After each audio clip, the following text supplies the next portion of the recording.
Fundur er settur á Alþingi. Fjarvistarskrá liggur frammi á skrifstofu.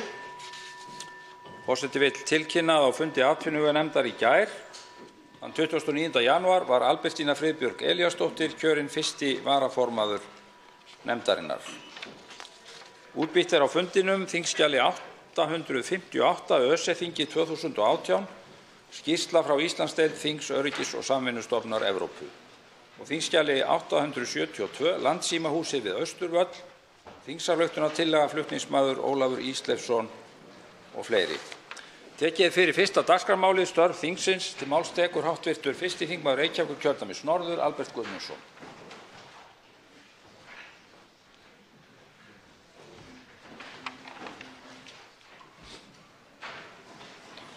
Virðulegi forseti, nú á dögunum var skýrsla átakshóps ríkisstjórnarinnar aukið framboð á íbúðum og aðgerðir til að bæta stöðu á húsnæðismarkaði kynnt. Tillögum hópsins, sem voru 40 talsins, hefur verið vel tekið og eru þær gott innlegg í kjaraviðræður og skref í áttina að því að ná sátt á vinnumarkaði, sem og gæti að vera góður grunnur að því að leysa uppsafnaðan húsnæðisvanda þjóðarinnar. En þó svo að sé nauðsynlegt að byggja á góðum grunni, er góður grunnur aðeins hálfur sigur og brýnt að grípa til frekari aðgerða sem fyrst. Ekki þarf að fara mörgum orðum vandann sem ríkir á húsnæðismarkaði, en það ástand sem upp er komið bitnar einna mest á yngra fólki og þeim sem efnaminni eru. Má því í því samhengi nefna að fjöldi heimilislausra hefur tvöfaldast á síðustu 5 árum og er það staðreynd sem eflaust enginn er stoltur af. Það er því örlítið kaldhæðnislegt að húsnæðismál séu ennþá hálfpartinn heimilislaus málaflokkur. Þó svo aðgerðir hafi verið teknar í þá átt að sameina málaflokkinn undir einn hatt, þá mætti ganga miklu lengra því húsnæðismál eru enn of tvístruð í stjórnkerfinu og teygja þau anga sína milli að minnsta kosti 3 ráðuneyta, sem gerir það að verkum að ekki er auðvelt að taka ákvarðanir á skjótan hátt og fylgja þeim eftir. Á Norðurlöndunum eru húsnæðismálin til dæmis mun betur niður komið og liggja ábyrgð á málaflokkunum aðeins á einu ráðuneyti í hverju landi og hafa Danir meðal annars sérstakt samgöngu-, byggingar- og húsnæðismálaráðuneyti. Þó ég sé ekki að stinga upp á því að stofnað sé sérstakt ráðuneyti fyrir húsnæðismál, þá spyr ég hvort það sé ekki upplagt að allir angar húsnæðismála sem tengjast úrbótatillögum í nýútkominni skýrslu séu sameinaðir undir eitt ráðuneyti, að minnsta kosti meðan kjaraviðræður standa yfir, en húsnæðismálum í heild fundin varanlegt heimili með tíð og tíma. Því til að tryggja að tillögur komi til framkvæmda sem fyrst er nauðsynlegt að lágmarka flækjustig og greiða leiðina fyrir því að hægt sé að taka ákvarðanir og að ábyrgð á verkefninu liggi á skýrum stað. Til máls tekur hv. 5. þingmaður Suðurkjördæmis, Ari Trausti Guðmundsson. Herra forseti, ég ætla að gera hér að umtalsefni svokölluð lýðvísindi, kannski nýtt hugtak fyrir ykkur mörg, kallað Citizen Science á ensku. 1950 þá var stofnað hér Jöklarannsóknafélag Íslands, einstakt á heimsvísu, og þar vinna stórir hópar, annars vegar leikmanna og hins vegar vísindamanna, að jöklarannsóknum. Við þekkjum þetta víðar að, við þekkjum þetta úr fuglafræðum, við þekkjum þetta úr fornleifarannsóknum, veiðimenn skila ákveðnum gögnum og lyfjarannsóknir fara fram með þátttöku almennings og gagnasöfnun og öðru slíku, og það sem ég er hér að reyna að tala fyrir eins konar átak í þessum efnum. Að auka þátttöku almennings, laða fleiri að svona lýðvísindum, auka skilning á mikilvægi lýðvísinda í samtímanum, styrkja samvinnu milli vísindamanna og almennings að þessu leyti og bendi þá á að það er augljós gagnsemi af þessu, það er beinn peningasparnaður, það er ákveðin fræðsla, það verið að mennta almenning, getur orðað, mennta leikmennina sem að taka þátt, og síðast en ekki síst, það er efling rannsókna sem þarna fer fram. Með einhverjum ráðum, umræðum og tillögugerð, ég er ekki endilega að segja hún komi héðan frá Alþingi, þarf að búa til samstarfsvettvang þeirra sem að taka þátt í einhvers konar formi. Setja einhvers konar, við skulum segja, viðmið í þessum efnum og annað slíkt og efla lýðvísindin í landinu með þessu móti. Við glímum jú við mikla áskorun samtímanum eins og þið vitið, og það eru þessar stórskornu breytingar í umhverfi okkar allra sem að meðal annars þarf að glíma við með rannsóknum og vísindum. og ein leiðin til lausna í þeim efnum einmitt að virkja almenning enn betur en góð saga sýnir og við þurfum einhvern veginn öll hér í þingsal að leggjast á eitt við að auka og koma þessu starfi í gott horf. Næstu tekur til máls háttvirtur 7. þingmaður Reykjavíkurkjördæmis norður, Þorsteinn Víglundsson.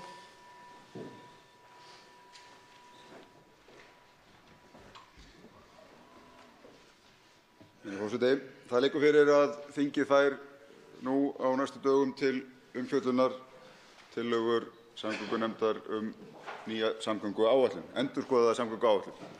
Og í stuttu máli virðist vera meðhöndla meirihlutans á þessu máli megi lýsa svona í stuttu máli. Það er búið að taka meira og minna allt fé af suðvesturhorni og dreifa annað. Á móti skuli koma sérstök gjaldtaka á íbúa suðvesturhornsins til þess að greiða fyrir þær framkvæmdir sem hér verði náðarsamlegast ráðist í. Ekkert er tekið á málefnum almenningssamgangna. Ekkert er tekið á brýnum úrbótarverkefnum í stofnæðum borgarinnar og ekkert er brugðist við brýnni uppbyggingarþörf heldur skilið eftir sem algjörlega óskilgreint verkefni til næsta hausts. Það sem á hins vegar ráða af tillögunefndarinnar, þó lítt útfærðar séu ennþá, það er meirihlutanefndarinnar, að hér verði lagðar á einhvers á bilinu 7 til 10 milljarðar í viðbótargjöld á íbúa suðvesturhornsins til þess að fjármagna þær aðgerðir sem að hér skuli ráðist í.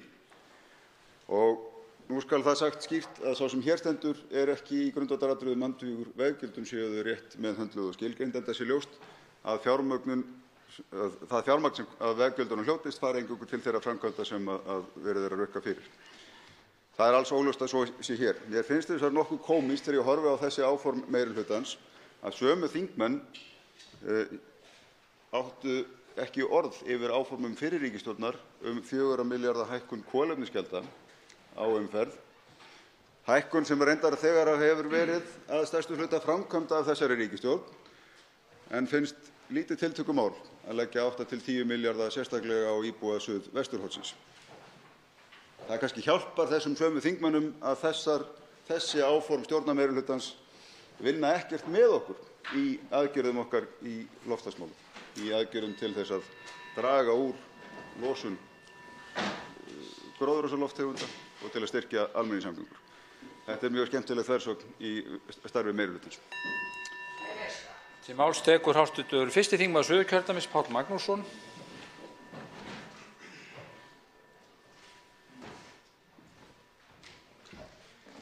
Herra forseti, já, það vildi þannig til að 1. þingmaður Suðurkjördæmis sem frá Vestmannaeyjum var staddur á flugvelli þar í bæ í gærmorgun og þá var nýlent í bænum sendinefnd frá dómsmálaráðuneytinu.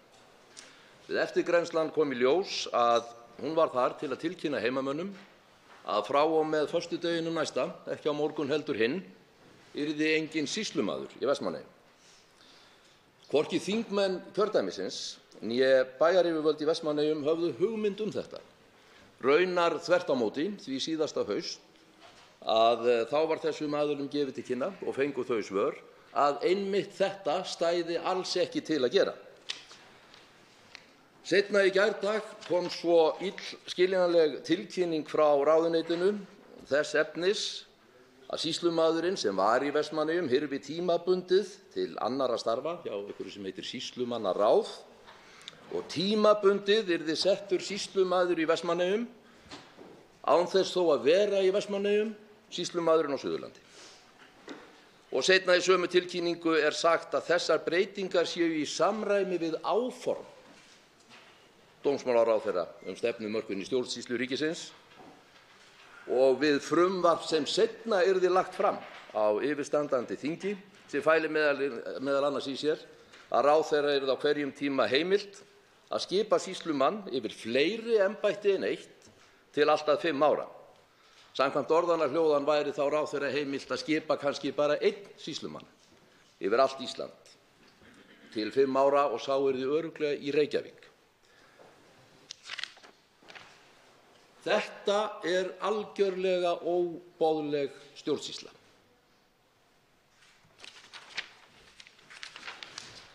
Til máls tekur háttvirtur 7. þingmaður Suðvesturkjördæmis Þorgerður K. Gunnarsdóttir.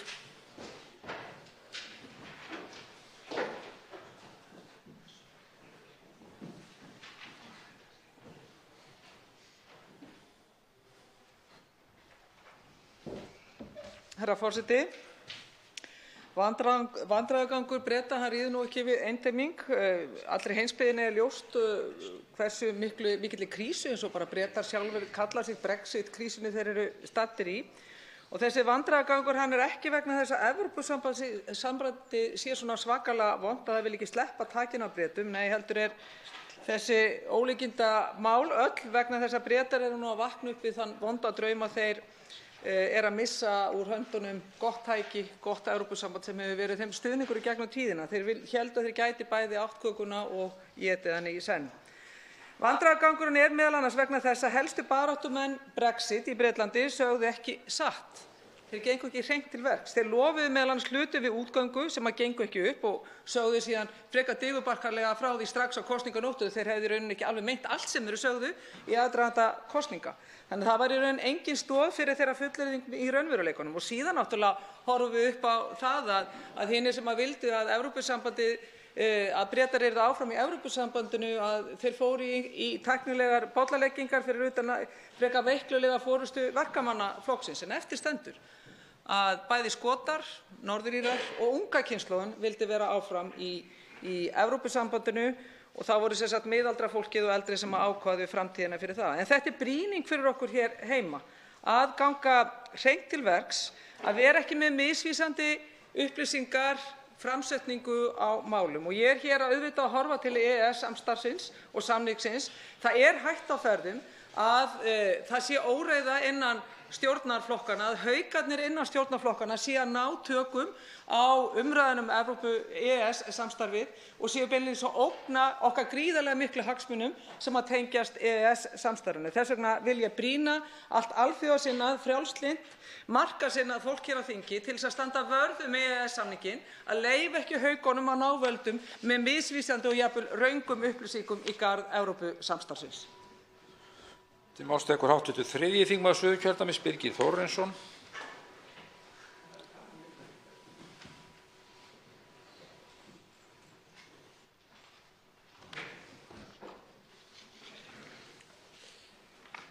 Herra forseti, Evrópuráðið er sameiginlegur vettvangur 47 Evrópuríkja og Ísland er þar með talið eins og við þekkjum.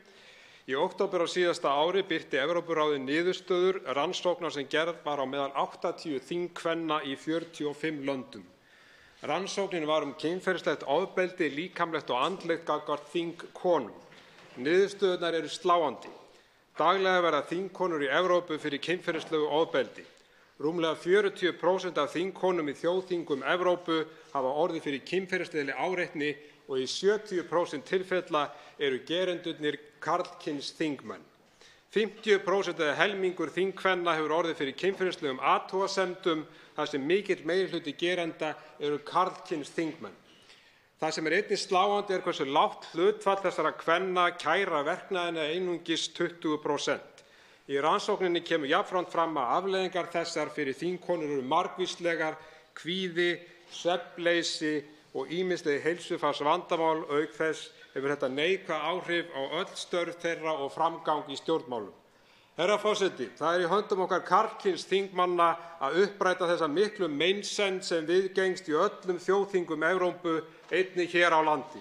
Sá sem hér stendur sótti þing Evrópuráðsins í síðustu viku ásamt hv. þingmönnum Rósu Björk Brynjólfsdóttur og Þórhildi Sunnu Ævarsdóttur. Á þinginu var hleypt af stokkunum átaki gegn kynferðislegu ofbeldi í þjóðþingum. Átakið heitir á ensku með leyfi forseta Not in my parliament, sem mætti þýða á íslensku ekki á okkar þingi. Tekin var mynd af hverjum og einum þingmanni með þetta spjald hér eins og þið sjáið og þingmenn beðnir að dreifa þessu á samfélagsmiðlunum. Ég vil skora á hæstvirtan þingforseta að láta prenta svona spjöld á íslensku. Það kann segja mynd af okkur þingmönnum saman þar sem við sýnum samstöðu og berjumst gegn kynferðislegu ofbeldi gegn þingkonum. Háttvirtir þingmenn, stöndum saman. Til máls tekur hv. 5. þingmaður Suðvesturkjördæmis Jón Gunnarsson. Er hv. þingmaður ekki í salnum? Hv. þingmaður Jón Gunnarsson, þessi skráður næstur á mælendaskrá, kemur nú í salinn og leggur frá sér símann.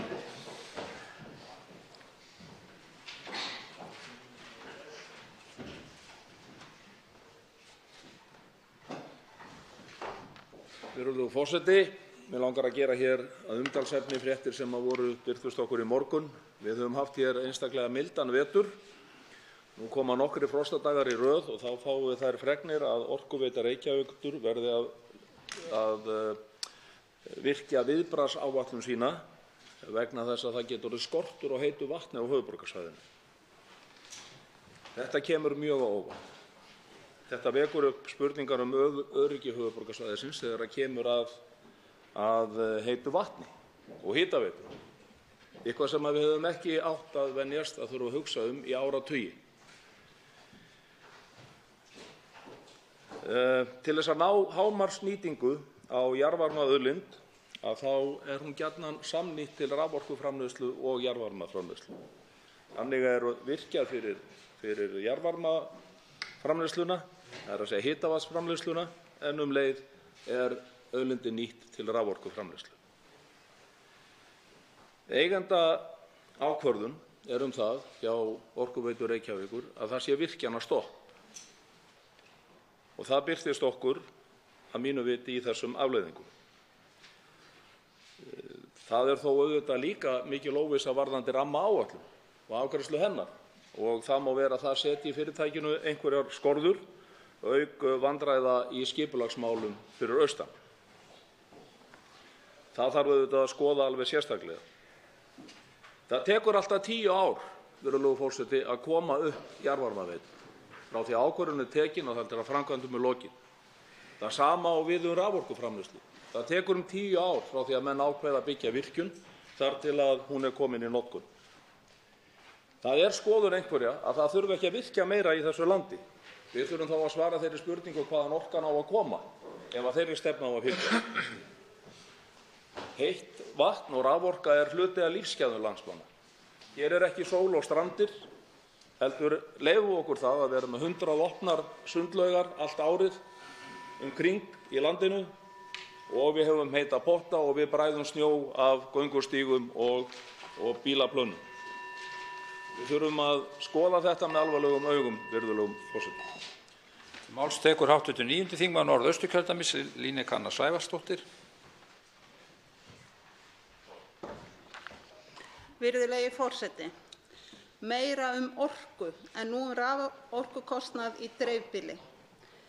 Umræða jöfnun orkukostnaðar í dreifbýli og þéttbýli hefur verið viðvarandi hér á Alþingi lengi. Stundum hafa náðst ákveðin skref í rétta átt en svo vex munurinn aftur. Þetta eins og með snigilinn sem skríður upp vegginn en sígur alltaf niður aftur.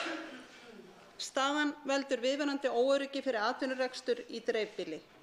Áramótin hækkaði verðskrá Rarik fyrir flutnings- og dreifikostnað raforku bæði í þéttbýli og dreifbýli.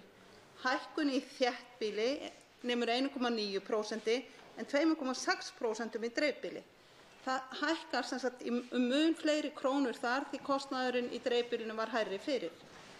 Dæmi að dreifikostnaður raforku hjá grænmetisbónda í Eyjafirði hafi hækkað tæp 60% á einu ári. Viðkomandi bóndi hefur nú slökkt á raflýsingu og raforkufyrirtækið tapað viðskiptum.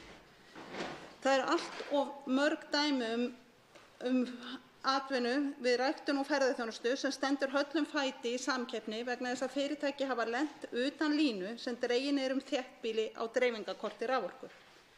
Tapið verður allra. Raforkufyrirtæki tapar. Viðskiptin þegar fyrirtæki gefast upp, strjálbýli tapar atvinnutækifærum og samfélagið tapar verðmætum þegar fjárfesting nýtist ekki. Þannig standa færri og færri undir kostnaðinum sem búið að leggja í við uppbyggingu dreifikerfisins. Kerfið étur sig upp innan frá. Eitt af verkefnunum í núgildandi byggðaáætlun að stuðla að aukinni jöfnun orkukostnaðar, bæði hvað varðar dreifingu á raforku og húshitun. Fleiri markmið í áætlunum stjórnvalda miða í sömu átt. Það sem ég vil leggja áherslu á hér að horft verði heildstætt á verkefnið, ekki verði horft eingöngu á heimilin, heldur heimili, húshitun og atvinnulíf. Það hægt að ganga markvisst og heildstætt til verka varðandi jöfnun orkukostnaðar í landinu. Til máls tekur hv. 4. þingmaður Norðausturkjördæmis, Þórarinn Ingi Pétursson. Virðulegi forseti, það enn meira orku. Orkuöryggi snýst skýra orkustefnu framboð sem uppfyllir þarfir þjóðarinnar, skilvirkt og hagkvæmt regluverk og trausta orkuinnviði. Er orkuöryggi á Íslandi? Eigum við næga tiltæka orku til að uppfylla orkuþarfir okkar og getur flutningskerfi raforku annað auknum orkuflutningi? Allt þetta þættir sem við verðum að geta svarað því við stefnum sem þjóð á græna framtíð. Orkuspá gerir ráð fyrir að árið 2030 hafi orkuþörf okkar aukist 230 megavött ef miðað við hægar framfarir. 480 megavött ef miðað við græna framtíð. Til að setja það í samhengi þá þurfum við 9 Hvalárvirkjanir til að anna því. Flutningur á orku síðan annað mál. Ljóst að þar mikið verk óunnið. Í dag staðan sú að nær allir þéttbýlisstaðir á landsbyggðinni fá ekki nægjanlega orku til atvinnuuppbyggingar, rafvæðinga hafna svo eitthvað sé nefnt. Á Akureyri til dæmis eru fyrirtæki sem þurfa að reiða sig á brennslu olíu til að geta mætt sínum orkuþörfum.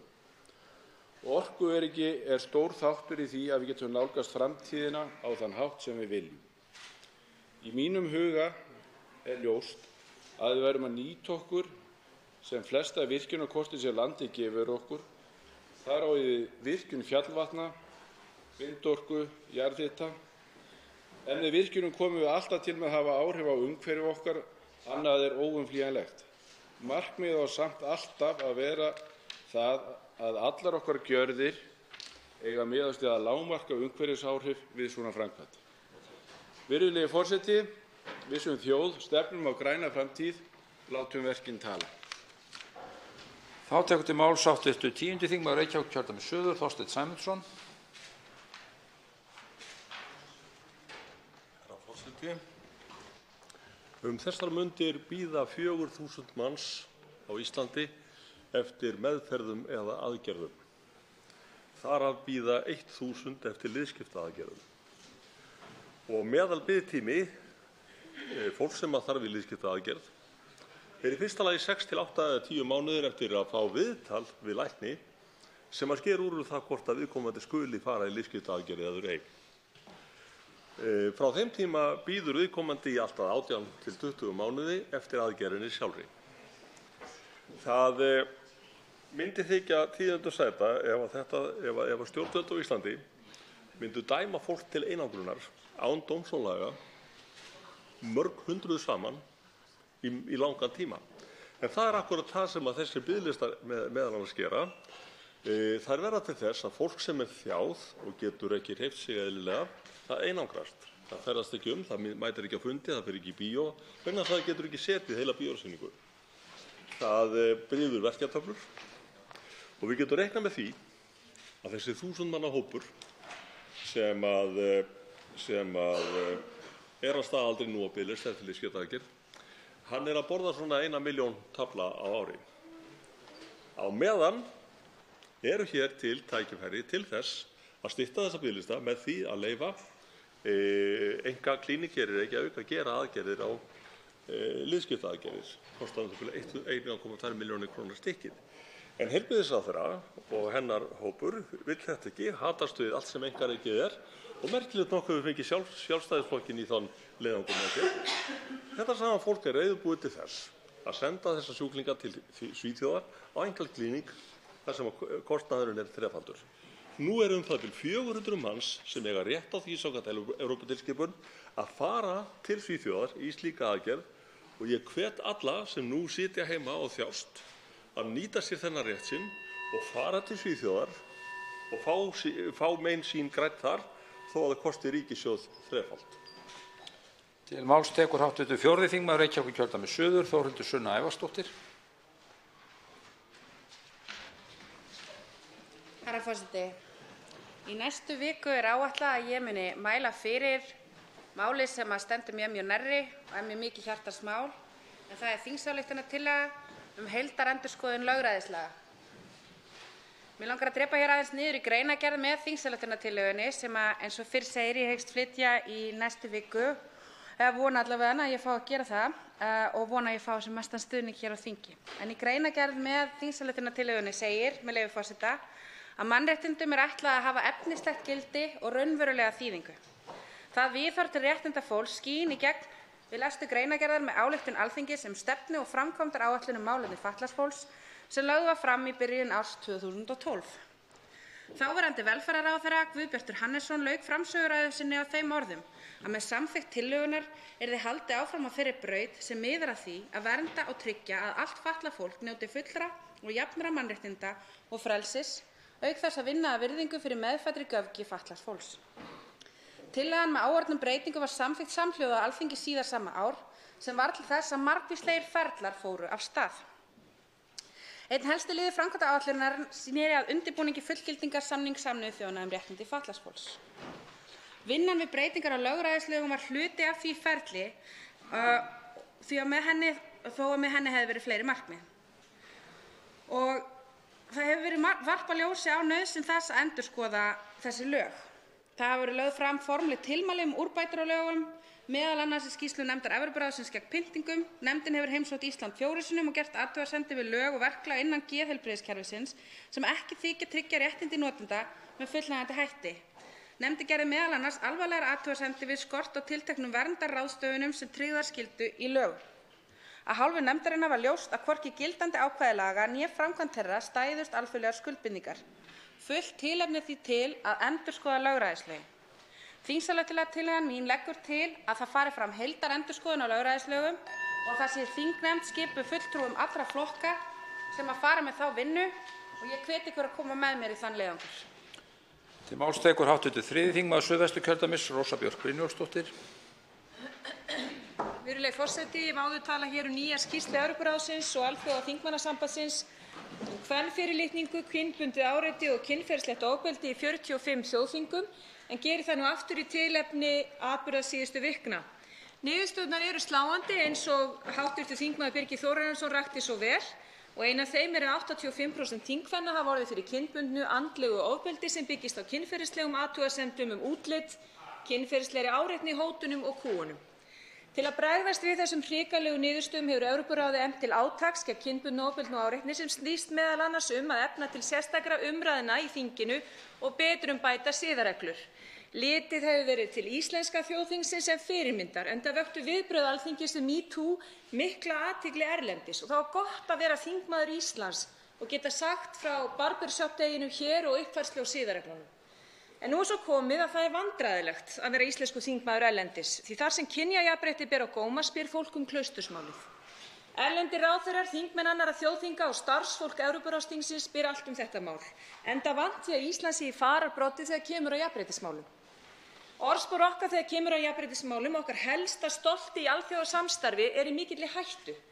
Það þess vegna dapurlegt að hér skuli viðbrögð við klaustursmálinu flækt í lagaflækjur sem undarlegt nokk þjónar oftast hagsmunum þeirra sem viðhafa kvenfyrirlitningu eða setja málið í fangið á minnihluta Alþingis. Þetta mál verður að leysa, vilji þjóðarinnar skýr það og vilji þingsins skýr. Allir viðstaddir þingmenn studdu breytingar á siðareglum þingmanna sem hnykktu á reglunum vegna MeToo og markmiðið með þeim breytingum var að gera fólki kleift að sinna starfi sínu án þess að eiga á hættu að þurfa að þola kynferðislega áreitni og stuðla þannig að öruggu og heilbrigðu starfsumhverfi.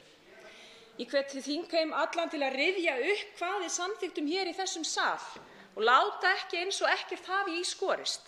Annars ekkert að marka þessar fínu ályktanir okkar. Það er kominn tími til að viðbrögð Alþingis verði afdráttarlausari og að Alþingi taki skýrari afstöðu gegn kvenfyrirlitningu og með þeim sem fyrir því verða. Það er tími kominn til að hætta að draga máli í pólitíska dilka eða láta undan frekjukalla pólitík. Virðing Alþingis undir. Til máls tekur hv. 12. þingmaður Suðvesturkjördæmis, Guðmundur Ingi Kristinsson.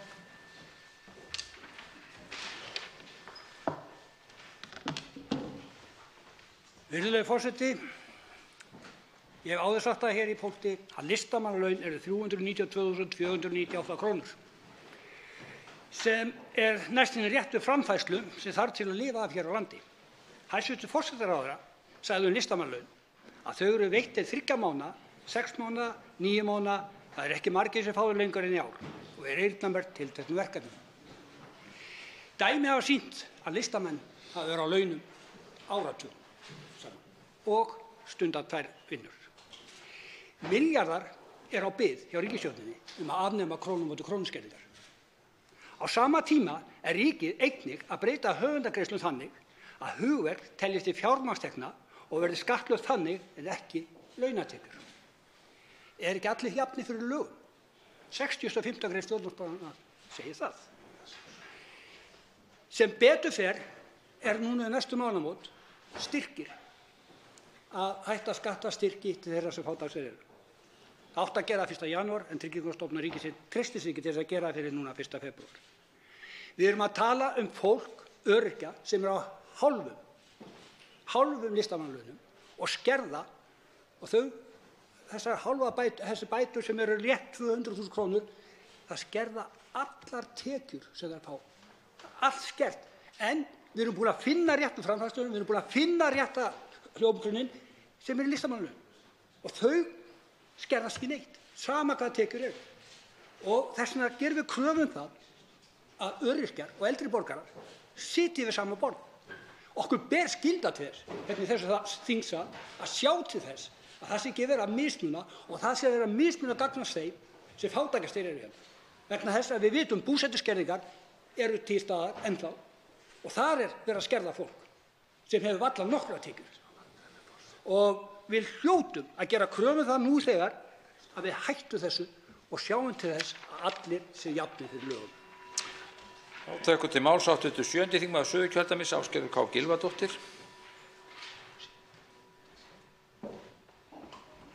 Herra forseti, í gær þriðjudaginn 29. janúar var greint frá því að hæstv.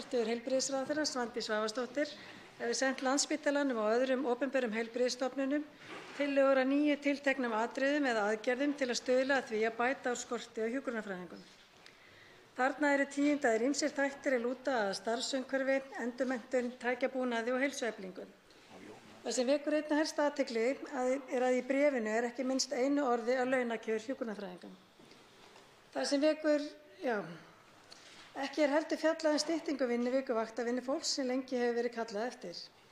Þessi næsti kemst er í 9. punkti, með leyfi forseta, endurskoða aðra þætti vinnufyrirkomulags, svo sem að tími til fataskipta fyrir og eftir vakt verði virkur vinnutími og metinn til starfshlutfalls/vinnutíma. Tilvitnun lýkur. Það eru nú öll ósköpin. Nú má ekki skilja mig sem svo að þeir þættir sem þarna koma fram sé ekki mikilvægir og þurfi ekki að bæta, síður en svo. Starfsumhverfi og allir aðbúnaður starfsmanna hefur mjög mikið að segja. Fjölgun verknámsstaða og tími til þess að sinna kennslu sé tryggður, að tækjabúnaður styðji við að hægt sé að veita eins góða þjónustu og þekking leyfir og skapa góða vinnuaðstæður. Þetta er allt frábæri þættir. En sé hins vegar hugsunin að ná til þess stóra hóps hjúkrunarfræðinga sem í dag sinnir öðrum störfum utan heilbrigðiskerfisins er alveg klárt að launakjör og lengd vinnuvikunar er það sem telur. Eins og staðan í dag þarf að ná menntuðu fólki inn á heilbrigðisstofnanirnar til þess að geta fjölgað verknámsstöðum, til þess að geta sinnt kennslu með góðum hætti, sem mun þá fjölga útskrifuðum hjúkrunarfræðingum og öðrum heilbrigðisstéttum, sem vonandi geta þá hugsað sér að starfa á stofnununum þar sem launakjör, vinnutími og vinnuaðstaða er samkeppnishæf við önnur störf. Að síðustu tekur til máls og ræðir störf þingsins 85. þingmaður Norðausturkjördæmis Bjartur Aðalbjörnsson. Virðulegi forseti, það hlaut að koma að því. Að nýju er það orðið helsta keppikefli Sjálfstæðisflokksins að koma bönkunum í hendur einkaaðila. Fyrirhugað einkavæðingarferli er leitt áfram af hæstv. Fjármála- og efnahagsráðherra sem getur bara ekki beðið eftir því að bankarnir verði einkavæddir. Í þessu á að drífa 1, 2 og 3 og því að ríkið má ekki hagnast mikið lengur á bönkunum heldur þarf að koma gróðanum fyrir í vösum auðmanna. Sjálfstæðisflokkurinn hélt utan einkavæðinguna síðast og ég er ekki viss að þjóðin treysti flokknum til þess að gera það aftur. Hægri menn líta á það eins og náttúrulögmál að arðbærustu fyrirtæki og stofnanir eigi að vera í einkaeign. En það er ekkert óheilbrigt við það að ríkið eigi banka. Þjóðin vill eiga að minnsta kosti einn ríkisbanka. Við skulum ekki gleyma því að Landsbankinn tók til starfa árið 1886. Hann lifði af 2 heimsstyrjaldir og heimskreppu, aflasveiflur og hrun á mörkuðum, pólitísk átök, haftatíma og mestu verðbólgu í Evrópu. Það eina sem hann lifði ekki af var einkavæðing. Það tók eigendur bankans rúmlega 5 ár að keyra hann í þrot. Í gær deildi ég mynd á Facebook af afa mínum Tryggva Gunnarssyni sem var varaþingmaður Sjálfstæðisflokksins á 9. áratugnum. Hann var sjálfstæðismaður af gamla skólanum. Hann virti frelsi einstaklingsins en vissi jafnframt að ríkið væri traustur grunnur fyrir okkar mikilvægustu samfélagsstofnanir. Hann var á móti einkavæðingu bankanna. Ég held að þessi skoðun sé ríkjandi í þjóðarsálminni. Venjulegir Íslendingar vilja ekki að fjárfestar sé að maka krókinn á einkavæðingu ríkisstofnana. Kona einn setti athugasemd við Facebook-færsluna mína í gær þar sem hún sagðist að koma með nóg af frjálshyggju kjaftæði og vísaði til stefnu hæstvirts fjármála- og efnahagsráðherra og bætti svo við hvers vegna það þyrfti alltaf að einkavæða allt. Virðulegi forseti, Samfylkingin telur ekki tímabært að ræða sölu banka, sporin hræða. Þá lokið umræðu störf þingsins og tekið til við annað dagskrármálið, það sérstök umræða, almenningssamgöngur og borgarlína. Málshefjandi hv. þingmaður Kolbeinn Óttarsson Proppé, hæstv. samgöngu- og sveitarstjórnarráðherra Sigurður Ingi Jóhannsson verður til andsvara. Og hefst þá umræðan. Til máls tekur hv. 6. þingmaður Reykjavíkurkjördæmis suður Kolbeinn Óttarsson Proppé.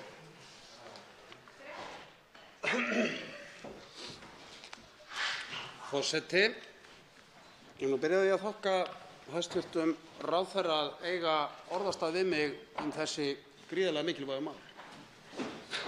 Borgarlína orðið eitt af þessum hugtökum sem fara að lifa sjálfstæðu lífi og allt í einu fer fólk að hafa skoðun á heiti fyrirbærisins kannski frekar en því sem þar liggur undir.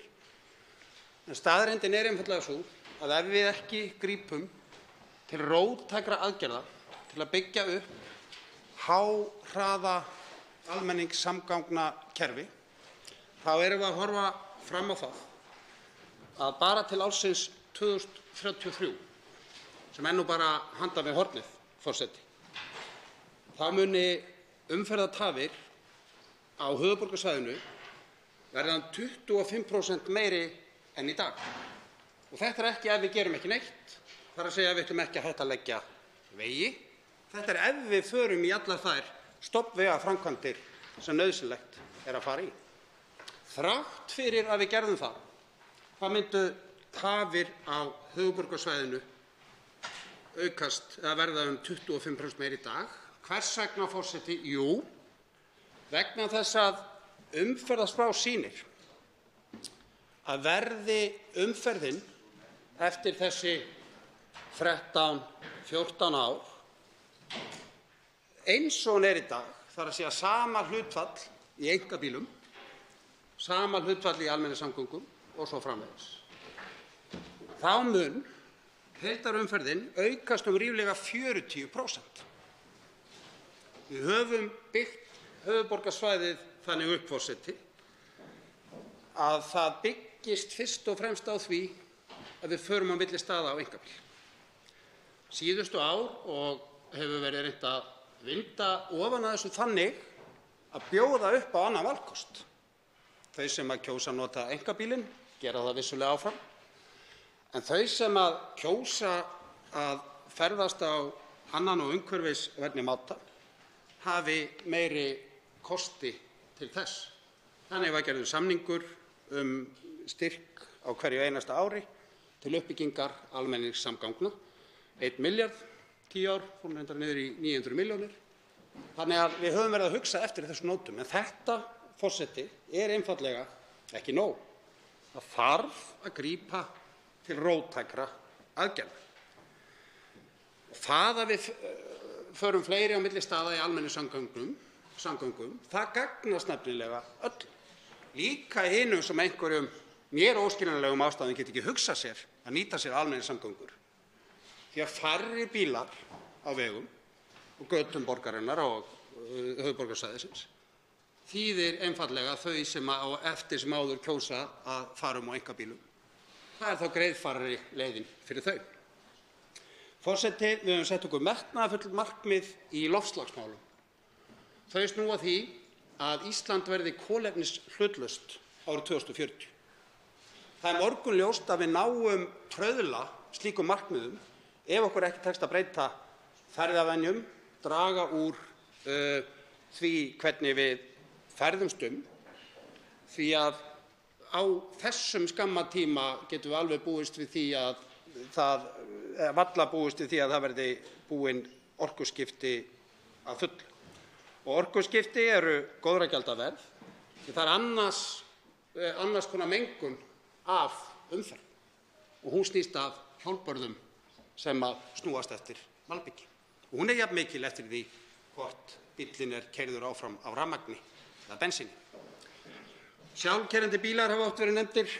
Við þurfum ekkert að fara í einhverjar almenningssamgöngur, en sjálfkeyrandi bílar menga jafn mikið og bílar með bílstjóra. Þannig að það allt sem öll rök hníga því að við eigum að ráðast í alvöru uppbyggingu þegar kemur að borgarlínu. Og þess vegna það ánægjulegt hver ríkisstjórnin hefur tekið vel undir það, skrifað undir viljayfirlýsingu með sveitarfélögum hérna á höfuðborgarsvæðinu. Og þess vegna langar mig að vita, virðulegur forseti, hvernig ríkisstjórnin muni beita sér enn frekar fyrir því að hægt verði að hefjast handa við borgarlínu og hvenær megi reikna með að fyrstu áfangar við hana hefjist. Það hefur rætt að mögulega verði tekin upp einhvers konar veggjöld. Mig langar að spyrja hæstv. Ráðherra að því að ef að sú verður reyndin, hvort að það svigrúm sem það skapist muni hafa áhrif hér á uppbyggingu á höfuðborgarsvæðinu ef að þessu öllu verður. Og svo langar mig að fókusa aðeins í blálokin á uppbyggingu eða stuðningi við almenningssamgöngur á landsbyggðinni. Hvernig hæstv. Ráðherra sér það fyrir sér? Leggur til máls hæstv. Samgöngu- og sveitarstjórnarráðherra Sigurður Ingi Jóhannsson.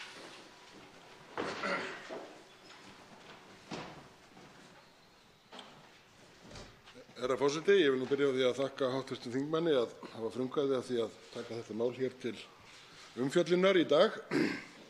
Varðandi hvernig ríkisstjórnin beitir sér fyrir því að hægt verði að hefjast handa við borgarlínu og hvenær reikna má að fyrstu áfangar hefjist, og þá gert ráð fyrir að nauðsynlegar undirbúningsaðgerðir vegna uppbyggingu borgarlínu hefjist strax í ár, þar sé árinu 2019 og 2020. Slíkt samkvæmt niðurstöðu samráðshóps SSH, eða Samtaka sveitarfélaga á höfuðborgarsvæðinu, og ríkisins varðandi uppbyggingu samgönguinnviða á höfuðborgarsvæðinu. Og í framhaldinu gert ráð fyrir því að verklegar framkvæmdir við fyrsta áfanga hefjist á fulli ferð 2021. Þannig í samgönguáætlun áætlaðar 300 milljónir á árinu 19 og 500 á árinu 2020 til þess að standa við þetta samkomulag. Ríkið hefur með virkum hætti komið að undirbúningi þess að þær hugmyndir sem lagðar hafa verið fram varðandi borgarlínuna, hágæða almenningssamgöngur, verða veruleika, bæði í gegnum umræddan samráðshóp sem og þátttöku í stýrihópi samgöngur á höfuðborgarsvæðinu. Og ríkisvaldið hefur fullan hug á að halda þeirri samvinnu áfram, en næstu skref felast meðal annars í því að semja við SSH nánari útfærslu á aðkomu sveitarfélaganna, á aðkomu ríkisins, bæði tæknilega en síðast en ekki síst fjárhagslega aðkomu. Og framvinda málsins háð því hver hratt aðilar máls komast í gegnum þá vinnu, en hún fyrirhuguð á næstu vikum. Umferðarspá sýnir, eins og hv. þingmaður fór inn á, að verði einungis ráðist í stofnvegaframkvæmdir mun umferð á höfuðborgarsvæðinu eftir sem áður aukast ríflega 40% til ársins 2033 og umferðartafir 25% umfram þær tafir sem nú eru. En ef að almenningssamgönguverkefni verður gert samhliða, þá verður aukningin 23% og það staðfesting á því og allir orðnir sammála að þess vegna þarf að fara í þessar framkvæmdir samhliða, bæði stofnvegaframkvæmdirnar og almenningssamgöngurnar. Alþjóðlegum skuldbindingum Íslands í loftslagsmálum verður ekki náð nema dregið verði úr umferð bifreiða og fleiri nýti sér almenningssamgöngur eða hjólastíga eða göngustíga. Og það þarf að byggja upp gæða almenningssamgöngur sem raunhæfur valkostur við einkabílinn. Og markmiðið með borgarlínu að bjóða fram samkeppnishæfan valkost fyrir ferðir einstaklinga innan höfuðborgarsvæðisins. Stuðla þannig að minni aukningu bílaumferðar, setja aukið framlag til stoppstigakerfis hjólreiða og göngu og efla samgöngur innan höfuðborgarsvæðisins almennt.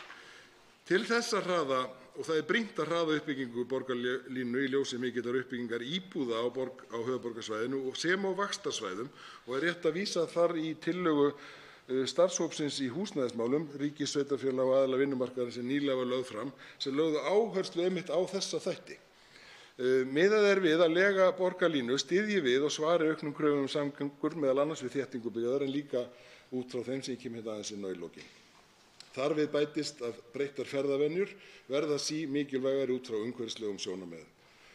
Við þurfum að skilgreina nýja tekjustofna ríkis og sveitarfélaga og dæmi slíka tekjustofna eru gjaldtaka af umferð í formi einhvers konar veggjöldum, kolefnisgjöld og jafnvel innviðagjöld til sveitarfélaganna. Og nýjir tekjustofnar eru nauðsynlegir til þess að bæta samgöngur á höfuðborgarsvæðinu. En slíkt yrði aðeins gert í samvinnu og með stuðningi sveitarfélaganna á höfuðborgarsvæðinu. Ákvörðun til að mynda innheimtu veggjalda, svokallaða borgargjalda, sem hafa áhrif á hegðun fólks, minnka umferð og hvetja til samgangna notkunar. Sú ákvörðun verður ekki tekin af ríkinu einu saman. Ákvörðunin verður aðeins gerð í samvinnu og með stuðningi sveitarfélaganna á höfuðborgarsvæðinu. Og tilgangur slíkrar gjaldtöku er að þessi markmið náist. Það er í loftslagsmálum í að það verði skilvirkari og öruggari samgöngur hér á svæðinu. Og það er vilji hjá ríkisstjórninni fyrir að viðræður slíkt geti hafist sem fyrst. Varðandi almenningssamgöngur á landsbyggðunum, ekki síst hér á þessum vaxtarsvæðum, þá er markmiðið að styrkja almenningssamgöngur, tryggja að fjármunir nýtist sem best og það er unnið að heildstæðri stefnumótun í almenningssamgöngum á öllu landinu fyrir samgöngur bæði í lofti, landi og sjó. Markmiðið er að leiðarkerfi samgöngumátanna þriggja, það er ferju, flugs og almenningsvagna, tengist með ásættanlegum hætti og tryggi þannig skilvirkara og heildstæðara net almenningssamganga land allt. Það þarf að skoða leiðir til að bæta upplýsingakerfi allra almenningssamgangna, auk eflingu innviða núverandi kerfa, það er að segja stoppistöðvana og samgöngumiðstöðvana ekki síst. Með öðrum orðum finna þetta einfalda kerfi og það eru víða fyrirmyndir í öðrum löndum af þessu verkefni. Með þessum aðgerðum og stefnumótun verður lagður grunnur að sterku og heildstæðu almenningssamgöngukerfi á öllu landinu sem mun tryggja með sem bestum hætti gott aðgengi og jafna aðstöðu íbúa, hvar sem þeir búa, sem kostur er. Til máls tekur hv. 4. þingmaður Reykjavíkurkjördæmis norður, Helga Vala Helgadóttir.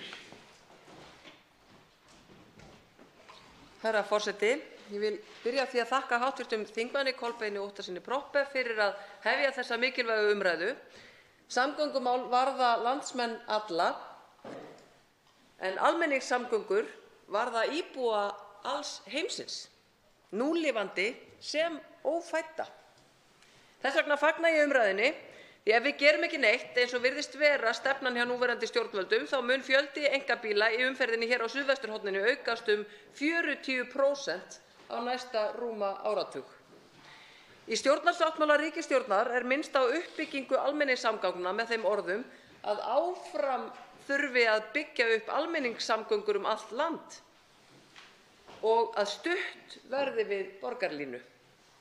Þetta eru fögur orð, en staðreyndirnar tala sínu máli. Öll sveitarfélög á landinu hafa sagt upp samningi sínum við ríkið varðar almenningssamgöngur og það er ljóst að ríkisstjórnin ætlar þar engu að breyta því ekkert slíkt átak í nefndaráliti meirihluta umhverfis- og samgöngunefndar við samgönguáætlun hæstv.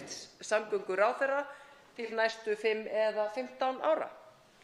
Síðastliðið haust var undirrituð viljayfirlýsing sveitarfélaga á höfuðborgarsvæðinu og ríkisins að aðilar myndu standa saman að þeirri gríðarlega mikilvægu uppbyggingu sem borgarlínan sem hvort tveggja nauðsynleg til að tryggja umferðarflæði, öryggi sem og lækka kolefnislosun landsmanna. Við verðum að gera meira en að setja bara orð á blað hugmyndir og áform, herra forseti. Það þarf að tryggja fjármagn og þar óttast ég og reyndar sé ekki betur en að ríkisstjórnin ætli sér ekki að setja nauðsynlegt fjármagn í borgarlínu. 800 milljónir duga ekki til hæstv. Ráðherra og það veit ráðherra vel. 2,25 milljarðar það framlag sem ríkið þarf að setja í þetta verkefni ár hvert, en það ekkert þetta í fjármálaáætlun, ekki í fjárlögum og ekki í breytingum við samgönguáætlun. Þess vegna verð ég að spyrja hér hæstv. Ráðherra: ætlar ríkið ekki að standa við það samkomulag sem gert var við sveitarfélögin á höfuðborgarsvæðinu? Hvar eru peningarnir? Til máls tekur hv. 8. þingmaður Norðvesturkjördæmis, Sigurður Páll Jónsson. Hæstv. forseti, ég vil þakka hv. þingmanni Kolbeini Óttarssyni Proppé fyrir að taka þetta mál upp mikilvæga mál og setja það á dagskrá og samgöngu- og sveitarstjórnarráðherra Sigurði Inga Jóhannssyni fyrir að vera hér til svara. Samgöngumál eru í mínum huga ein stærstu innviðamál okkar Íslendinga. Til þess að byggð geti þrifist og blómstra um Ísland allt þurfa samgöngur að vera í lagi. Þetta er besta fjárfesting sem að við í raun og veru getum gert, að það er að búa til góða vegi út um allt land. Og spurningar málshefjanda snúast nær allar borgarlínuna og sem er í sjálfu sér í góðu lagi og það að umferð muni aukast ríflega 40% til áranna 2033 og umferðartafir verði 25% meira en í dag ef ekkert er að gert. Í allri umræðu almenningssamgöngur gerum við kröfu að fá bætta þjónustu fyrir borgarana gegn auknum fjárframlögum. Það hefur valdið vonbrigðum að sjá hversu lítill árangur hefur náðst í því átaki sem gert var í almenningssamgöngum á höfuðborgarsvæðinu í tengslum við samninga milli ríkis og borgar. Það er 1 milljarði á ári var veitt í almenningssamgöngur í stað þess að fjárfesta í uppbyggingarverkefnum á höfuðborgarsvæðinu. Verkefnið er nú á 6. ári og árangurinn er sá að í upphafi þess var heildarhlutfall ferða á höfuðborgarsvæðinu sem farnar voru með strætó 4% og er í dag 6 milljörðum og 6 árum síðar er hlutfallið enn 4%. Við verðum að þora að spyrja okkur gagnrýna spurninga í þessum efnum hvers vegna engin árangur að nást getur verið að árangurinn af því að fjárfesta í 20 milljarða í svokallari borgarlínu verði sambærilegur. Þá tekur til máls 89. þingmaður Suðurkjördæmis Vilhjálmur Árnason. Virðulegi forseti, við ræðum hér almenningssamgöngur og vil ég þakka fyrir þessu umræðu sem er brýn og alltaf gaman að ræða samgöngumál. En ég vil að við horfum á almenningssamgöngur í víðu samhengi og tökum þær allar saman af því að allar hafa áhrif á hvor aðrar og samgöngur tengjast allar hvor öðrum. Þannig að við þurfum að tala um þetta sem heild og almenningssamgöngur eru ekki bara strætisvagnar í þéttbýli, heldur eru líka rútuferðir á milli þéttbýlisstaða og dreifbýlið og mikilvægt að þetta tvennt tengist saman, þannig að þeir sem koma með rútunni í þéttbýlið geti þá haldið áfram að nýta sér sama fararskjóta innan þéttbýlisins og einnig á það við þá sem að nýta sér innanlandsflugi sem eru stærstu almenningssamgöngur í Íslandi. Það eru flestu einstaklingar sem að nota á Íslandi sem að nota almenningssamgöngur eru í flugi. Þó að kannski farþegatölur ekki sé hæstar en það er aldrei fleiri hausar heldur sem fara í flugið og það tryggir gegnum almenningssamgöngur, umhverfisvænar almenningssamgöngur, fólki sem býr utan á landið aðgengi að mikilvægri þjónustu.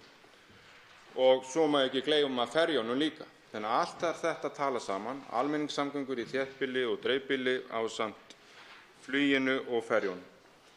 Og eins og að minnst á hér áðan er umferðarspáin, þar sem sýnir bara umferðin er að aukast og þess vegna er rétt þegar við erum að gera skipulag núna og hugsa að taka frá sem svæði sem þarf fyrir þessa auknu umferð, hvort sem sé almennu umferð, hvort sem sé almenningssamgöngur, hjóla eða gangandi. Og við megum ekki gleyma þeirri breytingu að við erum búin að standa okkur mjög vel að fjölga hjólastígum og göngustígum og öðru slíku.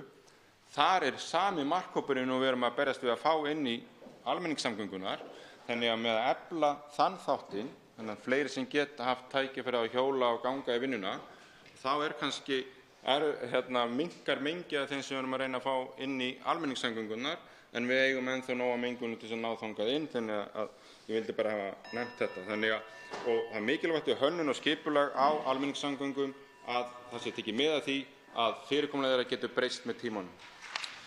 Til máls tekur hv. 11. þingmaður Reykjavíkurkjördæmis suður Björn Leví Gunnarsson. Virðulegi forseti. Höfuðborgarsvæði framtíðarinnar þarf samgöngukerfi framtíðarinnar. Inn í þessu eru líka sjálfkeyrandi bílar. Sú áætlun sem gert er ráð fyrir með borgarlínu styrkir kerfið á hvorn veginn sem er. Hvort sem að það verða komnir upp einhver sjálfkeyrandi bílar í staðinn fyrir eða sjálfkeyrandi strætisvagnar eða hvað sem það nú verður.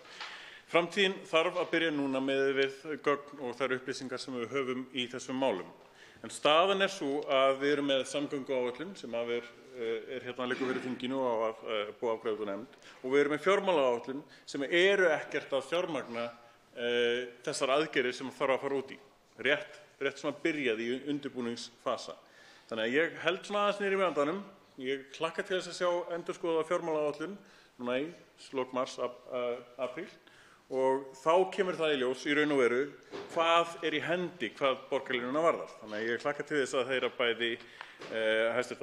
Samgönguráðherra kannski koma með smá innlegg inn í þá umræðu, svona smá framtíðarsýn á fjármálaáætlunina sem er í vinnslu. Ég vil líka þakka flutningsmanni hérna fyrir að minnast á heiti fyrirbærisins og það rifrildi sem hefur orðið þar en það komu hérna sveitarstjórnarkosningar þar sem að borgarlínan var gerð að kosningamáli, að pólitíserandi kosningamáli, þar sem að áramótaskaupið fór mjög vel yfir hvernig virkaði og ég vil kalla þetta gríðarlega óábyrga pólitík, einfaldlega sagt. Það engin sviðsmynd sem við sjáum sem að gerir ráð fyrir neinu öðru en því kerfi sem að borgarlínan setur upp, hvaða nafni sem hún heitir. Þannig að ég hvet áfram til þessara ábyrgu stjórnmála að halda áfram með vinnuna við borgarlínuna, að hún verði fjármögnuð í fjármálaáætlun og hún það ekki í samgönguáætlun ennþá en það þarf víst að endurskoða hana. Þá tekur til máls 87. þingmaður Reykjavíkurkjördæmis suður, Hanna Katrín Friðriksson. Herra forseti, þakka málshefjanda.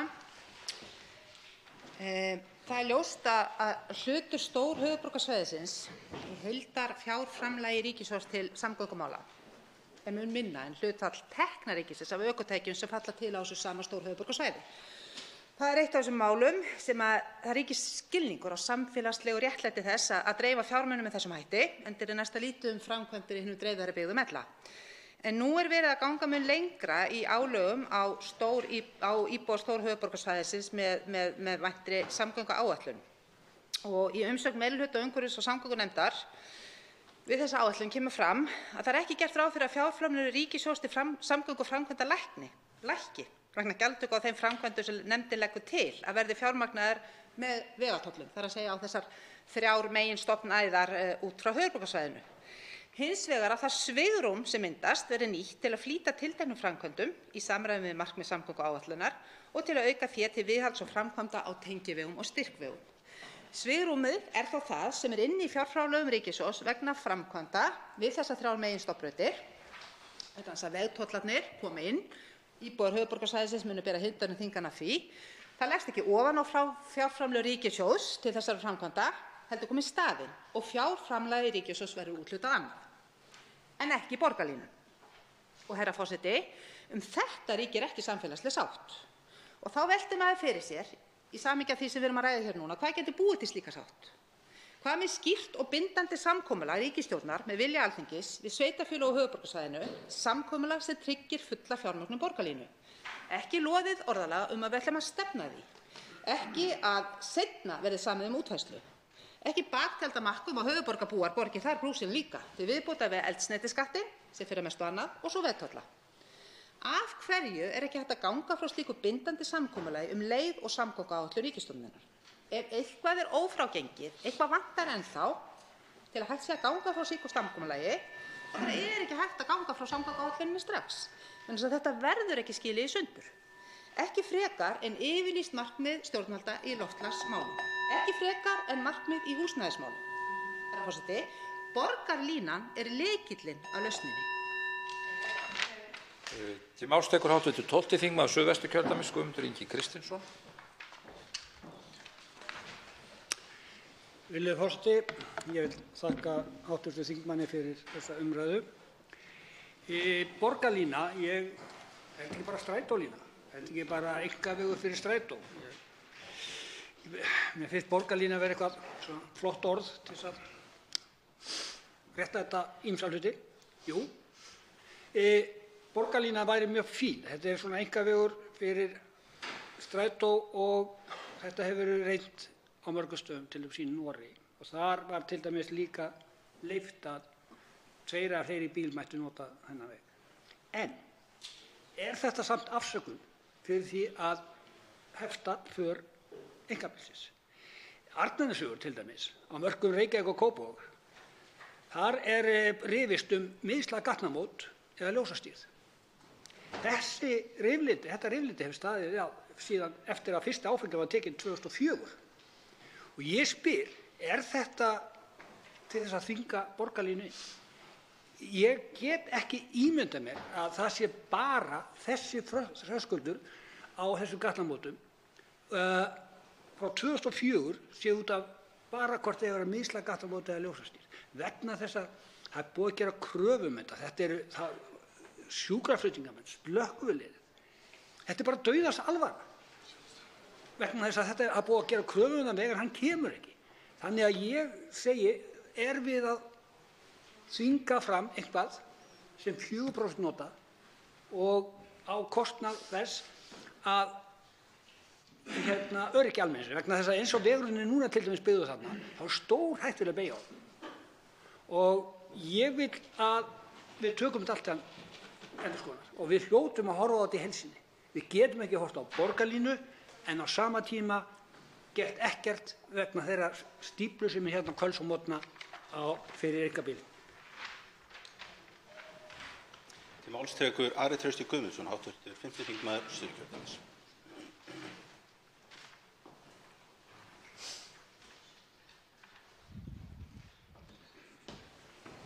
Herra forseti, ég þakka þessa umræðu, hún er mikilvæg.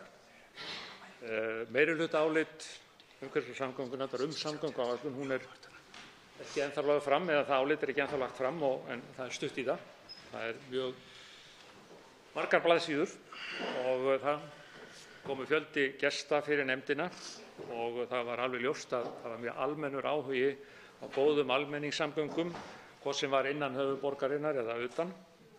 Og allt þetta það er umfjallað í þessu áliti að því marki sem unnt er.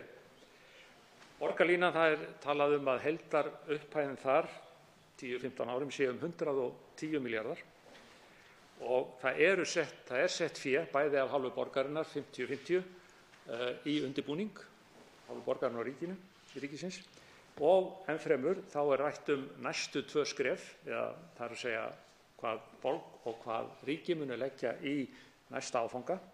Þannig að það er auðvitað verið að fjalla þetta í þessu áliti, þannig að það er ekki svo að þar standi ekki neitt. Það er líka farið eftir þeirri viljayfirlýsingu sem hefur komið fram milli ríkis og borgar í borgarlínunni og ástæðan fyrir því að þarna er ekki full fjármögnuð borgarlínu eða taflan hina full fjármögnuðu borgarlínu er að samráðið er í gangi og það er ekki hægt að byggja það inn fyrir að þetta er orðið ljós hvert verður stefnt í þeim efnum. Veggjöldin skipta máli á stofnunum vegna þess að þegar þær koma inn í Reykjavík þá er verið að framkvæma ýmsar framkvæmdir sem að gagnast borgarlínunni. En það er hins vegar alveg ljóst að innri gjöld þarf á höfuðborgarsvæðinu til þess að borgarlínan verði raunverulega að komist í gagnið.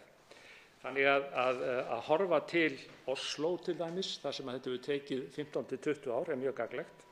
Og það er ennfremur alveg ljóst að það er bæði búið að bjarga almenningssamgöngum út á landi árið 2019 og leggja drög að heildarstefnu nú þegar að almenningssamgöngum á landinu öllu. Forseti minnir þingmenn að halda ræðutíma. Til máls tekur Líneik Anna Sævarsdóttir, hv. 9. þingmaður Norðausturkjördæmis.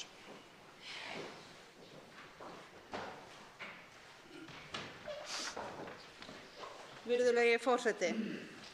Hér ræðum við almenningssamgöngur og borgarlínu sem er afar mikilvægt verkefni og eins og fram hefur komið stendur yfir umfangsmikið samráð ríkisins og samtaka sveitarfélaga á höfuðborgarsvæðinu til að móta áætlanir framtíðaruppbyggingu samgangna. Ákveðnum áföngum hefur verið náð í samstarfinu og viljayfirlýsingin liggur fyrir en frekari vinna er fram undan. Fram hefur komið líka að takist að breyta ferðavenjum þannig að fleiri noti almenningssamgöngur, hjóli eða gangi, muni bílaumferð samt sem áður aukast 23–24%. Takist hins vegar ekki að breyta ferðavenjum umferð bíla aukast að minnsta kosti 40% á sama tíma. Það er mikið í húfi fyrir alla sem ferðast höfuðborgarsvæðið að það takist að byggja upp samgöngukerfi sem tryggir greiða og örugga umferð með sem minnstum umhverfisáhrifum hvaða ferðamáta sem menn kjósa. Til þess þarf að skilgreina og efla meginsamgönguleiðir. Allar þessar leiðir þurfa að vera vel tengdar milli svæða innan höfuðborgarsvæðisins og við stofnleiðir út fyrir höfuðborgina. Almenningssamgöngur í landinu verða að mynda eina heild á landi, í lofti og sjó og að þessu er stefnt og vinna í gangi á ýmsum stöðum, bæði út landið og í samstarfi sveitarfélaga. Borgarlínan er grunnur að raunverulegum valkosti almenningssamgöngum innan höfuðborgarsvæðisins og sem hágæðakerfi aðgreint frá annarri umferð. Í breytingartillögu meirihluta við samgönguáætlun er áætlaður fjármagn til undirbúnings á árunum 2019 og 2020. Það sem liggur fyrir núna er útfæra sameiginleg markmið og fjármögnun þannig að hægt verði að forgangsraða og sú forgangsröðun verði tilbúin fyrir næstu endurskoðun samgönguáætlunar sem verður vonandi innan árs. Forseti minnir aftur þingmenn að halda ræðutíma. Reglan sem hann fylgir er það að eftir 10 sekúndur verður svona viðstöðulaust en þó lágt og svona létthent bjall. En eftir 15 sekúndur þá verður það ansi hávært, sem er mjög þægilegt fyrir þá sem heima sitja en á ábyrgð þingmanna. Næstur á mælendaskrá er Jóhanna Vigdís Guðmundsdóttir, hv. 3. þingmaður Reykjavíkurkjördæmis Suður.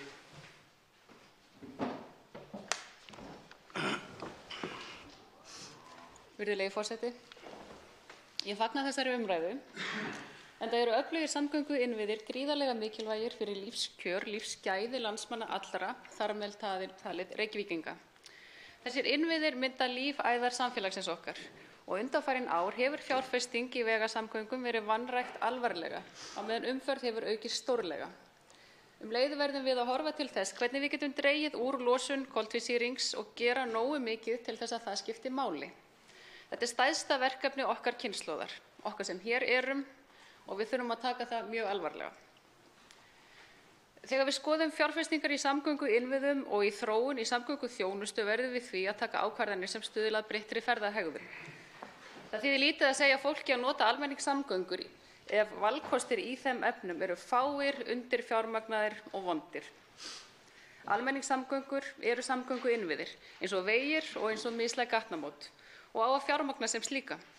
Innviðauppbygging sem þessi á að vera hluti af reglubundnum fjárfestingum ríkissjóðs en hvorki í fjármálaáætlun ríkisstjórnarinnar né fjárlögum sáum við það fjármagn sem til þarf til uppbyggingar almenningssamgangna.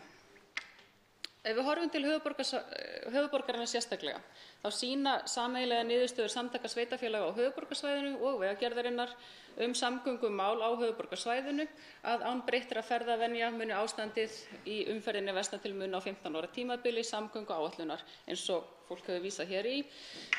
Án aðgerða myndi umferðarmagn aukast 40% og tafatími 24%. Þetta hefur verið talið hér upp nokkrum sinnum, en það er gott að ítreka það.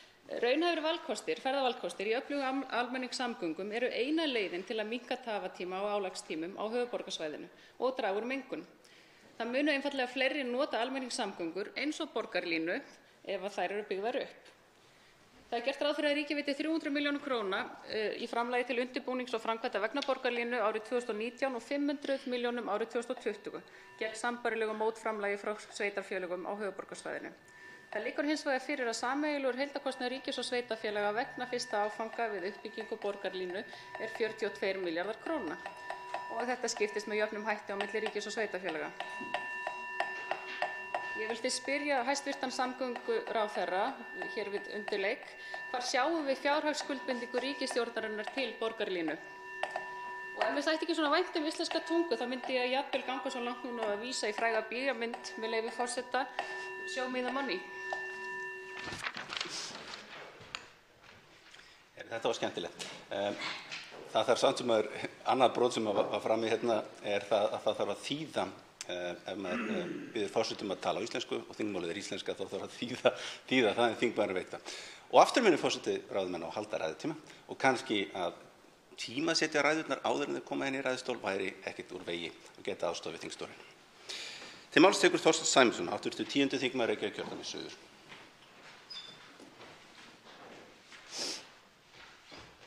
Herra forseti, almenningssamgöngur eru á ýmsum toga, bæði flugleiðis á landi og með ferjum.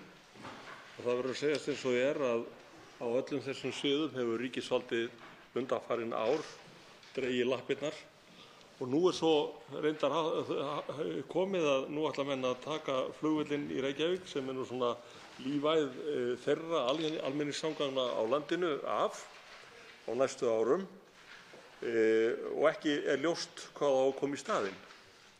Við erum með ófullnægjandi ferjutengingar bæði í Breiðafirði og milli lands og eyja sem að í sjálfu sér ekki alveg fyrir endan á þrátt fyrir nýtt rafvætt skip og mikinn sandaustur fyrir suðurströndinni. En síðan eru aftur á móti þau atriði sem snúa hér að þessu svæði sem eru náttúrulega mikilvæg því hér náttúrulega býr lunginn af íbúum landsins. Ég hef ekki ennþá hitt þann mann sem getur sagt mér hvað borgarlína er. Á hátimbruðum auglýsingaskiltum lítur þetta út fyrir að vera jarðlest eða eitthvað slíkt, en því fer fjarri. Samt hafa menn fengið sér kostnaðinn inn í borgarstjórn út á slík plakött, en plakött flytur ekki fólk. Það sem náttúrulega þarf að gera er að efla almenningssamgöngur hér á höfuðborgarsvæðinu og það hægt að gera til dæmis bara með meiri ferðatíðni. Það hefur til dæmis verið gert í borg af svipaðri stærð og Reykjavík í Danmörku, þar sem Álaborg er. Þessar strætisvagnasamgöngur eru algjörlega til fyrirmyndar og þar náttúrulega streymar fólk í strætó því að hann kemur ekki bara á hálftíma fresti, heldur kemur hann miklu oftar. En í allir þessar umræðu þá verði ég að stinga inn einni hugmynd sem ég hef haft á lofti í nokkur ár og fáir taka undir til þess að leysa brýnan vanda í umferðarþunganum hér á höfuðborgarsvæðinu, hvort sem maður er á einkabíl eða hvort sem maður er í strætisvagni eða einhverju öðru, að það er að gera Miklubraut að Einstefnuakstursgötu til austurs frá Njarðargötu upp að Aftursbröggu og Sæbraut að sama hátt frá sama stað og að Snorrabraut að Einstefnuakstursgötu til vesturs. Þarna verði hægt að koma fyrir sér akrein fyrir strætó og sjúkrabíla og þarna myndu allir komast áfram og í ofanakaupi væri síðan hægt að samtengja bæði umferðarljósin sem eru á þessari leið þannig að umferð allra yrði greiðari heldur hún verður í annar stað. Forseti minnir aftur þingmenn að halda ræðutíma og þessi bjölluljómur var í boði Þorsteins Sæmundssonar hv. þingmanns. Og þá tekur til máls Bryndís Haraldsdóttir hv. 2. þingmaður Suðvesturkjördæmis. Virðulegur forseti, ég þakka mjög fyrir það tækifæri fyrir að fá að ræða hér borgarlínu og almenningssamgöngur og ég ætla að ræða eingöngu almenningssamgöngur á höfuðborgarsvæðinu. Því þrátt fyrir að hitt sé mikilvægt að þá búa 70–80% allra landsmanna á höfuðborgarsvæðinu. Og þar erum við að ræða það sem að kallast á enskri tungu mass transit, einhvers konar fjöldaflutningar. Og það það sem skiptir máli þegar kemur á loftslagsmálum. Alls staðar í vestrænum heimi og þó víða væri leitað þá eru borgarsamfélög að efla almenningssamgöngur. Það finnst ekki það borgarsamfélag sem ekki að vinna í þá átt. Og ég vil hvetja hv. þingmann Þorstein Sæmundsson og aðra þingmenn hér inni til að kynna sér hugmyndina borgarlínu. Því sveitarfélögin á höfuðborgarsvæðinu hafa verið að vinna með þetta í fjölda ára og þetta algjörlega skilgreint hvað á að fara í. Alls staðar í vestrænu heimi það líka þannig að það ekki bara sveitarfélögin sem standa undir almenningssamgöngum, heldur líka fylki og ríki. Þannig að það fullkomlega eðlilegt að ríkið taki þátt í kostnaði við uppbyggingu borgarlínu. Og vegna þess að milljarðurinn og tilraunaverkefni hefur komið hér til umræðu, þá ástæða til að minna á það að milljarðurinn varð aldrei milljarður. Hann 889 milljónir á síðasta ári, 2017. Þetta 11% af heildartekjum strætó. Þannig að höfuðborgarsvæðið hérna, sveitarfélög á höfuðborgarsvæðinu og skattgreiðendur hér eru þeir sem að standa undir meginkostnaðinum við almenningssamgöngur á höfuðborgarsvæðinu og að sjálfsögðu eðlilegt að ríkið komi þar inn með markvissum hætti. Borgarlína snýst bætt borgarskipulag, það snýst meira umferðaröryggi, það snýst umhverfismál, það snýst tímasparnað og þetta snýst einfaldlega bætt lífsgæði íbúa hérna á þessu svæði.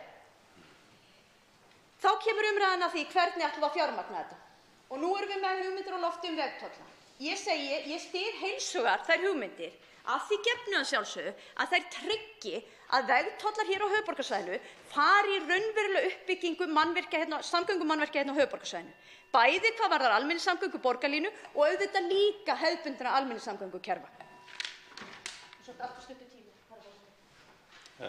Forseti vill samt benda á það að þingmaðurinn gat komið sínu öllu til skila og aðeins farið 6 mínútur fram yfir. Til máls tekur Sara Elísa Þórðardóttir, 83. þingmaður Reykjavíkurkjördæmis norður.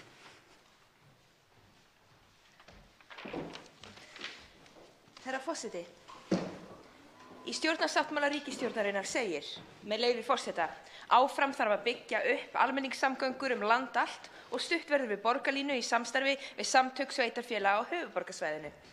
Þann 7. júní á síðasta ári átti ég samtal við hæstvirtan fjármála- og efnahagsráðherra í óundirbúnum fyrirspurnatíma hér á Alþingi þar sem ég spurði hann út í þessi fyrirheit ríkisstjórnarinnar stuðning við borgarlínu. Í svari sínu sagði hæstvirtur ráðherra, með leyfi forseta, hvað getur maður annað sagt en að þetta samtal sé afskaplega skammt á veg komið. Þriðjudaginn í síðustu viku, þann 22. janúar, ræddi hæstvirtur forsætisráðherra frekar aðkomu ríkisins að undirbúningi við borgarlínu. Vísaði hún til fjármögnunar borgarlínu í samgönguáætlun og til viljayfirlýsingar ríkis og sveitarfélaga á höfuðborgarsvæðinu fjármögnun sem liggur fyrir, þó ekki hafi verið lokið við endanlega útfærslu á fjármögnun af hálfu ríkis og sveitarfélaga. Það virðist því sem svo að frá því að ég átti þetta samtal við hæstvirtan fjármála- og efnahagsráðherra að viðræðurnar hafi sannarlega þróast og nú sé vilji ríkisstjórnarinnar til að koma að fjármögnun borgarlínu orðin skýrari. Þetta eru að sjálfsögðu gleðifréttir enda hefur nauðsyn úrbóta á almenningssamgöngum á höfuðborgarsvæðinu orðið ljósari með ári hverju. Almenningssamgöngur skipta nefnilega miklu máli fyrir íbúa en það má ekki vanmeta mikilvægi þeirra í sambandi við loftslagsmál. Loftslagsmálin eru eitt af brýnasta verkefni sem stjórnmálamenn standa frammi fyrir og mikilvægt að við höfum þau alltaf í forgrunni við alla ákvarðanatöku. Í skýrslu Hagfræðistofnunar HÍ frá 2017 kemur fram að uppbygging borgarlínu muni leiða til þess að losun gróðurhúsalofttegunda muni dragast saman 29.000 tonn koltvíoxíðsígilda. Það verðugt markmið og undirstrikar enn betur mikilvægi þess að hefja framkvæmdir við borgarlínu og að ríkið komi að fjármögnun verkefnisins með afgerandi hætti.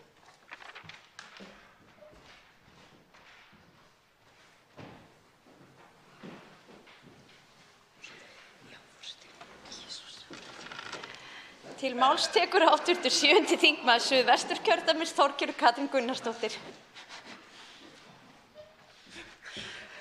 Virðulegi forseti, borgarlínan að verða eitt af þessum málum þar sem kristallast hvort fólk skynji nýja veröld í mótun eða hvort það sé svo hrifið af fortíðinni og þeirri regluhlutana sem þá gilti að það sjái ekki nýja tíma við sjóndeildarhringinn. Ekki ósvipað því sem var með hlýnun jarðar sem tók ýmsa mörg ár eða áratugi að horfast í augu við og aðrir eru ennþá að þybbast við að viðurkenna. Það verður að segjast eins og að vandræðagangur ríkisstjórnarinnar í málefnum borgarlínu hefur komið nokkuð á óvart. Í ríkisstjórninni eru fyrrverandi borgar- og varaborgarfulltrúar eins og Katrín Jakobsdóttir, Svandís Svavarsdóttir og líka Guðlaugur Þór Þórðarson sem ættu að þekkja þau viðfangsefni sem blasa við í samgöngumálum höfuðborgarsvæðisins. Þau ættu að vita að þær umferðarteppur verða ekki leystar með fleiri akreinum, mislægum gatnamótum með hærri hámarkshraða. Við vitum líka að Reykjavíkurborg vill frekar lækka hraða og fækka akreinum á helstu stofnæðum hér vestur frá og ekki vilja íbúar Hlíðahverfis að gatan sem klýfur þeirra hverfi verði breiðari og meiri hraðbraut. Ekki frekar en að Garðbæingar vilji breiðari hraðbrautir í gegnum bæinn sinn. Þannig að sú leið að byggja sig út úr vandanum með meiri hraðbrautum, hún úr sögunni. Þrátt fyrir þetta borgarlínan svo mikið tabú í hópi sumra ráðherra að þau þora varla að segja orðið upphátt. Það meira að segja svo að þegar aðgerðaáætlun ríkisstjórnarinnar í loftslagsmálum var fyrst lögð fram, þá var ekki minnst einu orði á borgarlínu, sem þó myndi skipta sköpun fyrir þann árangur sem þar stefnt að, ekki einu orði. Fyrir þessa ríkisstjórn virðist orðið borgarlína vera eins og Macbeth í leikhúsinu, orðið sem ekki má nefna. Samkvæmt skýrslu Mannvits þá vitum við að dýrasta leiðin til þess að leysa samgönguvandann er að byggja hér upp bílaborg. Ódýrasta leiðin er blönduð leið bíla- og borgarlínu sem er einmitt sú leið sem sveitarfélögin hér, gamlir og nýir meirihlutar, og rétt að geta þess að þeir sem voru á móti borgarlínu þeir eru hvergi í meirihluta, allir þessir gömlu og nýju meirihlutar hafa viljað fara þessa blönduðu leið en því miður er hún enn ríkisstjórninni eitthvað mikill þyrnir í augum. Til máls tekur hv. 12. þingmaður Suðvesturkjördæmis Guðmundur Ingi Kristinsson. Virðulegur forseti, já, borgarlínan, 4% notana og hún er flott. En hún leysir til dæmis ekki vanda fólk sem býr í Sefberginu í Hafnarfirði sem er lokað inni kvölds og morgna á háannatímanum og strætó líka lokaður inni vegna þess að strætóin þarf að komast þarna inn og út til þess að síðan að komast í borgarlínu eða strætólínuna og einkaveg strætó. Í sama má taka að fyrir 40 árum, þegar ég flutti í Hafnarfjörð, þá var ofabyggðavegur til, hann er orðinn. Þá var maður 10 mínútur korter úr Hafnarfirði á sama hvað tíma var í bæinn. Í dag er þetta maður þakka fyrir 45 mínútur, stundum klukkutíma, jafnvel lengst 2 tíma, aðra leið. Og þá er maður eftir að koma tilbaka. Það sem við þurfum að horfa á er bæði svokölluð borgarlína og líka leysa þennan vanda bílsins að geta komist frá A til B. Og við þurfum að hafa ofanvegaveg, við þurfum að hafa Sundabraut, við þurfum jafnvel að setja veg Skerjafjörðinn. Við verðum að finna einhverjar lausnir. Ef við ætlum ekki að gera neina lausnir, þá er 40% aukning á einkabílnum. Hvað þýðir það þá? Verður fólk hérna 3-4 tíma að komast á Hafnarfirði í Reykjavík í framtíðinni? Ég efast að það muni nokkuð sætta sig við það. Þannig að, og hugsið ykkur alla þessa mengun, þegar þúsundir bílar eru fastir klukkutíma á leiðinni, bara þessa stuttu leið úr Hafnarfirði til Reykjavíkur. Það er ekki neins smá mengun og einhvern veginn verðum við að leysa það. Og þess vegna segi ég það að við verðum að leysa báða vandana, ekki bara annan.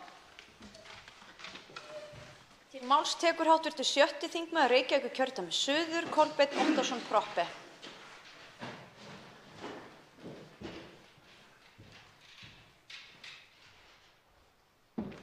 Forseti, ég byrjaði að segja að mér finnst að málshefjandi í svona umræðu eigi að eiga lokaorðið í þeirri umræðu. Þá er umkvörtunum mínum þar lokið, enda ekki stórvægilegar. Hér hefur átt sér að stað mikil og góð umræða að mestu leyti. Ég þakka hæstv. Ráðherra fyrir skýr og greinargóð svör og góðan vilja sem framkom í hans máli hér áðan. Einhverjir hv. þingmenn hafa gert eitthvað úr því og reynt að búa til eitthvað sem ég heita vandræðagangur ríkisstjórnarinnar í þessu máli. Ég ætla nú að leyfa mér það, forseti, að benda á að hann er nú ekki meira svo að við erum að byrja á borgarlínu. Það er býsna stór áfangi, þó að við viljum sum sjá að stigið verði fastar og fari hraðar í þær framkvæmdir. En það er það sem við erum meðal annars að ræða hér. Og hér hefur verið rætt áætlanir. Ég er nú ekki mikill áætlanamaður almennt í lífinu, en ég horfi þó vonaraugum til 2 áætlana, annars vegar fjármálaáætlunar sem hér hefur komið fram og hins vegar samgönguáætlunar. Það er mín von að almenningssamgöngur verði fyrsta forgangsmálið þegar við leggjum fram endurskoðaða samgönguáætlun, hvenær sem hún verður.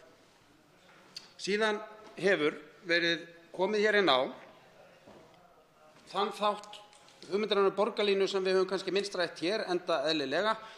Sjálfur skipulagði þessa umræðu þannig að hún snerist almenningssamgöngur. En það er nefnilega hárrétt sem kom hér fram í umræðunni að borgarlínan er miklu meira en það. Borgarlínan er líka skipulagsmál. Þess vegna rímar hún svo vel við hugmyndir aðgerðahóps húsnæðismál sem voru kynntar fyrir ekki svo löngu síðan. Þar var til dæmis rætt uppbyggingu Keldnahverfisins sem er einmitt hluti af hugmyndum borgarlínu. Ég velti þeirri hugmynd upp hvort það mætti ekki flýta framkvæmdum þetta inni saman, annars vegar í húsnæðismálum og hins vegar í þessum samgöngumálum. Þannig að væri hægt að gera þetta eins fyrst og kostur og fyrr en kannski menn sáu fyrir sér í upphafi. Að lokum tekur til máls hæstv. Samgöngu- og sveitarstjórnarráðherra Sigurður Ingi Jóhannsson.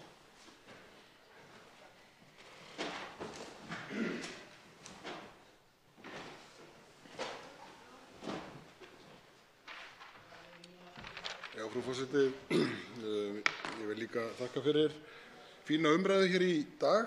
Hv. þingmaður Þorgerður Katrín Gunnarsdóttir, sem hefur ekki verið hrifin af blandaðri leið Framsóknarmanna með Framsóknarmönnum almennt, tók sérstaklega undir að það væri mikilvægt að fara hérna blönduðu leið. Og ég er svo sammála, enda erum við að leggja hér upp með blandaða leið sem að nokkrir þingmenn hafa komið inn á, það er að segja bæði í stofnvegaframkvæmdunum og almenningssamgöngunum. Svo verð ég aðeins að nefna það og ætla ekki að eyða miklu púðri í það að hv. þingmaður Helga Vala Helgadóttir, sem er fulltrúi í umhverfis-samgöngunefnd sem fjallað samgöngumál, að það er orðið hvimleitt, leiðinlegt að þurfa æ ofan í æ að leiðrétta staðreyndavillu sem hér er fluttar af henni hér í þessum ræðustól. Það er óþolandi. Ég ætla ekki að eyða lengri tíma í það. Staðan er þessi: samskipti ríkis og sveitarfélaganna á höfuðborgarsvæðinu hafa aldrei verið betri hvað varðar það að ná samkomulagi uppbyggingu annars vegar almenningssamgangna og hins vegar stofnvega.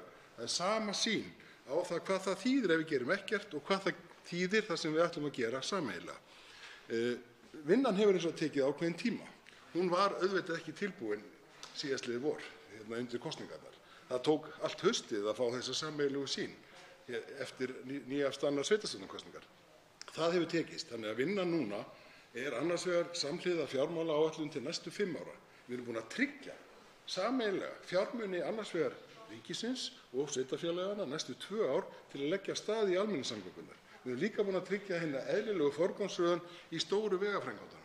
Og við erum á sama tíma að horfa á almenningssamgöngur hringinn í kringum landið. Við erum búin að tryggja það að þær eru í góðum farvegi á árinu 2019 eins og hv. þingmaður Ari Trausti Guðmundsson kom inn á. Við erum með öðrum orðum að ganga nákvæmlega þau skref sem við lofuðum að gera og jafnvel hraðar og lengra heldur en við sáum fyrir að hægt væri, vegna þess að það var ekki komið þetta samkomulag, þessa sameiginlega sýn sem þó er komin núna. Og þess vegna munum fjármunirnir til borgarlínuna, til almenningssamganganna sjást í fjármálaáætluninni og í samkomulaginu við sveitarfélögin en ekki á næstu dögum.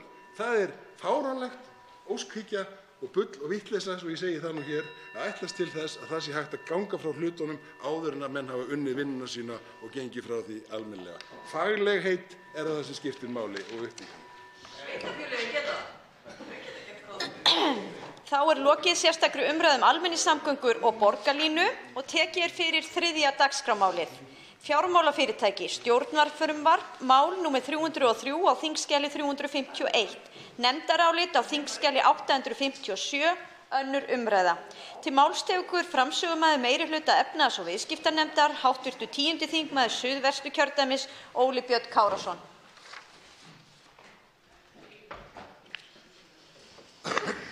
Frú forseti, ég mæli hér fyrir nefndaráliti meirihluta efnahags- og viðskiptanefndar frumvarp til laga breytingu á lögum fjármálafyrirtæki nr. 161 frá 2002. Þetta er á þingskjali 857. Nefndin fékk á sinn fund fulltrúa frá fjármála- og efnahagsráðuneytinu, Seðlabanka Íslands, Fjármálaeftirlitinu og KPMG. Með frumvarpinu lagðar til breytingar á lögum fjármálafyrirtæki atriði er varða stjórn fjármálafyrirtækja og endurskoðun. Breytingarnar má rekja til CRD 4 tilskipunarinnar sem tekin hefur verið upp í íslenska rétt í áföngum á undanförnum árum. Lúta þar einkum að takmörkunum á öðrum störfum framkvæmdastjórna, stjóra og stjórnarmanna fjármálafyrirtækja annars vegar og upplýsingu og tilkynningarskyldu endurskoðenda fjármálafyrirtækja hins vegar. Í kjölfar ábendinga í umsögn Fjármálaeftirlitsins og höfðu samráði við ráðuneyti leggur meirihlutinn til breytingar á orðalagi 2. efnismálsgreinar 4. greinar frumvarpsins skyldu endurskoðenda til að tilkynna Fjármálaeftirlitinu ákveðin atriði sem varðar starfsemi fjármálafyrirtækis. Breytingarnar lúta einkum að hugtakanotkun eins og kemur fram í breytingartillögum sem fylgja með nefndarálitinu á sama þingskjali. Auk framangreinds leggur meirihlutinn til að við frumvarpið bætist grein þar sem kveðið er á breytingu á 2. málsgrein 90. grein laganna sem lýtur að starfstíma endurskoðanda. Samkvæmt ákvæðinu skal kjörtímabil endurskoðanda eða endurskoðunarfyrirtækis fjármálafyrirtækja vera 5 ár og hefur ákvæðið meðal annars verið gagnrýnt fyrir ósveigjanleika, ekki síst þegar til stendur að samræma starfstíma endurskoðanda milli móður-, dóttur- og systurfélaga, samanber 3. málsgrein 90. greinar. Samkvæmt frumvarpi til nýrra heildarlaga endurskoðendur og endurskoðun sem nefndin hefur til umfjöllunar fellur umrætt ákvæði 2. málsgreinar 90. greinar laga fjármálafyrirtæki úr gildi og nýjar reglur starfstíma endurskoðanda sem byggist á ákvæðum reglugerðar ESB nr. 537 frá 2014 endurskoðendur á einingum tengdum almannahagsmunum taka þá við. Samkvæmt þeim reglum má ákvarða starfstíma endurskoðanda fyrir fjármálafyrirtæki allt frá 1 ári og upp í 10 ár. Meirihlutinn hefur því skilning á þeirri gagnrýni sem gildandi ákvæði 2. málsgreinar 90. greinar laga fjármálafyrirtæki hefur sætt og leggur til orðalagsbreytingu á ákvæðinu með það að markmiði að auka sveigjanleika við ákvörðun starfstíma við skipun endurskoðanda og endurskoðunarfyrirtækis fjármálafyrirtækis. Þá leggur meirihlutinn til orðalagsbreytingu á b-lið 6. greinar frumvarpsins sem tæknilegs eðlis. Að teknu tilliti þeirra breytinga sem koma fram á þingskjali sem fylgir nefndarálitinu leggur meirihlutinn til að frumvarpið verði samþykkt og undir nefndarálitið rita sá hér stendur Óli Björn Kárason og hv. þingmenn Þorsteinn Víglundsson, Brynjar Níelsson, Bryndís Haraldsdóttir, Oddný G. Harðardóttir, Ólafur Þór Gunnarsson, Ásgerður K. Gylfadóttir og Smári McCarthy. Fleiri hafa ekki kvatt sér hljóðs og umræðu lokið. Frumvarpið gengur nú til 2. umræðu. Afsakið. Nei, fleiri hafa ekki kvatt sér hljóðs og umræðu lokið en atkvæðagreiðslu frestað. Tekið fyrir 4. dagskrármálið, rafræn viðskipti og önnur rafræn þjónusta, stjórnarfrumvarp, mál nr. 494 á þingskjali 810, 1. umræða. Til máls tekur hæstv. ferðamála-, iðnaðar- og nýsköpunarráðherra Þórdís Kolbrún Reykfjörð Gylfadóttir. Virðulegi forseti, ég mæli hér fyrir frumvarpi til laga breytingar á lögum rafræn viðskipti og aðra rafræna þjónustu. Með þessu frumvarpi efnislega lögð til ein breyting á lögunum. Breytingin felur í sér að meginregla laganna að þjónustuveitendur, oftast hýsingaraðilar, beri ekki ábyrgð á gögnum sem þeir hýsa fyrir viðskiptavini sína, ekki lengur bundin því skilyrði að hýsingaraðilar fjarlægi eða hindri aðgang að gögnum eftir að hafa fengið tilkynningu meint brot á ákvæðum höfundalaga. Eftir breytinguna þarf að koma til bein vitneskja hýsingaraðila að sé að ræða ólöglega starfsemi eða upplýsingar svo þeir geti borið ábyrgð á efni gagna sem þeir hýsa. Í 12. og 13. grein laganna kemur fram áðurnefnd meginregla ábyrgðartakmörkun hýsingaraðila vegna gagna sem hann hýsir fyrir aðra. Í 14. grein laganna koma síðan fram mikilvægar undantekningar á meginreglunni og í 2. málsgrein 14. greinar kemur nú fram að þjónustuveitandi sem hýsir gögn ber ekki ábyrgð á þeim að því tilskildu hann fjarlægi þau eða hindri aðgang að þeim fái hann tilkynningu að gögn feli í sér meint brot gegn höfundalögum. Ber þá þjónustuveitanda að fjarlægja þau eða hindra aðgang að þeim að viðlagðri refsingu og skaðabótaábyrgð. Þetta ákvæði felur þannig í sér að ekki þarf að vera til staðar nein staðfesting á því að brot á höfundalögum sé að ræða, heldur nægir tilkynning ein og sér. Frumvarpið sem ég mæli hér fyrir var samið af nefnd sem forsætisráðherra skipaði í mars síðastliðnum. Samkvæmt skipunarbréfi nefndarinnar skal hún vinna áfram með og leggja frekara mat á þau mál sem stýrihópur mennta- og menningarmálaráðuneytisins vann að í kjölfar samþykktar þingsályktunar að Ísland skapaði sér afgerandi lagalega stöðu varðandi vernd tjáningar- og upplýsingafrelsis. þær takmarkanir á tjáningarfrelsi sem 2. málsgrein 14. greinar laga rafræn viðskipti fela í sér verður að telja óþarfar og of íþyngjandi. Mikilvægt að árétta að hagsmunir höfundaréttarhafa verða eftir sem áður nægilega vel tryggðir með sérákvæðum höfundalaga lögbann við athöfnum sem fela í sér ólögmæta notkun eða dreifingu á höfundaréttarvörðu efni. Þá einnig ljóst að sú breyting sem lögð til í frumvarpinu leiðir til þess að þegar augljós brot á höfundalögum er að ræða, líkt og með rekstri skráarskipta vefsíða eða með aðgangi að slíkum, mun ábyrgðartakmörkunin ekki eiga við. Þá hefur Hæstiréttur í nýlegum dómum fallist á staðfestingu lögbanns á aðgangi að slíkum síðum á grundvelli ákvæða höfundalaga. Mögulegar áhyggjur höfundaréttarhafa af þeirri breytingu sem lögð til í frumvarpinu eru því óþarfar, þó þær áhyggjur séu fullkomlega skiljanlegar, enda höfundum mikilvægt að vernda hugverk sín. Eftir breytinguna verður ákvæðið í fullu samræmi við Evrópurétt sem og löggjöf í nágrannaríkjum okkar sem tryggir hagsmuni höfundaréttarhafa með jafntryggum hætti.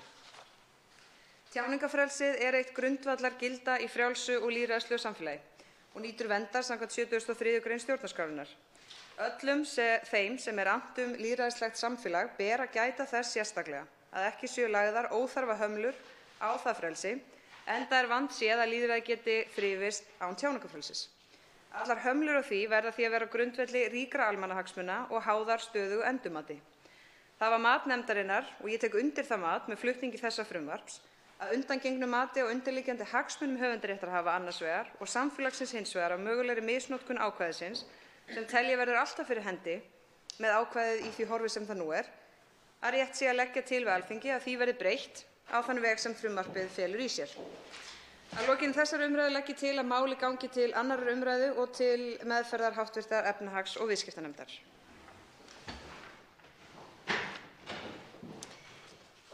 Fleiri hafa ekki kvatt sér hljóðs og er umræðu lokið. Frumvarpið gengur nú til 2. umræðu og efnahags- og viðskiptanefndar. Ef enginn hreyfir andmælum, það er samþykkt. Tekið er fyrir 5. dagskrármálið, heilbrigðisstefna til ársins 2030. Stjórnartillaga mál nr. 509 á þingskjali 835. Fyrri umræða. Til máls tekur hæstv. Heilbrigðisráðherra Svandís Svavarsdóttir. Virðulegur forseti, ég mæli hér fyrir þingsályktunartillögu heilbrigðisstefnu til ársins 2030.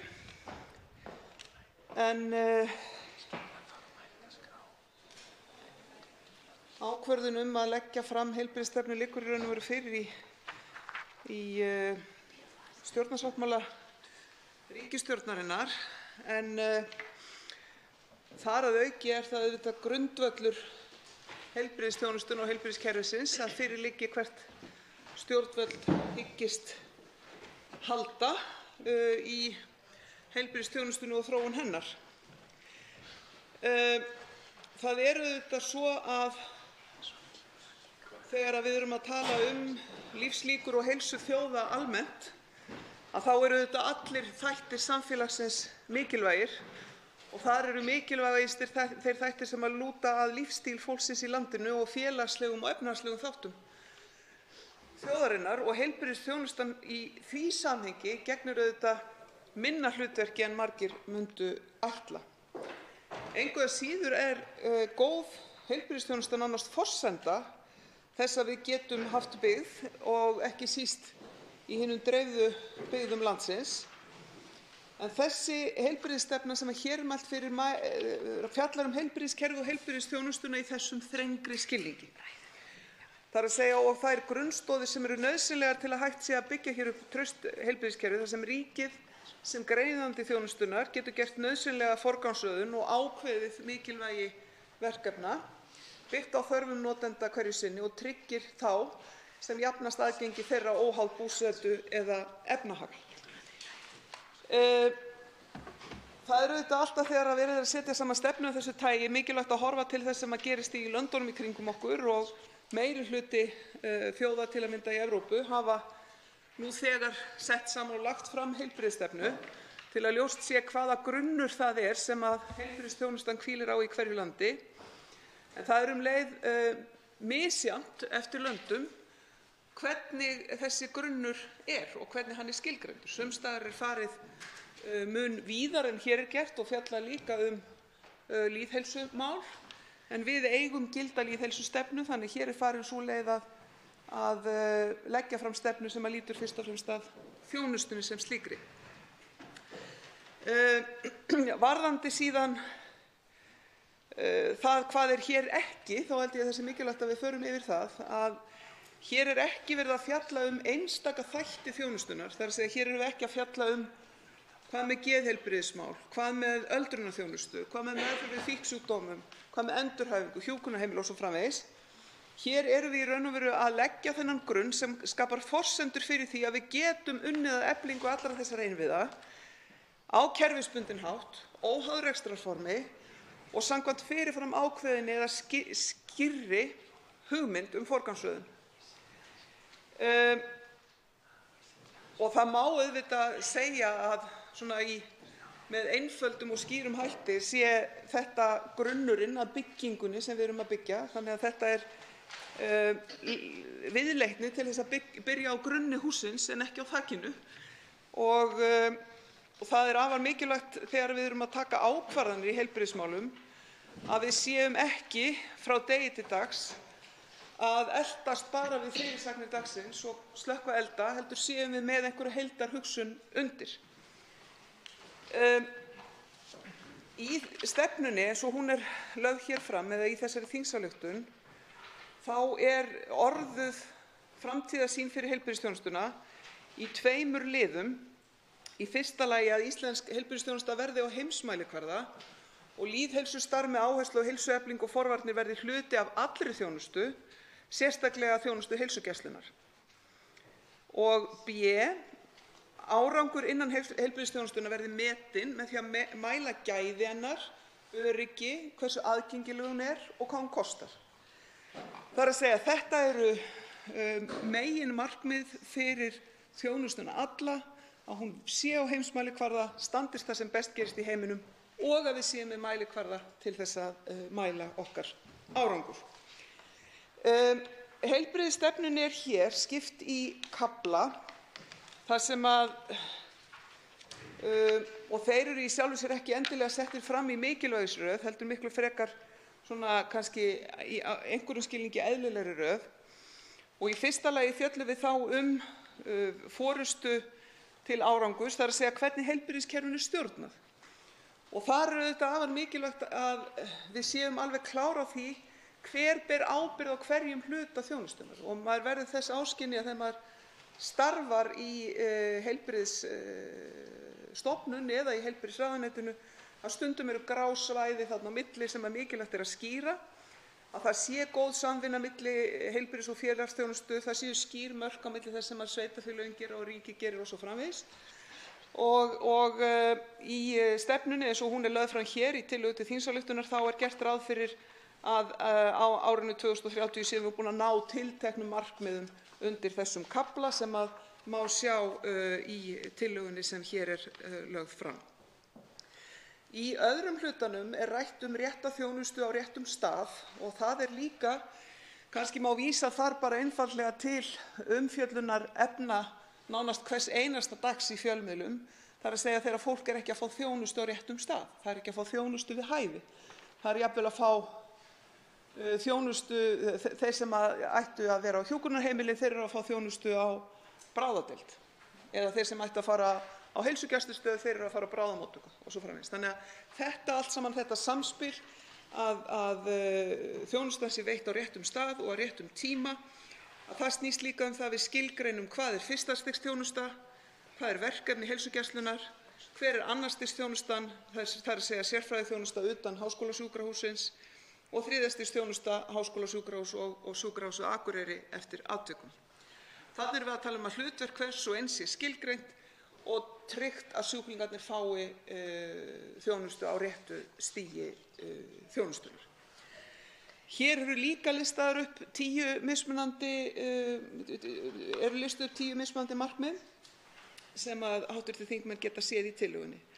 Í þriðja lagi hér kafli sem heitir Fólkið í forgrunni og þar rætt mönnun heilbrigðisþjónustunnar og þar auðvitað heilmargt sem undir og okkur kannski efst í huga akkúrat þessa dagana mönnunarvandi hér á höfuðborgarsvæðinu að því er varðar hjúkrunarfræðinga og sjúkraliða og út um land að því er varðar læknamönnun og sérstaklega þá í heilsugæsluna.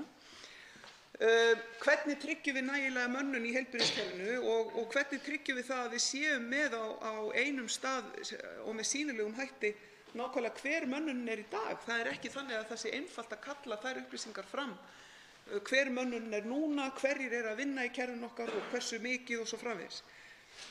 Þarna erum við líka að tala að það verði samstarf milli stofnana og teymisvinna, þverfagleg nálgun, heildræn nálgun, þessi nálgun sem betur fer að vaxa ásmegin í heilbrigðisþjónustunni allri, að við séum að heilbrigðisstarfsmenn séu ekki stakir að vinna sína vinnu, heldur séu unnið miklu meira í teymum þar sem öll þekking nýtist til þess að tryggja sem besta þjónustu fyrir okkar íbúa. Í fjórða lagi er það kaflinn sem heitir virkir notendur og þá erum við að tala að tryggja það að landsmenn hafi góðan aðgang að upplýsingum og hafi þekkingu til að taka upplýstar ákvarðanir val á heilbrigðisþjónustu.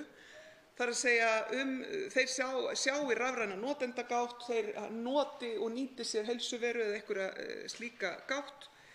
Þeir geti hvenær sem séð stöðu sína í greiðsluþátttökukerfinu, hversu mikið er ég búinn að borga og hversu mikið á ég eftir áður en ég kem upp í þak, sama hvort að það er heilbrigðisþjónusta eða lyf eða hvað það er. Að það verði gerðar reglulega þjónustukannanir sem séu til þess að tryggja ákveðið aðhald að þjónustunni og almenningur viti hvers þeir megi vænta varðandi þróun hennar. Ég verð, virðulegur forseti, að fara nokkuð hér hratt yfir sögu. Númer 5 er rætt hér skilvirk þjónustukaup sem er kannski sá kafli sem að sumu leyti tekur mest á þeim viðfangsefnum sem eru krefjandi í nútíma eða í heilbrigðisþjónustu dagsins í dag. Það er að segja hvernig ríkið kaupi heilbrigðisþjónustu og hvernig sé greitt fyrir hana.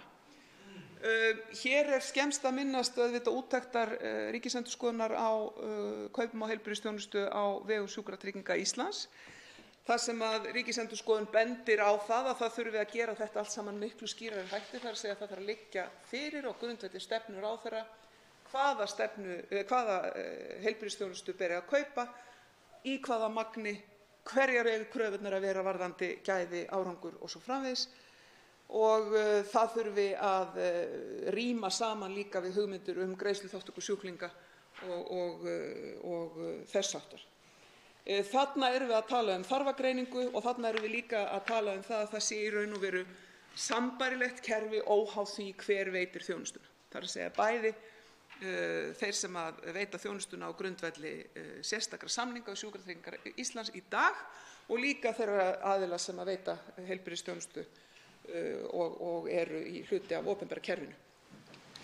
Númer 6 er hér rætt gæði í fyrirrúmi. Til að tryggja gæði og öryggi þá þurfum við að birta niðurstöðu með reglulegum hætti árangur heilbrigðiskerfisins, einstakra þátta, og við séum með samanburðarhæf gögn sem við getum bæði borið saman við löndin í kringum okkur, við getum borið saman innan landsvæða og við getum borið saman á milli einstakra tímabila. Við eigum að gera skýrar kröfur í samningu við þjónustuveitendur gæðavísa og hvaða árangur skuli náð. Og þarna erum við í raun og veru nú þegar búin að skrifa undir, eða ég skrifaði undir með landlækni á dögunum, áform það að koma inn skýru gæðakerfi í alla heilbrigðisþjónustu á Íslandi. Og nú er innleiðingarferlið að hefjast. Það er að segja að allt frá Landspítala og yfir í einyrkja í heilbrigðisþjónustu þá beri öllum að sýna fram á ákveðna gæðavísa og matsþætti til þess að sýna fram á árangur sinnar starfsemi.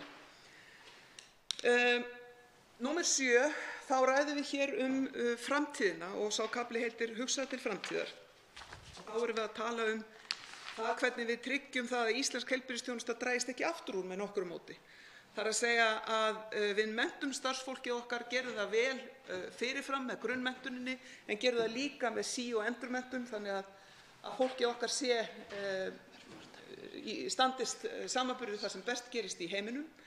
En við ætlumst líka til þess að það sé vettvangur fyrir heilbrigðisstarfsfólk til að sinna rannsóknum og vísindum og gagnagrunnar og lífsýnasöfn verði opin og aðgengileg vísindamönnum sem hafa leyfi til vísindarannsókna. Við höfum samninga við önnur ríki framhaldsmenntun lækna og framhaldsmenntun heilbrigðisstétta uppfylli ströngustu alþjóðlegar kröfur og við stöndum í öflugu samstarfi við Norðurlandaþjóðir mat á nýrri tækni og nýjum aðferðum. Þessir þættir verða alveg örugglega sífellt meira krefjandi eftir því sem árin líða og oft það þannig að tæknin komin töluvert á lengra á undan okkur heldur en við sjálf og stundum eru siðferðileg álitamál sem við höfum ekki klárað að ræða og framfarirnar svokallaðar hafa orðið jafnvel á sviði tækni og vísinda. Virðulegur forseti, það með stökustu ólíkindum en ég búin að fara hérna yfir 7 kafla og á eftir örfáar mínútur hér til þess að loka þessu. En mig langar til þess að geta þess að þegar við erum síðan að tala þessa stefnu í framkvæmda, því að einfaldasti hlutur í heimi náttúrulega ákveða svona stefnu, en hún þarf að vera til einhvers og hún þarf að vera grunnurinn að raunverulegum framkvæmdum.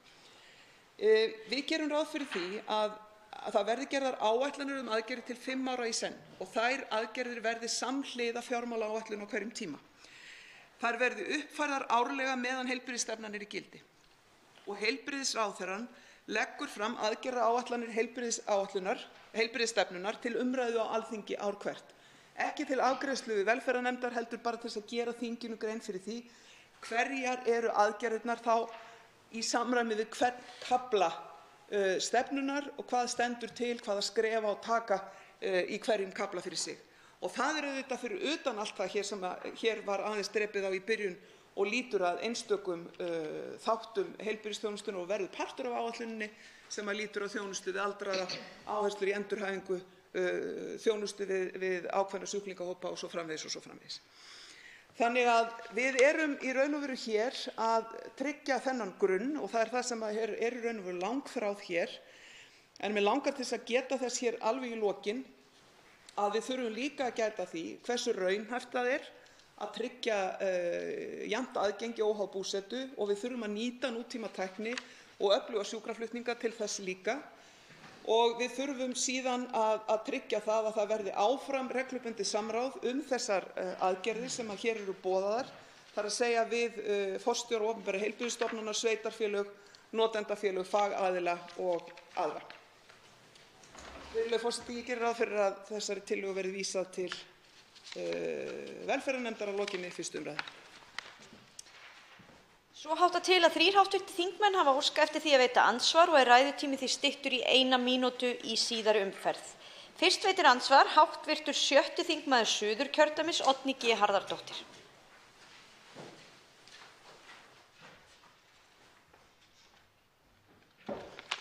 Frú forseti, ég vil þakka hæstv. Ráðherra fyrir ræðuna og að hún skyldi hafa farið í gegnum þessa miklu stefnu á mettíma. Það var vel af sér vikið. Ég vil taka undir með hæstv. Ráðherra að heildarsýnin er afskaplega mikilvæg og mér líst ágætlega á þá sýn sem sett er niður í stefnunni og ég fagna því þegar að hæstv. Ráðherra segir að í fjármálaáætlun verður stefnan út og niður í ákveðnar aðgerðir eftir árum og það rými síðan við fjárframlög. Ég spurði hæstv. Ráðherra á síðustu voran fyrir tæpu ári síðan vandann, það er að segja sem blasir við vegna skorts á hjúkrunarfræðingum og sjúkraliðum og í því svari kemur fram að ráðherra hyggist marka stefnu mönnun hjúkrunarfræðinga, sjúkraliða og annarra heilbrigðisstarfsmanna innan heilbrigðisþjónustunnar og gera áætlun það hvernig mannaflaþörfinni verði mætt. Mun sú stefna vera hluti á heilbrigðisstefnu velferðarráðuneytisins og í stefnunni er auðvitað tekið á þessu máli en ég vil spyrja hæstv. Ráðherra því þetta er bráðavandi. Það eru hundruð hjúkrunarfræðinga sem bara vantar í jafnvel fjármögnuð stöðugildi og sama er að segja fyrirsjáanlega vanda vegna skorts á sjúkraliðum. Hvað sé verið að gera í þessu bara núna og hvort að það séu aðgerðir sem sem hæstv. ráðherra telur að geti mætt þessum vanda og að laga hann til framtíðar? Þá svarar andsvari hæstv. heilbrigðisráðherra Svandís Svavarsdóttir. Virðulegi forseti, ég þakka hv. þingmanni jákvæð orð og spurninguna líka. Varðandi mönnun í hjúkrun, þá hef ég safnað saman, og við gerðum það í ráðuneyti velferðarmála og núna heilbrigðisráðuneytinu, nánast, hvað á ég að segja, öllum mögulegum hugmyndum sem hafa komið upp í viðræðum við stéttarfélögin, í skýrslum, úttektum og svo framvegis og safnað saman öllum þeim tillögum sem kynnu að vera til góðs í því að bæta mönnun í hjúkrun. Og þarna var ekkert gert í því að stiga eða meta þessar tillögur, hverjar væru góðar og hverjar væru síðri og svo framvegis, heldur bara voru þær allar lagðar á jöfnu. Ég lagði fram minnisblað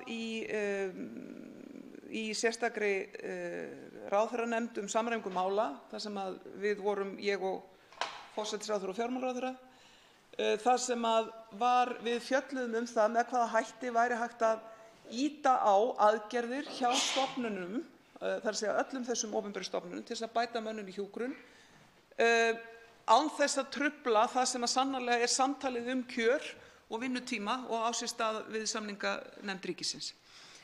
Niðurstaðan var sú, og það gerðist, og gaman að segja frá því á þessum degi, það gerðist í gær að ég sendi bréf til allra heilbrigðisstofnana á landinu, þar sem hvatt til þess að það sé farið í úttekt á þessum aðgerðum sem eru núna 8 eða 9 talsins, og hver stofnun fyrir sig gerir mat á því hver sé mögulegur kostnaður og tímalína við það að koma þessum aðgerðum til framkvæmda til þess að freista þess að koma til móts við þennan mönnunarvanda.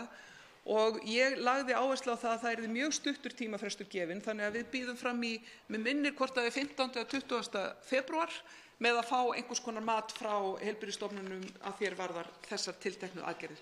Þannig að það þetta sem ég að gera til skamms tíma. Þá veitir andsvar síðara sinni hv. 6. þingmaður Suðurkjördæmis, Oddný G. Harðardóttir.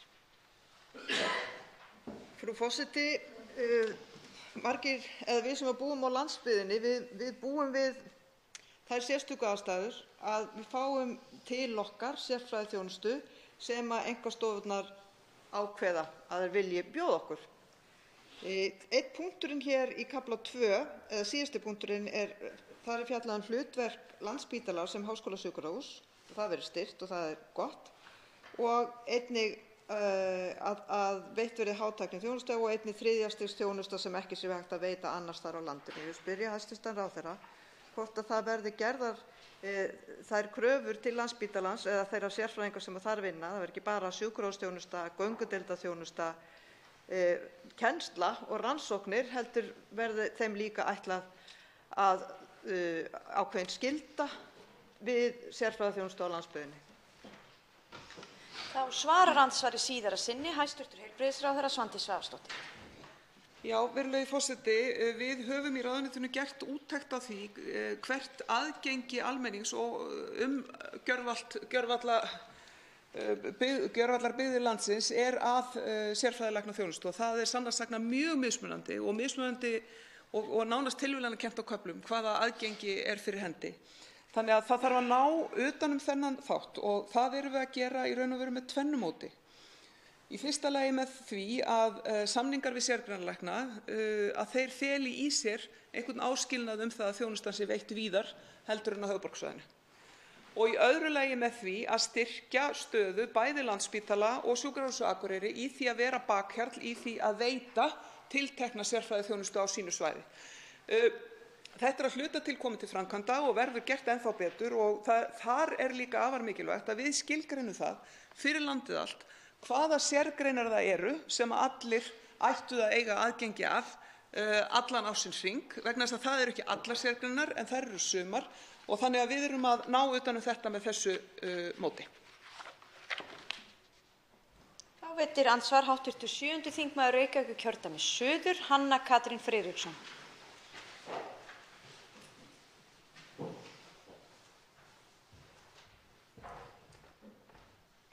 forseti. Þakka hæstv. ráðherra fyrir yfirferðina. Mig langar til aðeins í fyrri umræðu að forvitnast samráðið í þessu. Þannig að ég veit að það eru samráðsgáttin og umsagnir sem það kom 27 talsins held ég. Ég veit á opnum fundi sem ég sat á, þeir hafa líklega verið fleiri, en á sama tíma hefur orðið vart við gagnrýni frá ákveðnum heilbrigðisstéttum sem ekki komið þar að og ég er að tala þá þessa sjálfstætt starfandi sérfræðinga svo dæmi sé tekið. Þannig að ég veit að ráðherra og ráðuneytið vann þétt með Landspítala, mögulega öðrum aðilum innan hins ríkisrekna hlutakerfisins. Þannig ég er að velta fyrir mér hver var aðkoma annarra fagaðila sem hefðu þá getað komið að borðinu með einhverja aðra nálgun, aðra sýn, aðra reynslu og hvort að þetta er rétt að hún hafi verið þá, ef maður geta sagt sér svo ákveðin slagsíða í því og hver ástæðan er þar og þá langar mig líka til að vita hvort að hagsmunasamtök sjúklinga sjálfra hafi komið að málum. Þannig að svona í fyrstu umferð þá hefði ég áhuga á að fá aðeins betri innsýn inn í þetta. Takk.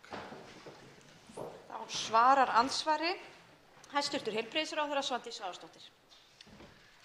Já, virðulegur forseti, við höfðum þann háttinn á að í raun og veru var samráðið mjög opið, en það er auðvitað alltaf þannig að öllum finnst að þeir eigi að koma fyrir að. Það er nú bara svona lífsins gangur í samráði. En fyrsti fundurinn sem haldinn var með opinberu stofnunum. Síðan var haldinn fundur með tilteknum félögum, fagfélögum og stéttarfélögum, þá bæði Alþýðusambandinu, BSRB og öðrum slíkum. Síðan var boðað til opins heilbrigðisþings og við lögðum upp úr því að þar væru til að mynda fulltrúar sjúklingafélaga og það var í raun og veru mjög breiður hópur sem mætti á heilbrigðisþing og gríðarlega mikið af upplýsingum og athugasemdum sem komu inn þar og var unnið úr, sem ég vil halda og vona að útskýri það að hluta að í samráðsgáttinni komu þó ekki nema 27 umsagnaraðilar, af því maður hefði kannski fyrirfram haldið að þetta væri svo stórt og mikið mál og það kæmi fleiri umsagnir á því stigi. En ég vænti þess að þegar þingið er síðan komið með þetta til umfjöllunar hjá sér, þá muni nefndin fá þessar athugasemdir til sín. Og mér finnst auðvitað mikilvægast þegar við erum að tala samráðið við horfum á það í hverju liggja athugasemdirnar, hvað snúast þær ábendingar sem verið er að koma með, frekar en tímasetning aðkomunnar, vegna þess að þegar öll er á botninn hvolft þá getur svona heilbrigðisstefna ekki verið einhvers konar meðaltal eða lægsti samnefnari eða eitthvað slíkt, heldur þarf að vera einhver heildarhugsun þar. Og ég verð að segja það svona miðað við þær athugasemdir sem hafa komið að þá er ég mjög ánægð með þann tón sem er í heilbrigðisstefnunni eins og hún er hér lögð fram til þingsins, þó að það hafi komið fram þessar athugasemdir sem lúta fyrst og fremst að svona tímasetningum aðkomu, en ég treysti hv. velferðarnefnd til þess að fjalla þetta sérstaklega. Þá veitir andsvar síðara sinni hv. 7. þingmaður Reykjavíkurkjördæmis suður, Hanna Katrín Friðriksson. Já, ég þakka hæstv. ráðherra svarið og hlakka verulega til vinnur velferðarnefnd þar sem við tökumst á og gesti. Ég sé að hv. þingmaður Ólafur Þór brosir ekki, en við leysum þetta. Það er annað sem ég langar þá að nefna og það varðar stöðumatið. Því þegar maður leggur af stað í svona stefnumótunarvinnu, ef að gagna á að vera, þá þarf að vera einhver gagnasöfnun. Ég hef svona ákveðnar áhyggjur af skorti á gögnum og kem kannski nánar inn á það á eftir. En mér langar líka að velta fyrir sér hvort að býr ráðherra hæstv. Að einhverjum gögnum sem var safnað fyrir þessa vinnu er eitthvað, því það er ekki í skjalinu og það er svona ákveðin tölulegar upplýsingar, einhver þarfagreining og annað slíkt. Mér langar til þess að fá upplýsingar hjá hæstv. Ráðherra lengra haldið hvar staðan er tekin, það er að segja, og hvaðan þær upplýsingar koma.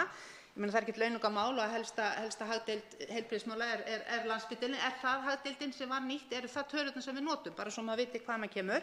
Það er fyrri spurning mín, en ég ætla líka að fá að nota tækifæri hér og spyrja hæstv. ráðherra úr því hann stendur hér og hann nefndi heilbrigðisáætlunina sem kemur í kjölfar á þessum.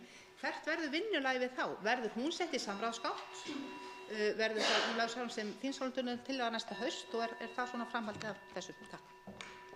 Þá svarar andsvari síðar að sinni hæstv. Heilbrigðisráðherra Svandís Svavarsdóttir. Já, virðulegi forseti, varðandi það stöðumat sem liggur hér til grundvallar, þá eru það náttúrulega fjöldamargar skýrslur sem við höfum í höndunum frá McKinsey, frá Boston Consulting, frá Ríkisendurskoðun og fleiri aðilum sem í raun og veru ber alltaf sama brunni. Það er að segja að það eru sambærilegar og svipaðar athugasemdir sem koma fram. Hins vegar þá er það alveg hárrétt og mikilvæg ábending hjá hv. þingmanni að við þurfum að gera miklu betur í því á Íslandi almennt, og þá er ekki bara að tala um heilbrigðiskerfið, heldur velferðarþjónustuna alla, að við vitum nákvæmlega hvað við erum með í höndunum og hvaða gögn við erum að miða við þegar við erum að leggja af stað og hvaða mælikvarða við ætlum að nota þegar við ætlum að bera saman hvort við höfum náð árangri eða ekki. Og það er því miður ekki bara heilbrigðisþjónusta sem þarf þarna að gera betur. Og þess vegna er það hluti af heilbrigðisstefnunni hér að fara í ítarlega vinnu sem tengist því að skilvirkum þjónustukaupum sem auðvitað er byggt á því að við séum með gögn í höndunum. Gæðavinnan er líka byggð á gögnum. Þannig að hvert sem litið er í raun og veru í þessari vinnu, þá þurfum við að auka og bæta verulega gagnasöfnun og gagnavinnslu. Síðust til að veita andsvar er hv. 11. þingmaður Reykjavíkurkjördæmis norður, Halldóra Mogensen. Forseti, mig langar kannski til þess að byrja á því að bjóða hæstv. ráðherra til hamingju með þessa heilbrigðisstefnu. Því að hún er bara ótrúlega góð og ég hlakka til að fá hana inn í velferðarnefnd og fá gesti og umsagnir málið og vinna hana áfram. En mig langar kannski til að spyrja hæstv. ráðherra, í greinargerðinni er talað nýjar leiðir varðandi skipulag á heilbrigðiskerfum. Og þar kemur fram með leyfi forseta að breytingar hafa meðal annars falist í því að sameina þjónustuþætti, setja á fót svokölluð þekkingarsetur, að loka einingum sem ekki standast kröfur gæði, öryggi og skilvirkni, að baki býr vitneskjan að mannauður og annar auður sem heilbrigðiskerfið byggist á sé takmarkaður og því sé betra að þjappa saman færni, kunnáttu og þekkingu frekar en að dreifa kröftunum of. Og mig langar bara aðeins til þess að biðja hæstv. ráðherra að bara útskýra nánar hvað felst í þessu og hvort að þetta sé einhver svona stefna sem heilbrigðisráðherra er búinn að ganga út frá nú þegar og hvort það sé búið að taka einhver skref í þessa átt og hvaða skref þau hafa verið. Í raun og veru hvernig, út af því ég fór og las með hans til Centers of Excellence og þetta er áhugaverð pæling og væri til að heyra aðeins betur hvernig ráðherra er að hugsa þetta. Þá svarar andsvari hæstv. heilbrigðisráðherra Svandís Svavarsdóttir. Já, virðulegi forseti, ég þakka hv. þingmanni heillaóskirnar. Það sem ég nú montnust yfir er það að það skuli ennþá vera janúar en þetta er á þingmálaskrá í mars. En það er nú bara persónulegt stöðumat.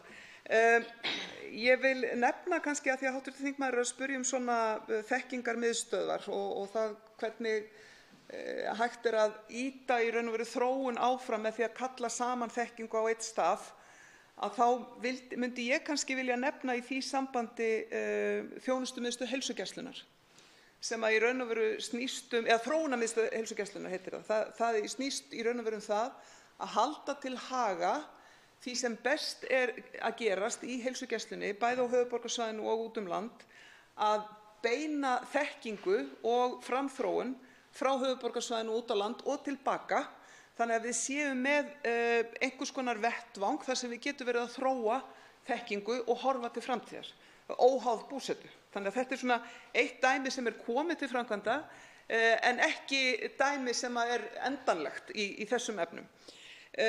Af því að hv. þingmaður spyr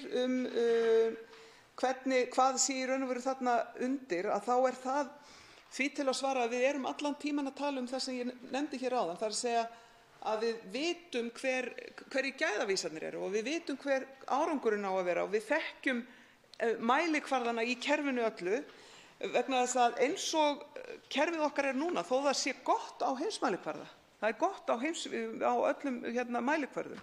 Þá er það samt þannig að við erum bæði sitjum uppi með óhóflega bið sums staðar eftir þjónustu og á öðrum stöðum er sannarlega verið að veita of mikla þjónustu.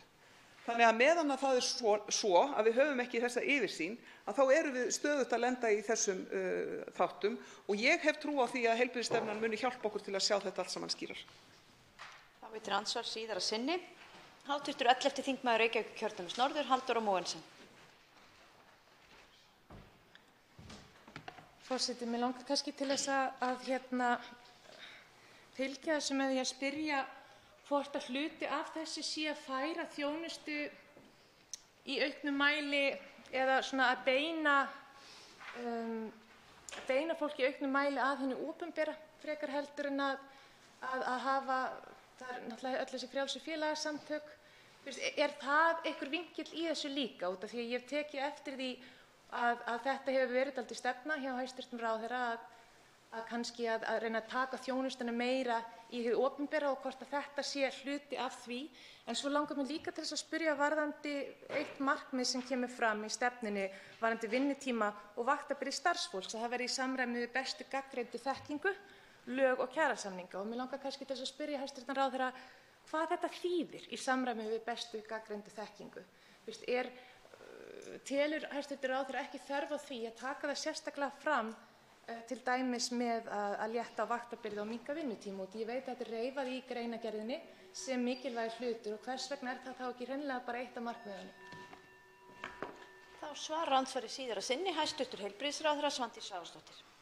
Já, virðulegi forseti, varðandi vinnubyrðina og starfsfólki, þá er þetta eitt af því sem við erum að tala á hverjum degi og meðal annars í dag þá hitti ég fulltrúa frá Læknafélagi Íslands sem voru að fara yfir með mér nýjustu rannsókn þeirra að því varðar kulnun lækna í starfi og við þekkjum vaktaálag hjúkrunarfræðinga og svo framvegis. Þannig að þetta er eitt af því sem þarf að taka til skoðunar og þetta er orðað þarna með þessum hætti og það er þingsins og nefndarinnar að meta það hvort það megi taka þar dýpra í árinni. Af því að hv. þingmaður spyr hvort það sé eitthvað sérstakt áhugamál hjá ráðherranum að taka þjónustu og færa hana til opinberra aðila. Það er ekki sérstakt áhugamál hjá ráðherranum að gera það en hins vegar er það sérstakt áhugamál hjá mér að styrkja hið opinbera kerfi. Því að ég sé það alls staðar í kringum okkur þar sem að heilbrigðiskerfi eru sterk að þá er það þannig að kjölfestan er sterkt opinbert heilbrigðiskerfi. En ég vil líka nefna það því að hv. þingmaður er að tala svona samhengi hlutana og að þá leggjum við þetta áherslu líka á það að það sé alltaf vettvangur fyrir heilbrigðisstarfsfólk að vinna með öðrum, að vinna í teymum og svo framvegis til þess að þróa sig og veita betri þjónustu, að við séum ekki, og þá sérstaklega út land með ofdreifða þjónustu eða þá hér á höfuðborgarsvæðinu með heilbrigðisþjónustu þar sem eru fáir að veita þjónustuna því að við vitum það að góð þjónusta hvílir ofta á öflugu faglegu samstarfi og teymisvinnu. Andsvörum er lokið. Til máls tekur hv. 9. þingmaður Suðurkjördæmis Vilhjálmur Árnason.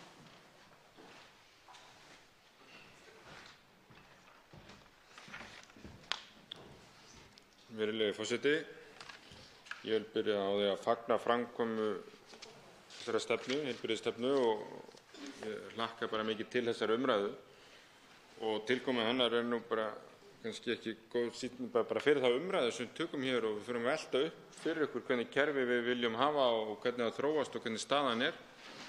Þannig að ég held að þetta sé frábært tækifæri svolítið til þess að opna umræðuna og fá upp hugmyndir og fá sem flesta að borðinu og hlakkaði mikið til þess í velferðarnefndinni. En þetta snýst náttúrulega fyrst og fremst hvaða þjónusta þarf að vera til staðar í okkar landi. Hvaða og svo náttúrulega hvernig forgangsröðum við henni og hvernig á að veita þessa þjónustu og hvar á að veita þessa þjónustu. Þetta er allt þættir sem við þurfum að átta okkur að og þá þarf líka að búa til einhver mælikvarða hvaða þjónustu ætlum við að kaupa og af hverjum og hvernig fylgjumst við með því að við séum að fá þjónustuna sem við erum að kaupa. Þetta er allt saman svona og þá þarf þetta líka alltaf að spila saman og við höfum nú heyrt flestu fréttirnar undanfarið eða bara undanfarin misseri eða ár heilbrigðiskerfið, álag á Landspítalann og ástandið þar og annað slíkt.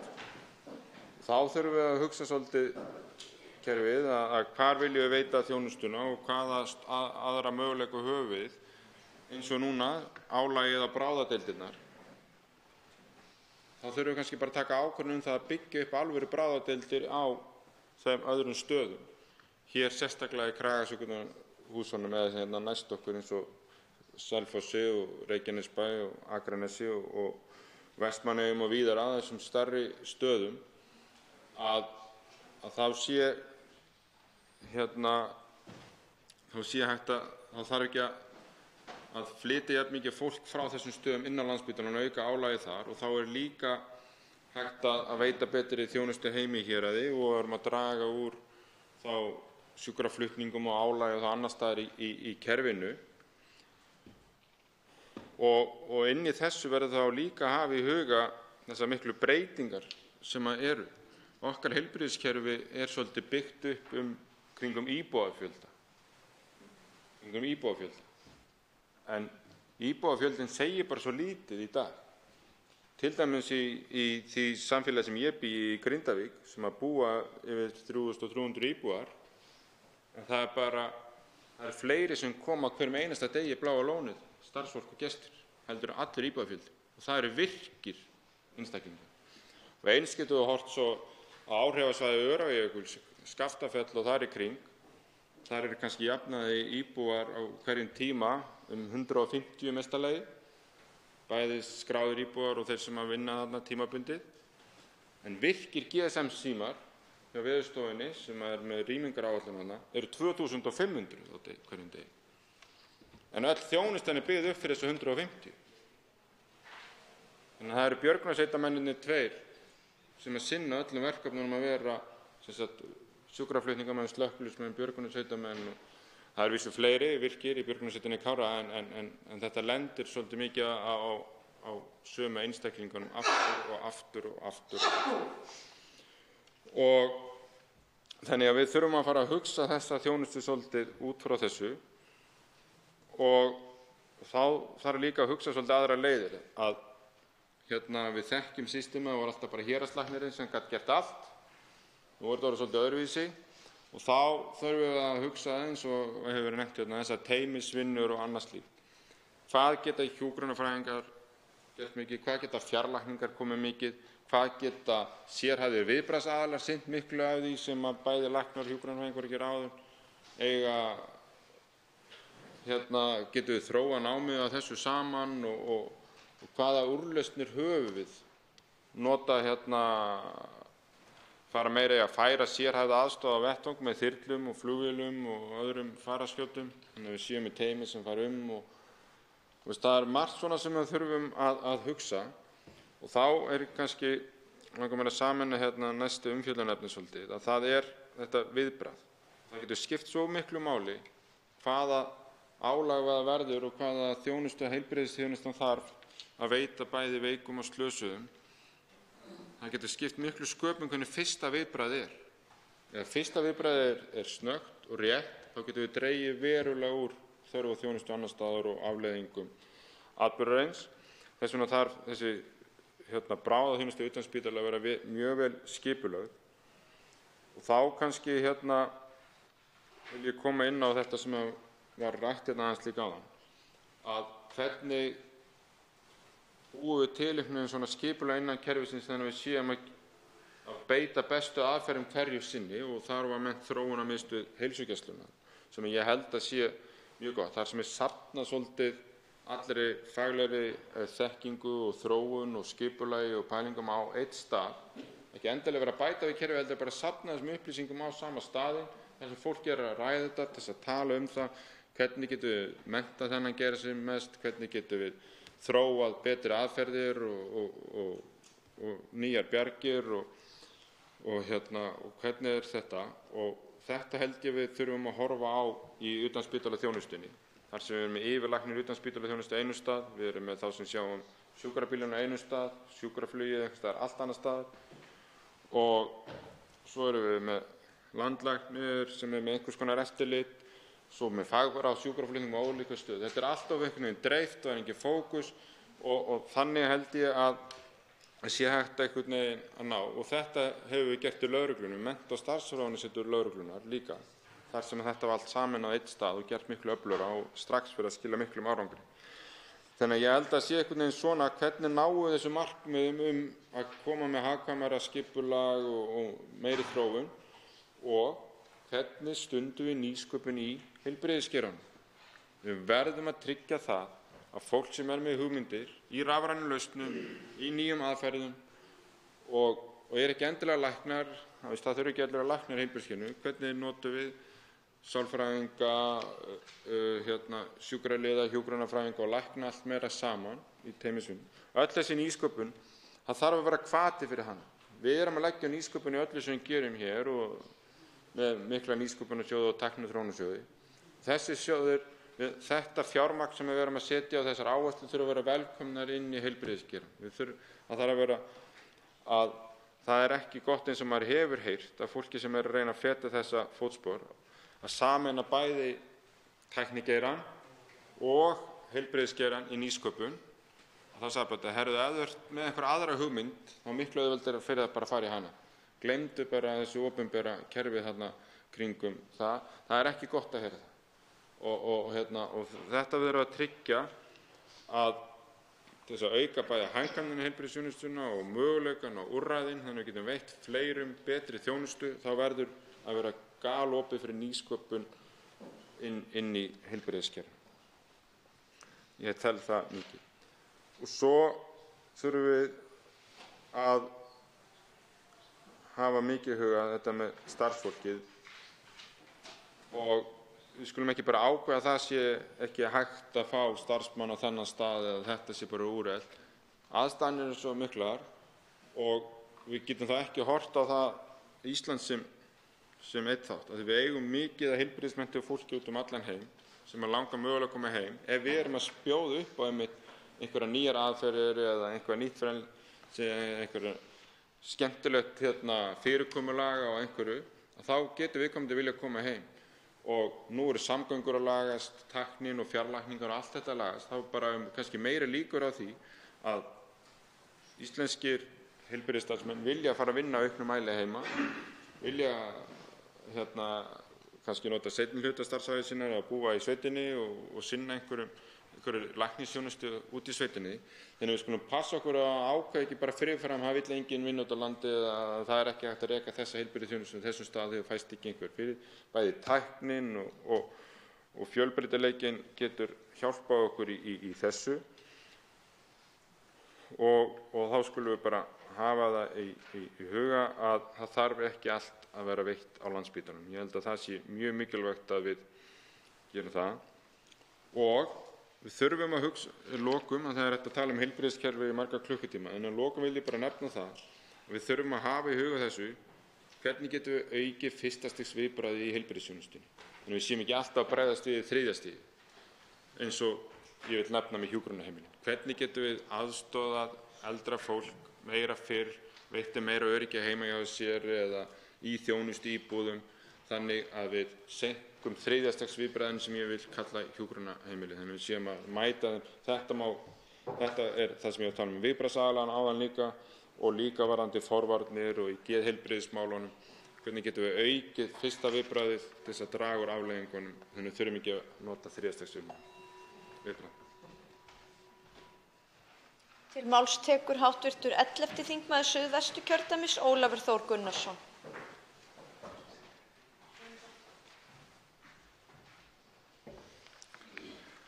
Frú forseti, ég vil hér í upphafi máls míns óska hæstv. Heilbrigðisráðherra til hamingju með framlagningu þessa plaggs og plaggið sjálft. Hér er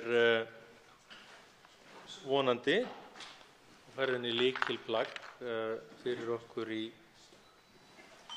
til að horfa eftir til framtíðar í því hvernig við höfum heilbrigðisþjónustu í landinu og það er afar mikilvægt.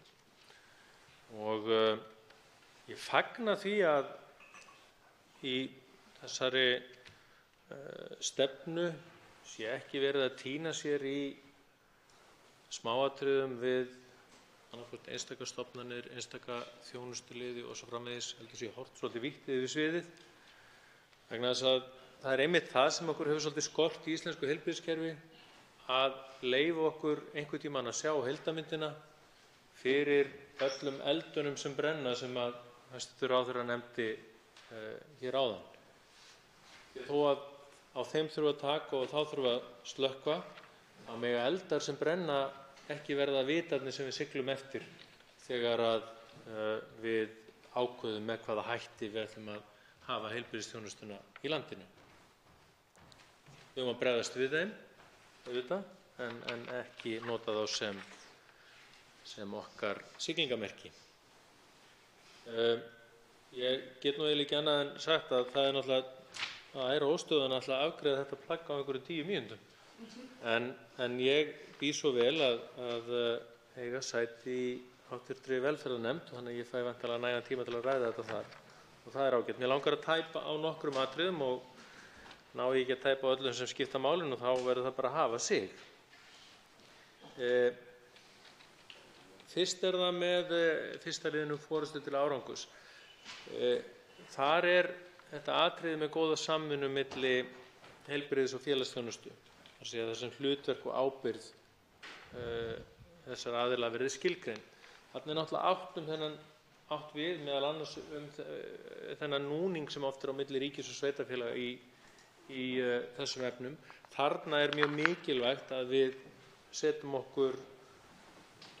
setjum niður svona einhverja stefnu í því að við skilgreind hver á að gera hvað. Það er mikilvægt bara upp á alla þjónustuna. Það þarf að ríkja samstaða um það með hvaða hætti við forgangsröðum í kerfinu. Það skiptir alveg gríðarlega miklu máli eins og kemur fram í lið númer 4 í fyrsta hlutanum. Í öðrum hlutanum er farið meðal annars í að skilgreina stig læknisþjónustunnar. Þarna kannski er einn svona, ég veit ekki hvað maður á að kalla það, gallinn á áætluninni, en það hefur oft verið rætt um það að það eigi að taka öldrunar- og hjúkrunarheimila þjónustuna, skilgreina hana sem fyrsta stigs þjónustu. Það er að segja að þjónusta við einhvern, heilbrigðisþjónusta við einhvern sem býr á hjúkrunarheimili sé fyrsta stigs þjónusta. Hún er samt ekki beinlínis heilsugæsla, en hún er engu að síður í mínum huga fyrsta stigs þjónusta og þetta munum við væntanlega ræða í nefndinni. Eins og er svo oft talað um að þá viljum við að heilsugæslan sé fyrsti viðkomustaðurinn og það er áréttað í stefnunni og það er vel. Það er líka talað um umfang annars stigs þjónustunnar. Það er að segja þetta sem í daglegu tali er kölluð sérfræðiþjónusta. Þarna er ekki bara átt við það, heldur líka átt við hvaða sérfræðiþjónustu ríkið á að kaupa inn á sínum eigin stofnunum. Því það er alls ekki gefið að ríkið eigi að vera með alla sérfræðiþjónustu alls staðar og við erum það lítið samfélag að í stöku greinum er ekki hægt að veita þjónustuna neins staðar annars staðar, kannski örfáum stöðum. Og það er mikilvægt að við setjum þetta niður fyrir okkur og við séum á einhverjum tímapunkti sammála um það. Biðtíminn sem er rætt í 8. lið, 8. tölulið annars kafla, þar þurfum við að koma okkur niður á einhverja lendingu. Það voru oft verið talað um að 3 mánuðir í vissum tilfellum, einhverju fleiri í öðrum og jafnvel ennstið fyrir tími síðan í sumum greinum. En mér finnst að ráðuneytið í tengslum við gerð heilbrigðisstefnu ætti þá að segja það hreinlega: þetta er ásættanlegur biðtími eftir þessari tegund aðgerðar og við ætlum að reyna að vinna eftir því. Ráðherra kom inn á teymisvinnu og sennilega í andsvari hér áðan. Og það er alveg gríðarlega mikilvægur þáttur í nútímalæknisfræði og nútímaheilbrigðisþjónustu yfirleitt. Það eru orðin jú, auðvitað eru mörg verk sem að kannski menn geta unnið einir og sér og allt í góðu með það. En það er óskaplega margt orðið í þessari þjónustu sem krefst þess að margir fagaðilar komi saman. Og þá skiptir miklu máli að bæði sé samstarf á milli þessara fagaðila en það sé líka samstarf á milli stofnana notkun og samstarf notkun á þessu fagaðilum. Því að auðvitað get ekki allar stofnanir verið með alla fagaðila í vinnu á hverjum tíma. Samræmd sjúkraskrá er nefnd í plagginu, það skiptir miklu máli, en í því efni skiptir líka gríðarlegu máli að við finnum einhverja leið til að tryggja öryggi þeirra upplýsinga sem eru í boði í samræmdri sjúkraskrá, einkum og sérílagi vegna þess að við erum svo lítið samfélag. Við þekkjumst eiginlega öll einhvern veginn, eða við erum skyld eða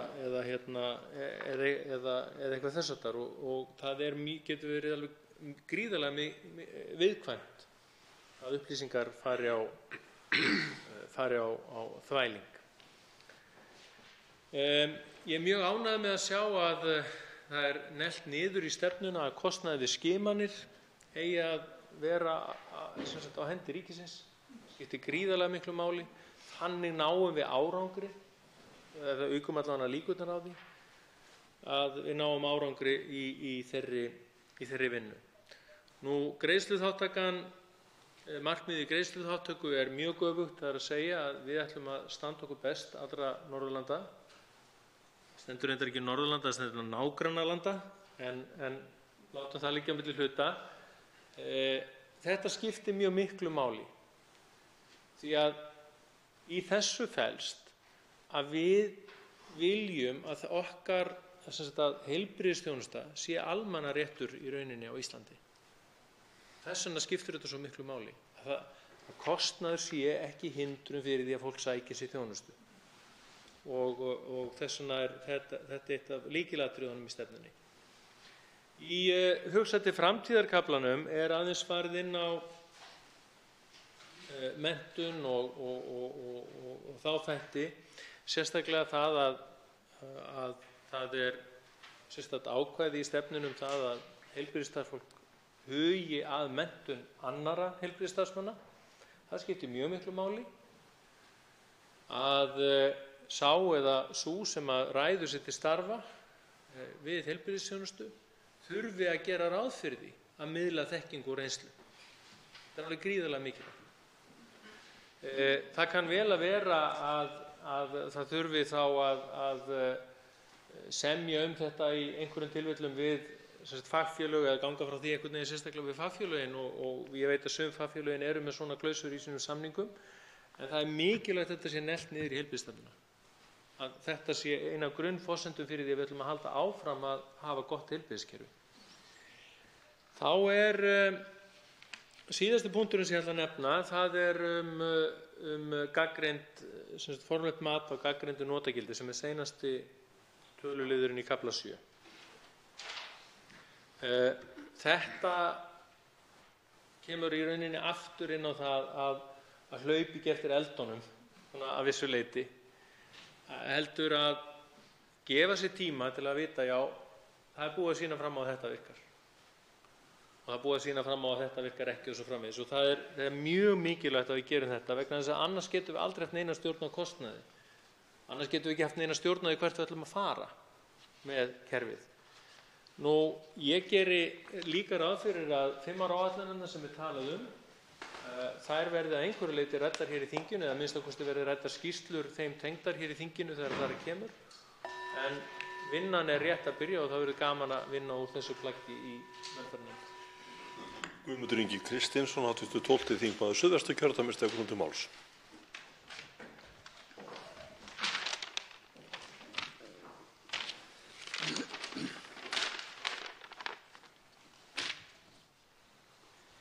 Virðulegur forseti, við erum að ræða hérna heilbrigðisáætlun og ég vil þakka fyrir heilbrigðisáætlun. Þetta er frábært að fá þessa áætlun til 2030 hérna inn og sérstaklega líka það verður að fá hana í velferðarnefndina og taka á henni þar. Eins og áður hefur komið fram þá voru 27 umsagnir sem bárust vegna þess að draga þessa heilbrigðisáætlun og hún á að tryggja almennt öryggi heilbrigðisþjónustunnar og það eru ekki allir sammála hvernig það verður tryggt. Og þess vegna hafa komið ýmsar athugasemdir við drögin, eins og segir, 27 umsagnir og þar af til dæmis kom frá, veit ég, frá sambandi sveitarfélaga þar sem þeir voru eitthvað að furða sig á samráðsleysi og það var einnig, læknafélagi var einnig eitthvað að taka á því líka og það er bara eitthvað sem við tökum á og sjáum til að þeir fá að tjá sig að vild. Við þurfum líka að tryggja og það verður að horfa á það vel og endilega að það er í sambandi við fatlaða einstaklinga, Þroskahjálp gerði athugasemdir vegna þess að þeir hafa þetta áhyggjur af þeirra fólki vegna þess að við vitum hversu viðkvæmur hópur þar er undir og þá er einnig einhver óánægja vegna bráðaþjónustu sjúkrahúsa og það verður líka að segja að það er bráðaþjónusta utan höfuðborgarsvæðisins sem þarf auðvitað að líka að fylgjast vel með og taka vel á og við höfum stóran hóp fólks, langveiks fólks og það þarf að fylgjast vel og endilega með því en það er líka annað í heilbrigðiskerfinu að ég vil bara segja það eins og er að við höfum frábært heilbrigðiskerfi og því til sönnunar er það að ég get staðið hérna í þessu púlti. Ég stæði hérna ekki í þessu púlti og héldi þessa ræðu ef við værum ekki með frábært heilbrigðiskerfi. Og þetta sýnir okkur það að við höfum það en við þurfum líka að passa okkur. Og þar er mesta hættan sem ég sé og það eru biðlistar. Og að vera á biðlista í 1, 2, 3 mánuði, það lifa það allir af. En þegar þú ert komin upp í ár eða meira, þá ertu farin að valda viðkomandi einstaklingi stór tjóni. Og þetta megum við ekki láta ske vegna þess að það er ekki ásættanlegt að einhver aðili bíði í heilt ár og gleypi þúsundir taflna og jafnvel töflu við aukaverkan af þessum viðkomandi töflum og sem veldur hreinlega bara skaða. Og þá erum við farin að vinna gegn markmiðum, bæði læknalaga og annar laga það að fólk á rétt á þessari þjónustu. Það er líka sem við þurfum að taka á og hafa áhyggjur af, það eru sóttvarnar að taka á hvernig við ætlum að gera heildræna sýn vegna sóttvarna. Þar er ýmis vá sem þarf auðvitað að kortleggja og síðan hefur Krabbameinsfélag Íslands bent á það að það vantar betri greiningu og með vegna aukinna krabbameinstilfella og líka vegna þess að við þurfum auðvitað líka, það er alltaf að verða meiri tækni til þess að lækna. Geðheilbrigðismálin, þar er stór þáttur sem við þurfum að huga vel að. Því miður er það ekki nógu góðu standi eins og er í dag og við vitum að geðheilbrigðismálin er næststærsti póstur örorku og þar af leiðandi verðum við líka að taka vel og vendilega á þeim málum og gera geðheilbrigðisþjónustuna algjörlega kostnaðarlausa þannig að allir geti nýtt sér þá þjónustu og það helst bara á rauntíma. Það er líka óásættanlegt að ef maður tekur upp símann og ætlar að hringja og panta sér tíma hjá heimilislækninum að maður fær þá tilkynningu að það fá fyrsta lagi eftir rúma mánuð og það gengur ekki upp. Það er eitthvað að kerfi sem svoleiðis. Þá þarf auðvitað að greina það og taka á svoleiðis hlutum 1, 2 og 3. Síðan auðvitað fjarþjónusta yfir netið.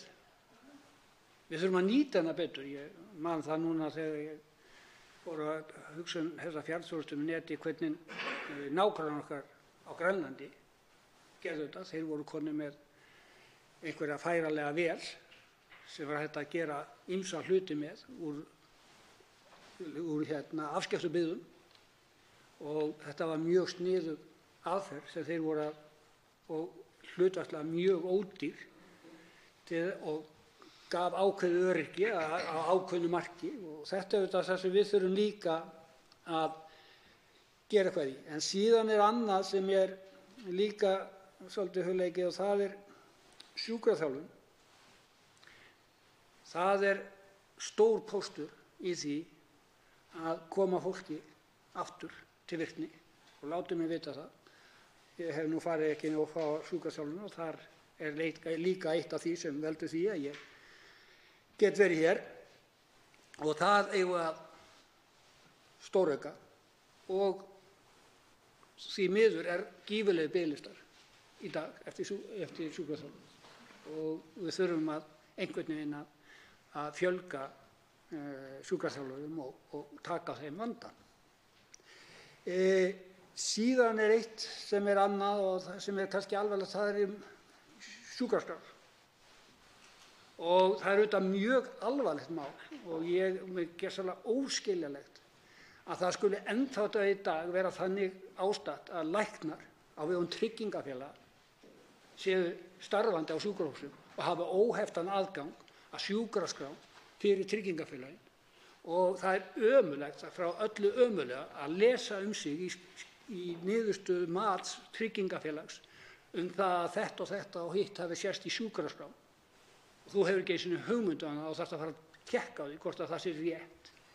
Og komast þá að því að einstaklingar sem voru fullkomlega að vinna fyrir viðkomandi tryggingafélag gat labbað úr sínu skrifstofu inn á viðkomandi spítala og náði þau gögn sem honum hentaði. Svona opna sjúkraskrár eru bara óþolandi og á ekki að líðast, vegna þess að þarna er verið að brjóta illa á réttindum fólks sem getur ekki varið sig. Við erum með ótrúlega mikið umferðarslys, og fólk sem lendir í umferðarslysum, það þarf sjúkraþjónustu, og ef þetta eru erlendir aðilar þá er reiknuð eining það hvað kostar að lækna viðkomandi, og það eru sendir út reikningar fyrir þessu. En ef það er íslenskur ríkisborgari þá er reikningurinn ekki, þá er það bara sjúkraþjónustan sem tekur við því, og mér finnst það að við eigum að horfa til þess að við erum byrjaðir aftur að safna í sjóði hjá tryggingafélögum, svokallaða bótasjóði, sem við vitum hvernig fór með í hruninu, hurfu úr landi brott. Þetta eru sjóðir sem við eigum að gera upp með reglulegu millibili og nýta þessa fjármuni til þess að efla heilbrigðisþjónustuna, vegna þess að það er auðvitað ekkert ósanngjarnt að tryggingafélögin borgi allt það tjón sem veldur líka innan sjúkrahúss og borgi líka sjúkraþjónustuna, vegna þess að það er bara sanngjarnt að það gildi ekki bara erlenda heldur líka innlenda. Það er hellingur hægt að tala í viðbót þessa stefnu, en eins og ég segi, það er mjög gott að hún sé komin fram, og það verður gott að fá hana yfir í velferðarnefndina, og það verður gaman að fá fólk í heimsókn sem hefur gagnrýnt hana og vill koma hlutunum að, og við munum bara taka á móti því og vonandi komumst við því þannig frá okkur að við verðum bara stolt af okkar heilbrigðisstefnu og komum þessum hlutum í eins mikið lag og hægt er. Hv. 10. þingmaður Suðvesturkjördæmis, Óli Björn Kárason, tekur til máls.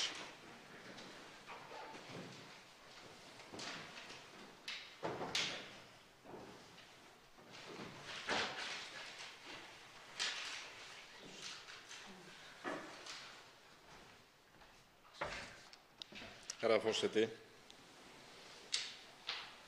Sú þingsályktun heilbrigðisstefnu sem við ræðum hér, það sem er ágætt, hún svo langt sem hún nær, kannski. En nú þannig að tíminn er naumt skammtaður og við erum að tala hér 7 meginviðfangsefni í þessari stefnu og ég geti haldið svona 10-15 minútna ræðu hvert og eitt þeirra. Ég treysti auðvitað velferðarnefnd til að fara ítarlega ofan í, en óháð því sem hér stendur þá liggur það alveg fyrir hvar hjarta þessar ríkisstjórnar slær þegar við horfum til þess að árið sem að ríkisstjórnin tók við, árið 2017, voru útgjöld til heilbrigðismála í heild innan við 200 milljarðar, voru 196 milljarðar, en í lok kjörtímabilsins samkvæmt fjármálaáætlun árið 2021 ætlar ríkisstjórnin að vera búin að hækka þessi framlög til heilbrigðismála nær 45 milljarða á föstu verðlagi. Það er hressilega gefið í og greinilegt að ásetningurinn er sá að byggja hér upp öflugt heilbrigðiskerfi og öfluga heilbrigðisþjónustu fyrir okkur öll. Og það er ánægjulegt. Viðfangsefnið er kannski ekki síður að tryggja það að þessi fjármunir nýtist með sem bestum hætti. Ég held að sé engin ágreiningur í þessum sal, frekar en almennt meðal okkar Íslendinga, að við erum sammála það að reka hér öflugt heilbrigðiskerfi og við ætlum að gera það sameiginlega. Og við teljum að það sé mikil skynsemi í því, meðal annars að sameinast það að reka hér undir hatti ríkisins öflug sjúkrahús. En við verðum líka að hafa burði til þess að viðurkenna mikilvægi þess að einkaaðilar geti boðið upp á heilbrigðisþjónustu og þeir geri það á jafnræðisgrunni þegar það kemur að fjármögnun miðað við ríkisreknar stofnanir. Það séu sömu kröfur gerðar til þeirra að lágmarki en þeir njóti líka jafnræðis þegar kemur að fjármögnun og mér sýnist einmitt að í þessari heilbrigðisáætlun sem hér er þá sé það boðað að menn tryggi það.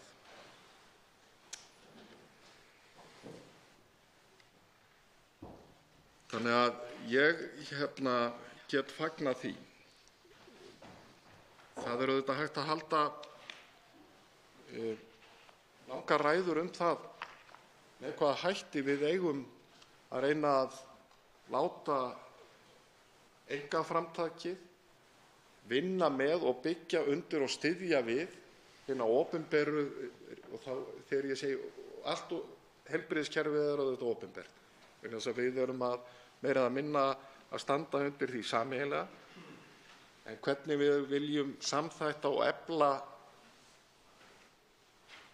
samþættingu og samvinnu einkarekstur og ríkisrekins eða opinbers rekins heilbrigðiskerfi skiptir máli og við erum ekki alveg komin að leiðarlokum í þeim efnum og við erum kannski ekki alltaf samstíga hvernig við ætlum að gera það, en það hlýtur að vera eitt af því sem að velferðarnefnd veltir fyrir sér. En það er hins vegar eitt atriði sem að ég tel nauðsynlegt að ræða hér umfram kannski önnur og eru þó allt mikilvægt.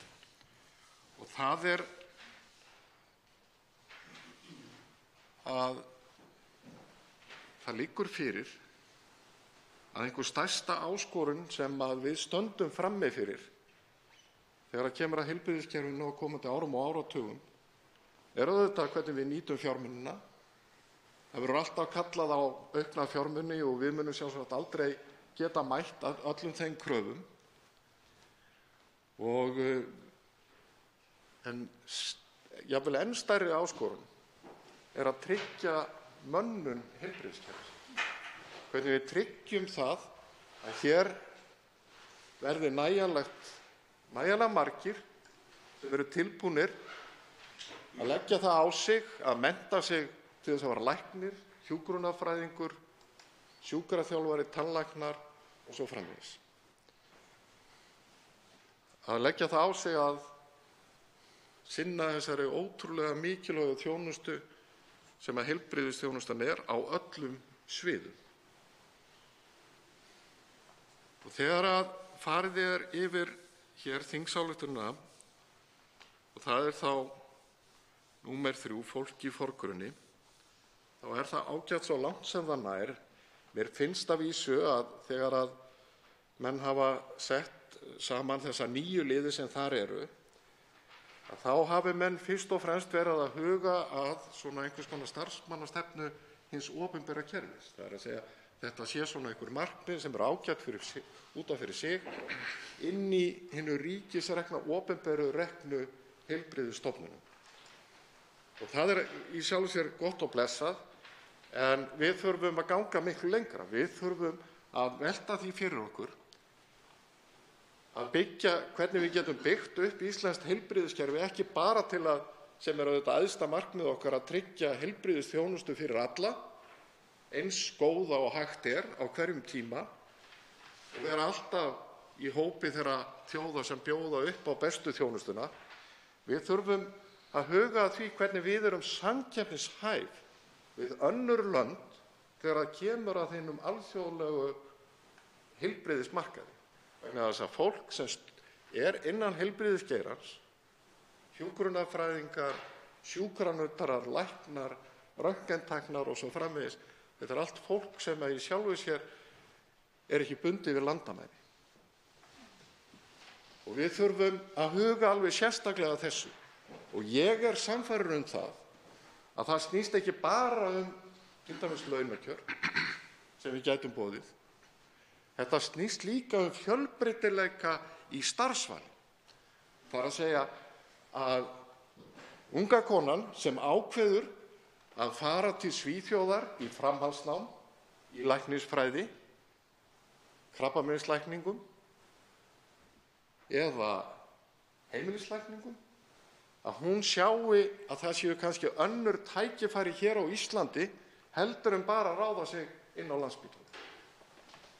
Að hún eigi til dæmis möguleika á því að starfa sjálfstætt eða fara í vinnu hjá einkaaðilum. Að hún sjái fram á það að til framtíðar að þá sé hún kannski ekki háð duttlungum, ef svo má kalla, eins vinnuveitenda. Og það ekki síst þess vegna sem ég held að sé svo mikilvægt að þegar við ræðum hvernig við ætlum að skipuleggja heilbrigðisþjónustuna, að við hugum að því að gefa þessu ótrúlega hæfileikaríku fólki fjölbreyttari möguleika í að velja sér starfsvettvang heldur en bara hjá ríkinu. Og ég alveg klár á því að það mun líka styrkja hinn opinbera rekstur. Að fjölbreytileikinn í þessum efnum muni styrkja hinn opinbera rekstur líka. Vegna þess að allt getur þetta unnið saman ef að við skipuleggjum hlutina af skynsemi. Já, tíminn líður. Eitt að lokum, herra forseti, fara með rétt kyn. Það líka, held ég, nauðsynlegt að, og það kannski má velta fyrir sér hvort að það eigi að vera hluti af þessari heilbrigðisstefnu til 2030 eða hvort að það eigi hreinlega að eiga sér samstarf annars vegar á milli hæstv. Heilbrigðisráðherra og hins vegar hæstv. Nýsköpunarráðherra að marka ákveðna stefnu það hvernig við getum ýtt undir og eflt nýsköpun í heilbrigðiskerfinu. bæði hinu opinbera og einkarekstri, og hvernig við getum laðað ungt fólk, ekki bara sem menntað á sviði heilbrigðisvísinda heldur líka hugbúnaðarverkfræði og svo framvegis tölvunarfræði, hvernig við getum laðað þau hingað til þess að taka þátt í að efla hér nýsköpun, vegna þess að ég er algjörlega sannfærður það að staða okkar hér á Íslandi alveg ótrúlega sterk þegar kemur að því að nýta okkur nýsköpun í heilbrigðiskerfinu með skynsamlegum hætti og það kemur okkur öllum til góða. Til máls tekur hv. 7. þingmaður Reykjavíkurkjördæmis suður, Hanna Katrín Friðriksson. Herra forseti, við erum hér að tala þingsályktun til heilbrigðisstefnu stjórnvalda sem hið ágætasta plagg svo langt síðan varðandi mikilvægi góðrar heilbrigðisþjónustu fyrir landsmenn alla. Ég verð samt að viðurkenna að hvað efni varðar, efnislega þykir mér það ekki mjög bitastætt, þessi þingsályktun og nokkuð ljóst að heilbrigðisáætlun heilbrigðisráðherra sem samkvæmt þessu væntanlega í haust og þaðan í frá hverju ári til 5 ára í senn það sem mark skal taka á. Þar verður pólitíkin og fyrirætlar ráðherra væntanlega í einstaka flokkum yfirlýst markmið, aðgerðabindingar og þess háttar. Og þá velti ég síðan fyrir mig hvort að þetta sé sú nálgun sem við erum sátt við, það að segja þetta mikla samráð með þetta tiltölulega innihaldsrýra plagg og hér til umræðu og síðan ráðherra þá með frjálsspil í framhaldinu með nánari útfærslu, jafnvel án aðkomu þingsins. En ég vil allavega velta þessu upp að því ég átta mig ekki alveg á því hvert framhaldið þar. En mig langar til þess hér, ég nú ein þeirra sem hef aðkoma málinu gegnum velferðarnefnd sem áheyrnarfulltrúi þar og hlakka til vinnuna þar. Mig langar að ræða nokkra þætti hér frekar. Í inngangi eða upphafi hér talað tilteknar nokkrar sérstakar áskoranir og mig langar að nefna sérstaklega það sem nefna má svona setja undir hatt lífsstílstengdra sjúkdóma. Af því að heilbrigðismál snúast líka fyrirbyggingu sjúkdóma. Ég hefði viljað sjá þessum hætti, til dæmis gert þær undir höfði með markmiðum og aðgerðabindingu. Það kemur vonandi síðar, en ég vil þó fagna orðum heilbrigðisráðherra hæstv. Frá því hér áðan að það sé mikilvægt að hlaupa ekki eftir fyrirsögnum dagsins, vegna þess að það staðreynd að lífsstílstengdir sjúkdómar eru ein algengasta orsök heilsutaps í okkar heimshluta og heilsuefling og forvarnir eiga að vera forgangsmál í heilbrigðisþjónustunni sem langtíma fjárfesting einfaldlega í heilbrigði og vellíðan þjóðarinnar. Við þurfum að blása til sóknar í þessum málaflokki og hér ábyrgð stjórnmálamanna einfaldlega mikil. Vegna þess að átaki sem svona áherslum og verkefnum fylgir og ávinningur sem af því hlýst, það einfaldlega ekki mældur í einu kjörtímabili. Það þarf kjark til að horfa til lengri tíma og það þar sem almannahagsmunir liggja. Þetta ágæta plagg brotið upp í nokkra málaflokka og margt gott þar að finna, þó ég ítreki þessa gagnrýni á þetta sem ákveðið virkt stefnumótunarplan með markmiðum og gögnum og síðan aðgerðabindingu og svo framvegis og einhverju skrefum áfram. Í flokknum forystu til árangurs, þar til dæmis hefði ég viljað sjá sjúklinga, notendur kerfisins nefnda, rétt þeirra til að hafa val veitendur þjónustunnar, rétt þeirra til að koma málum þegar framtíðarskipulag heilbrigðismála unnið. Og það væru þarfir þeirra og óskir sem væru ofarlega á lista þegar verið var að tala skipulagið. Þannig að það liggi þá þarfagreining frá þeim að baki þegar gengið út frá skipulagi heilbrigðisþjónustu og fjármögnun einstakra þjónustu þátta. Áfram með þjónustuna, það kafli rétt þjónustu á réttum stað, þá talað að heilbrigðisþjónustan verði skilgreind sem 1.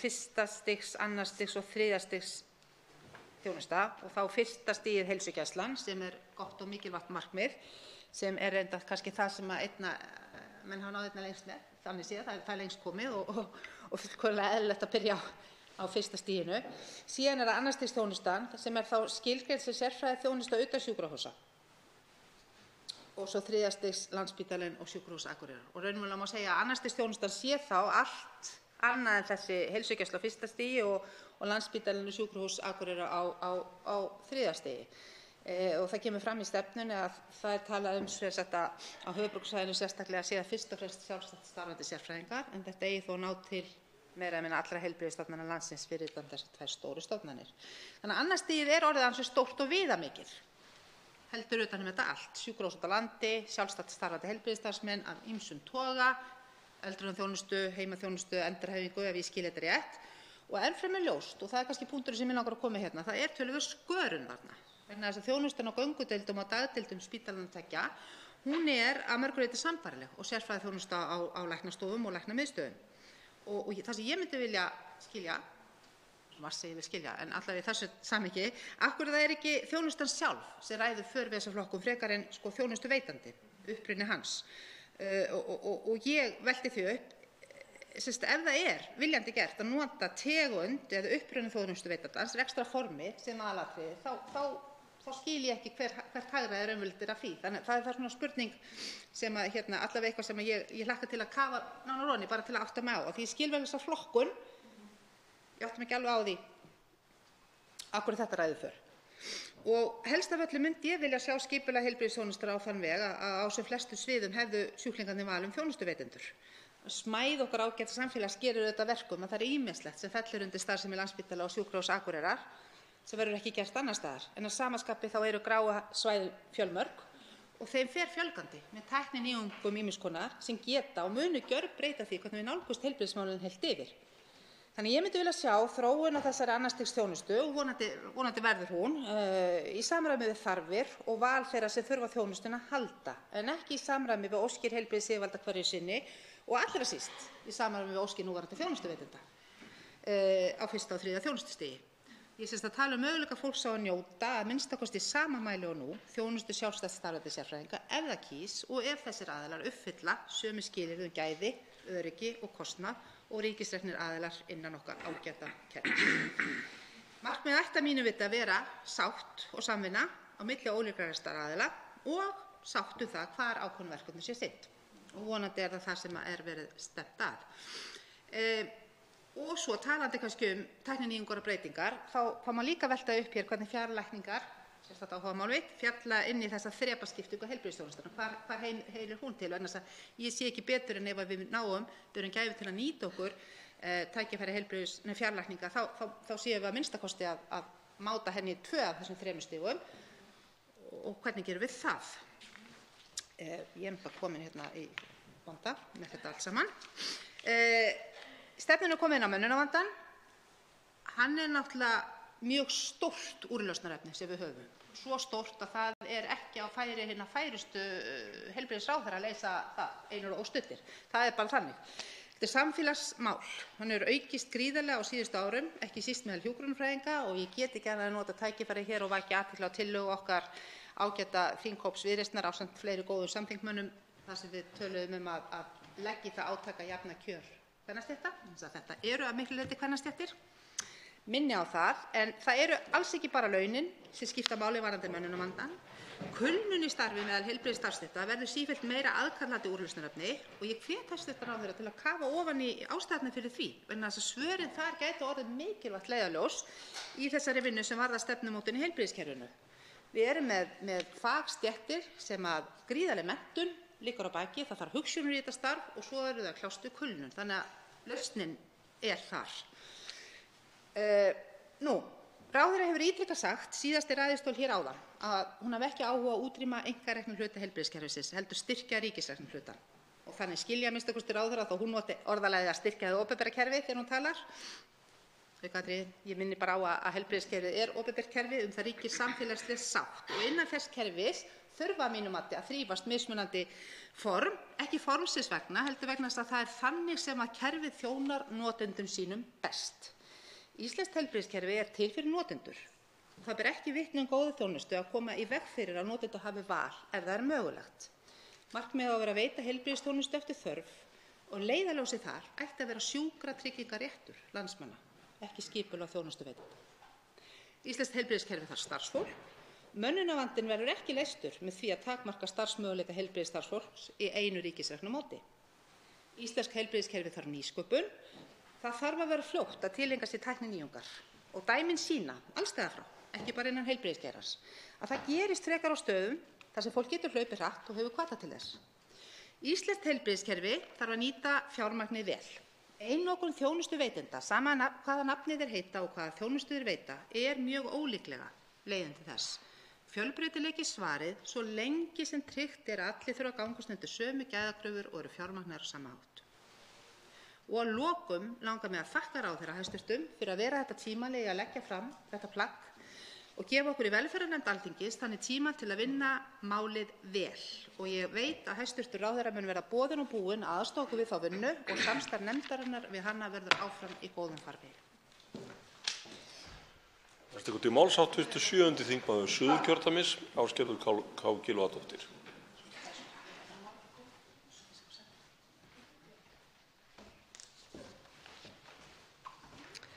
Virðulegi forseti. Ég vil byrja á því að óska hæstv. Heilbrigðisráðherra og okkur öllum til hamingju með þetta plagg sem við erum með hér í dag því að við erum komin áleiðis og ég má til með að nefna það að fyrir 1,5 ári síðan eða þann 31. maí 2017 samþykkti Alþingi þingsályktunartillögu þingflokks Framsóknarflokksins lagða fram að þáverandi hv. þingmanni Elsu Láru Arnardóttur að fela heilbrigðisráðherra að hefja vinnu við heilbrigðisáætlun fyrir Ísland í samráði við fagfólk í heilbrigðisstéttum og nú erum við komin af stað með það plagg. Í fyrirliggjandi tillögu lögð áhersla á 7 meginviðfangsefni sem hvert og eitt hafa mismörg stefnumið sem síðan eru útskýrð í greinargerð. Og ég ætla aðeins að tæpa á nokkrum sem langar að koma inn í. Fyrsta meginviðfangsefnið forysta til árangurs og það fyrsta stefnumiðið að löggjöf heilbrigðisþjónustu verði skýr og hún kveði afdráttarlaust á hlutverk heilbrigðisstofnana og annarra sem veita heilbrigðisþjónustu og hvernig samskiptum þeirra skuli háttað. Í dag mjög mismunandi þjónusta á starfsstöðvum heilbrigðisstofnana landsins og hefur verið kallað eftir skýrri stefnumörkun í heilbrigðisstefnu hvaða þjónustu skuli veita á hverjum stað. Og það var ánægjulegt í framsögu hæstv. Heilbrigðisráðherra að það verið að skoða hvaða þjónustu verið að veita á hverjum stað því að þetta mjög mismunandi yfir landið og verið kallað eftir því að þetta sé hér að þá eða líka vera þar og annað slíkt sem að bara eðli málsins samkvæmt ekki hægt og ekki alltaf neitt sem útskýrir af hverju þessi þjónusta á þessum stöðum. En það hafa orðið miklar breytingar á þjónustu heilbrigðisstofnananna á síðustu árum og eru væntingar íbúa í sumum tilvikum meiri heldur en fjármagn til starfseminnar leyfir sem að helgast af því að það svona læknir sem kemur þarna, þá vil ég líka fá hann til mín hér. Og ég tel að það þurfi að skýra betur hvaða þjónustu á að veita á starfsstöðvum heilbrigðisstofnana og með heyrist að það muni vera gert. Liður 2 fjallar fjármagnið, hlutverk og fjárhagslega ábyrgð ríkis og sveitarfélaga veitingu heilbrigðisþjónustu, að hún verði vel skilgreind. Það þrátt fyrir að það hafi komið aukið fjármagn inn í heilbrigðisþjónustuna eins og kom fyrir hér í ræðu hv. þingmanns Óla Björns Kárasonar að þá lítur ekki út fyrir að að við höfum náð rekstrarjafnvægi í heilbrigðisþjónustunni. Og það má vera að hluta til vegna þess að hlutverk eininganna ekki nógu vel skilgreind. Og ég veit að bæði ég og fleiri hafa væntingar til þess að slík skilgreining kæmi fram til þess að fólk áttaði sig á því hvaða þjónustu ber að veita á hverjum stað þannig að væntingar sé ekki umfram það sem veitt til þjónustunnar. Í lið 2, rétt þjónusta á réttum stað. Þetta markmið tel ég mjög mikilvægt og ef vel tekst til mun það hjálpa okkur að nýta fjármagnið í heilbrigðiskerfinu mun betur heldur en gert í dag. Ef tekst að beina notendum í auknum mæli í gegnum það fyrsta stigs heilbrigðisþjónustu eins og heilsugæsluna og það verði fyrsta stopp í þjónustunni til mikils að vinna því að það fer mikill peningur í stig 2 þar sem fólk í rauninni ætti að vera að leita til þjónustu á fyrsta stigi.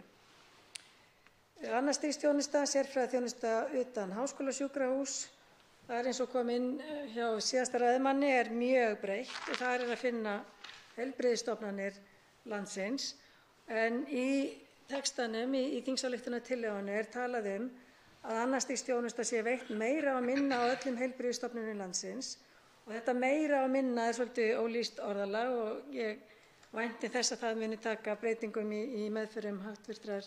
velferðarnefndar þar sem þetta kannski skilgreint aðeins betur. í lið 2 þá er það 7. punkturinn sem vakti líka sérstaka athygli mína. Þar talaði að aðgengi að heilsugæslu og þjónustu sérfræðinga á landsbyggðinni verði jafnað með fjarheilbrigðisþjónustu og vel skipulögðum sjúkraflutningum. Þess má geta að fjarheilbrigðisþjónusta er þegar farin af stað landið og til dæmis á Kirkjubæjarklaustri hefur verið í nokkurn tíma í tilraunaskyni og það er þjónusta sem mun verða í mun meira mæli veitt hér á landi og bara er vel og bara hvet heilbrigðisráðherra áfram í þeim málefnum og einmitt það í byggðaáætlun líka að efla fjarheilbrigðisþjónustu. Fyrst þegar ég las þetta þá fékk ég smá sjokk og hugsaði já, ok, það sem ekki næst að það sem fyrsta stigs heilbrigðisþjónusta er heilsugæslan, svo koma sérfræðilæknarnir, síðan háskólasjúkrahúsin, eigum við þá á landsbyggðinni bara að vera með fjarheilbrigðisþjónustu og svo ef hún virkar ekki þá förum við bara í sjúkraflutning, í sjúkraþyrlunni sem verður á Selfossi. En auðvitað náði ég að jafna mig aðeins að þessu og áttaði mig auðvitað því að þarna er verið að bæta upp það sem á vantar, það sem talaði að þessi sérfræðiþjónusta getur að sjálfsögðu ekki verið öll á sama stað og mun það án efa spara mikið fyrir Sjúkratryggingar Íslands í ferðum einstaklinga að koma til Reykjavíkur til þess að hitta einn lækni og spjalla já, það gengi ágætlega síðustu 6 mánuði og svo þarf ég ekki að hitta þig aftur fyrr en eftir hálft ár og það er hægt að gera það gegnum fjarheilbrigðis þjónustuna. Varðandi sjúkraflutningana þá er það og utan spítalaþjónustu þá er það málefni sem ég vona að verði gefinn sérstakur gaumur í þessari vinnu. Það er alveg ljóst að þar þarf að bæta netið og stuðla að aukinni menntun, þjálfun og ekki síst stuðningi við þá sem að veita utanspítalaþjónustu vítt og breitt landið. Þar hefur verið vaxandi álag undanfarin ár og verður spennandi að fylgjast með tilraunaverkefni sjúkraþyrlur á Suðurlandi sem vonandi fer af stað á þessu ári eins og var veitt heimild til í fjárlagafrumvarpinu. Og ég í rauninni get bara sagt að ég tek undir eiginlega næstum hvert orð sem að hv. þingmaður Vilhjálmur Árnason hafði þessi orð hér í ræðu sinni fyrr í dag, að þetta er bara atriði sem við þurfum að huga mun betur að og sérstaklega þar sem að mikið ferðamenn og annað slíkt. Ég sakna þó í umræðu sjúkrahúsþjónustuna á heilbrigðisstofnunum að það sé ekki horft á samhengi sem var í hugmyndum Framsóknarmanna í þingsályktunartillögunni sem samþykkt var 2017 að huga að sóknarfærum í nýtingu sjúkrarýma á landsbyggðinni sem geti þá létt álagi af Landspítalanum. Vonandi að það eftir að koma inn í útfærslu heilbrigðisstefnunnar. En þar eru til dæmis Kragasjúkrahúsin í mjög góðu færi og þetta sjúkrarými bara víða á landsbyggðinni sem eru til staðar og þjónusta svona minni háttar veikindi og annað slíkt. En þau geta nýst mjög vel til dæmis í endurhæfingu að losa af og dýrara og hærra stigara úrræði sem að þá Háskólasjúkrahúsið og Sjúkrahúsið á Akureyri að nýta þau til endurhæfingar og fólk þarf að styrkja sig áður en fara þeir heim. Þriðja meginmarkmiðið hér, fólki í forgrunni, það er metnaðarfullur kafli og þar sem ekki er annað að sjá en bretta upp ermar og vinna hratt og vel til að ná þessum góðu markmiðum. Það er nokkuð ljóst að það þarf til þess að snúa þeirri ógnvænlegu þróun við sem skortur á fagmenntuðu heilbrigðisstarfsfólki er að sigla í og þar megum við ekki neinn tíma missa. Stór hluti heilbrigðisstarfsmanna vinnur vaktavinnu og það er löngu ljóst að 40 stunda vinnuvika er eitthvað sem er mjög íþyngjandi hjá vaktavinnufólki. Bara vaktavinnufólki almennt, hvort sem það er heilbrigðisstarfsmenn eða aðrir sem vinna þrískiptar vaktir, tala nú ekki um þær. Heilbrigðisráðherra hæstv. Hefur kynnt hugmyndir af aðgerðum til að styðja við betri mönnun hjúkrunarfræðinga en það er alveg ljóst að launakjör og vinnutími, vinnuvikan, er stór hluti af þeirri lausn sem þarf að ræða þar og fór hún ágætlega yfir það hér í sinni ræðu og þakkaði fyrir það. Og ég fagna því að þessi vinna er farin af stað og eins og kemur í niðurlagi, sést fram í niðurlagi hjá heilbrigðisráðherra þá á þetta við aðra stéttir líka, er ekki bara verið að tala um hjúkrunarfræðinga. Fjórða, virkir notendur. Þarna er áhersla mikið á forvarnir og heilsulæsi og að hinu góða. Og það er bara mjög flott að þarna mætti bæta inn í stefnuna að ávarpa langveika og þá sem nota heilbrigðisþjónustuna sem mest. Tíminn líður ótrúlega hratt og þannig að ég ætla að hoppa hér í síðasta punktinn sem ég var með. Það er í hugsa til framtíðar. Og hér hafa þingmenn líka talað nýsköpun í heilbrigðisþjónustu og þá vil ég leggja áherslu á velferðartæknina og benda það að hv. þingmaður Silja Dögg Gunnarsdóttir hefur lagt fram þingsályktun velferðartækni sem bíður þess að vera lögð fram hér í þinginu og vona ég að það gerist hratt og vel og geti verið unnið í samhliða heilbrigðisstefnunni. En þetta að lokum þá bara þakka ég fyrir og óska ykkur aftur til hamingju með þetta plagg. Birgir Þórarinsson, hv. 3. þingmaður Suðurkjördæmis, tekur til máls.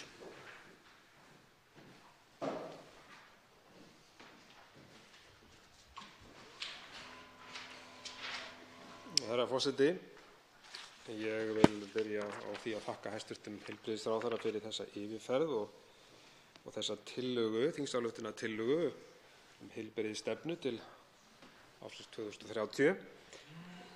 Það er að sjálfsögðu gott að fá svona stefnu og hún er nauðsynleg. Margt athyglisvert í þessu, sumt á annað bara almennt orðað.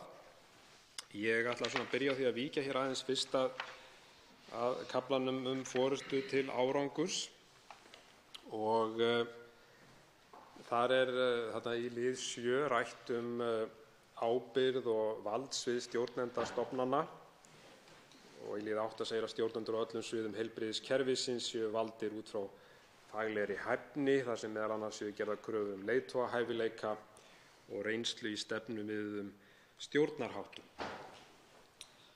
Þetta er að sjálfsögðu afar mikilvægt og það kom líka hér fram í umræðunni áðan að það sé mikilvægt að við nýtum þá fjármuni vel, þá miklu og háu upphæðir sem fara í þetta kerfi, við nýtum það vel og það er að sjálfsögðu einnig á ábyrgð stjórnenda stofnana.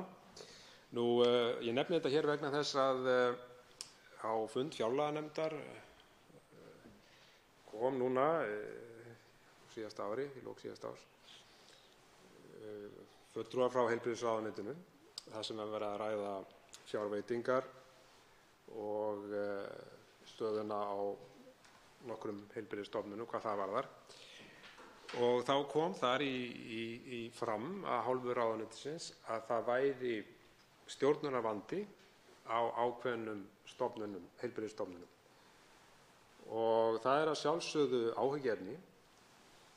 Þannig ég fagna því að þetta er sett hér inn í stefnuna en ég vil jafnframt hvetja heilbrigðisráðherra til þess að leita leiða til þess að tekið verði á svona málum vegna þess að þau eru náttúrulega alvarlega að því leytinu til að þetta bitnar á allri þjónustu og rekstri viðkomandi stofnana. Það er afar brýnt og segir þarna, eins og ég tek undir heils hugar, að það sé faglega hæfni að ræða á vegum þeirra sem að gegna þessum störfum. Ég ætla þá að víkja hér aðeins næst að því sem heitir rétt þjónusta á réttum stað og þar er rætt eins og hv. þingmaður Ásgerður K. Gylfadóttir nefndi hér áðan, þjónustu sérfræðinga á landsbyggðinni verði jafnað með fjarheilbrigðisþjónustu og vel skipulögðum sjúkraflutningum. Og hún hv. þingmaður nefndi einmitt á svæðinu í Skaftárhreppi, Kirkjubæjarklaustri og þar í kring og þar held ég fullir það að þetta hafi reynst vel og sé mikilvægt en að sama skapi er að sjálfsögðu mikilvægt að það sé þá starfsfólk á staðnum sem kunni á þessa tækni og við reynum að nýta okkur nýjustu og bestu mögulegu tækni hverju sinni. Þannig að það er gott að sjá það að þetta er þarna inni. En ég hugsaði svolítið á svipuðum nótum að hv. þingmaður Ásgerður K. Gylfadóttir þegar hún nefndi það að þetta væri svona síðasta úrræðið sem að ágæta fólk á þessu svæði byggi við þegar sjúkraflutningarnir væru ekki heldur í boði. En vissulega er þetta mikilvægt og ég held að við eigum að nýta okkur þetta í auknum mæli og hefur að mínu viti gefið góða raun. Síðan er hér kafli sem heitir Fólkið í forgrunni og þar eru ágæt markmið út af fyrir sig. Og ég tek undir það sem hv. þingmaður Óli Björn Kárason sagði hér áðan að það er afar mikilvægt að okkur takist að manna heilbrigðiskerfið. Og hann nefndi þarna dæmi einstakling sem færi til dæmis í nám í læknisfræði til Svíþjóðar og lyki það námi en síðan er það því miður allt og algengt að eins og í svona tilfelli það eru miklar líkur á því að viðkomandi í þessu tilfelli myndi setjast að í Svíþjóð og kæmi ekki hingað. Þannig að það lýtur náttúrulega sjálfsögðu að aðbúnaði hér heima, ýmsu varðandi kjör og svo framvegis. Þannig að það er mjög aðkallandi að fjölga starfsfólki í mörgum heilbrigðisstéttum og snúa við þessum atgervisflótta. Það hafa verið gerðar fjölmargar kannanir til að meta það hvað það er sem að laðar fólk að starfi í viðkomandi greinum og það eru náttúrulega þættir eins og launin og vinnutíminn og möguleiki á frítíma og hér var nefnt vaktavinna. Það er ekki þægilegt að vinna vaktavinnu og það til margra ára. Það kemur niður á heilsufari fólks og mikilvægt að reyna að finna leiðir til þess að gera til dæmis bara vinnutímann aðlaðandi. Og það hefur verið þekkt til margra ára eins og við þekkjum að vandamálið er það að við erum að missa þetta menntaða fólk oft á tíðum og einnig mikla hjúkrunarfræðinga í önnur störf. Skortur á hjúkrunarfræðingum hér á Íslandi er ekkert nýtt. Þetta er búið að vita um þetta vandamál í mörg ár og því miður þá hefur ekki verið brugðist við og í tíma og setta fram áætlanir til þess að reyna að sporna við þessu. Við vitum það að hjúkrunarfræðingar eru nú gjarnan taldir hryggjarstykkið í heilbrigðiskerfinu og þessi flótti úr þessari grein stafar ekki síst af miklu vinnuálagi og lélegum kjörum. Á Landspítalanum þá er mönnunarvandinn orðinn ærinn og víða í öðrum heilbrigðisstofnunum og það stefnir í óefni ef ekkert verður að gert. Ég vil nefna hér sérstaklega dvalarheimilin. Þau hafa verið mönnuð víða af fólki af erlendu bergi brotnu sem talar því miður mjög takmarkaða íslensku. Þetta fólk er að sinna sínu starfi alveg ágætlega en það er mjög brýnt að sjúklingar og dvalarmenn geti átt samskipti við þetta fólk og þess vegna held ég að sé mikilvægt að það verði sett fram einhvers konar áætlun um það að í þessum tilfellum þegar við erum að ráða starfsfólk frá erlendis frá í þessi störf að þá sé gert átak í því að það læri íslensku. Ég ætla að koma aðeins næst að því sem er fjallað og er undir yfirskriftinni skilvirk þjónustukaup og þar er rætt einkaaðila og ég hjó eftir því sérstaklega að hv. þingmaður Óli Björn Kárason nefndi það hér að við værum ekki alltaf samstíga í samstarfi einkaframtaksins og ríkisins þegar kemur að heilbrigðisþjónustu og það er náttúrulega alveg ljóst að ríkisstjórnin er ekki samstíga í þessum efnum og það er miður að mínu mati vegna þess að það er bara margt mjög gott í einkaframtakinu sem við eigum að nýta okkur og ég vil nefna hér sérstaklega til dæmis klíníkina sem veitir mjög góða þjónustu og þar þekkjum við það og það hefur verið nefnt hér og hv. þingmaður Þorsteinn Sæmundsson nefndi það hér varðandi þá miklu biðlista sem hafa verið til dæmis eftir liðskiptaaðgerðum og ég persónulega hef hitt fólk sem hefur sagt mér að það hafi þurft að bíða í alltaf 2 ár eftir að komast í slíka aðgerð á sama tíma og það geti fengið að komast í slíka aðgerð hjá klíníkinni innan við 2 mánuðum. Og það sorglega við þetta það, hæstv. Heilbrigðisráðherra, að þetta kostar jafn mikið. Það er sömu upphæð sem þarf að greiða fyrir að fara í liðskiptaaðgerð hjá Klíníkinni og í liðskiptaaðgerð hjá Landspítalanum. Og þetta er eitthvað sem við verðum að breyta og ég hvet ráðherra til þess að beita sig fyrir því að verði samið við Klíníkina hvað þetta varðar. Ég sé það tíminn orðinn naumur og að öðru leyti vil ég þakka fyrir þessar umræður sem hafa verið ágætar og hér hefur að sjálfsögðu verið lögð áhersla á það að við rekum öflugt heilbrigðiskerfi og ég tek heils hugar undir það. En við náttúrulega þekkjum það að þetta er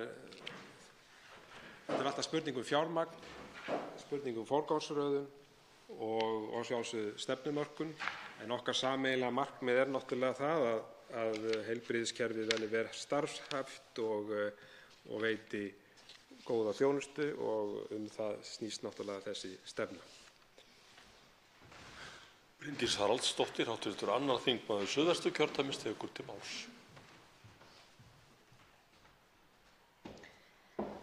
Virðulegur forseti, mig langar eins og fleiri þingmenn að byrja á því að óska hæstv. Heilbrigðisráðherra til hamingju með þessa heilbrigðisstefnu og ég fagna því ávallt þegar við erum að ræða svona stóru málin og framtíðarsýnina og horfa til lengri tíma, því það er auðvitað sjálfsögðu það sem við eigum að vera að gera en ekki eins og hér hefur verið nefnt að slökkva elda og fjalla forsíður blaðanna hverju sinni eða einhverjar krísur sem kunna að koma upp, heldur stóru málin einmitt til að koma í veg fyrir þessa elda í framtíðinni og krísur.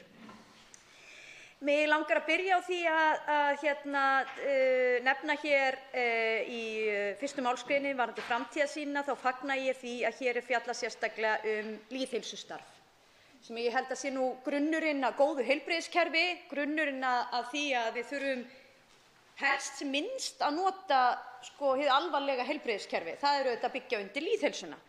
Og mér finnst nú sérstaklega bara skemmtilegt að nefna þetta hér vegna þess að áðan vorum við til að mynda að ræða almenningssamgöngur og borgarlínu og ég er í rauninni að ræða svona kannski mörgum finnst mjög ótengd mál sem eru þó mjög tengd. Að í öllu okkar starfi þá þurfum við að setja upp það sem ég myndi kalla svona lýðheilsugleraugun og það er til dæmis gert þegar kemur að því að skipuleggja borgir og bæi. Stuðla að því að fólk geti hjólað eða gengið eða nota virka samgöngumáta og það sést í stórborgum þar sem fólk notar slíka samgöngumáta að þá sést til dæmis að offituvandamál er mun minna en í öðrum samfélögum þar sem fólk notar einkabíl meira. En það er að mörgu að hyggja í þessu og mér langar líka að nefna sérstaklega samstarf við sveitarfélaginu þessu efni. Sveitarfélagið mitt, Mosbær, var það fyrsta til að ganga inn í verkefni landlæknisembættisins heilsueflandi samfélag. Það er einmitt gott verkefni þar sem að sveitarfélögunum er þá sett það upp að setja upp þessi lýðheilsugleraugu og horfa á lýðheilsumál í rauninni í öllum sínum aðgerðum. Mig langar þó aðeins að nefna það að í þriðja fyrirsögninni eða markmiðunum þá er talað fólkið í forgrunni og þá er verið að tala starfsfólkið.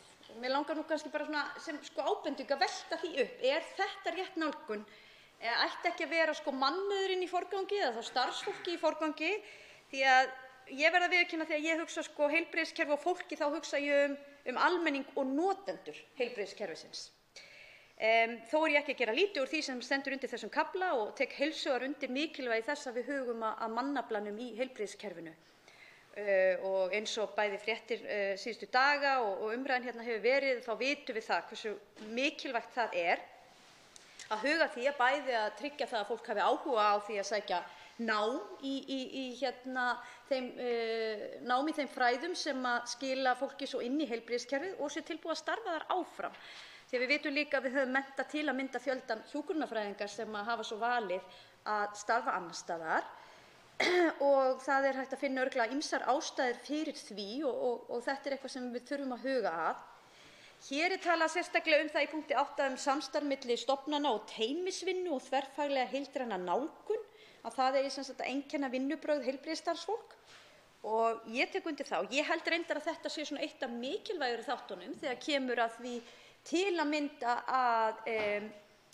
að skapa góð starfsumhverfi fyrir hjúkrunarfræðinga og aðrar stórar stéttir sem eru reyndar mikið mannar kvenfólki. Mig langar að taka til að mynda heilbrigðisstofnunina í mínu sveitarfélagi, Reykjalund, sem dæmi þar.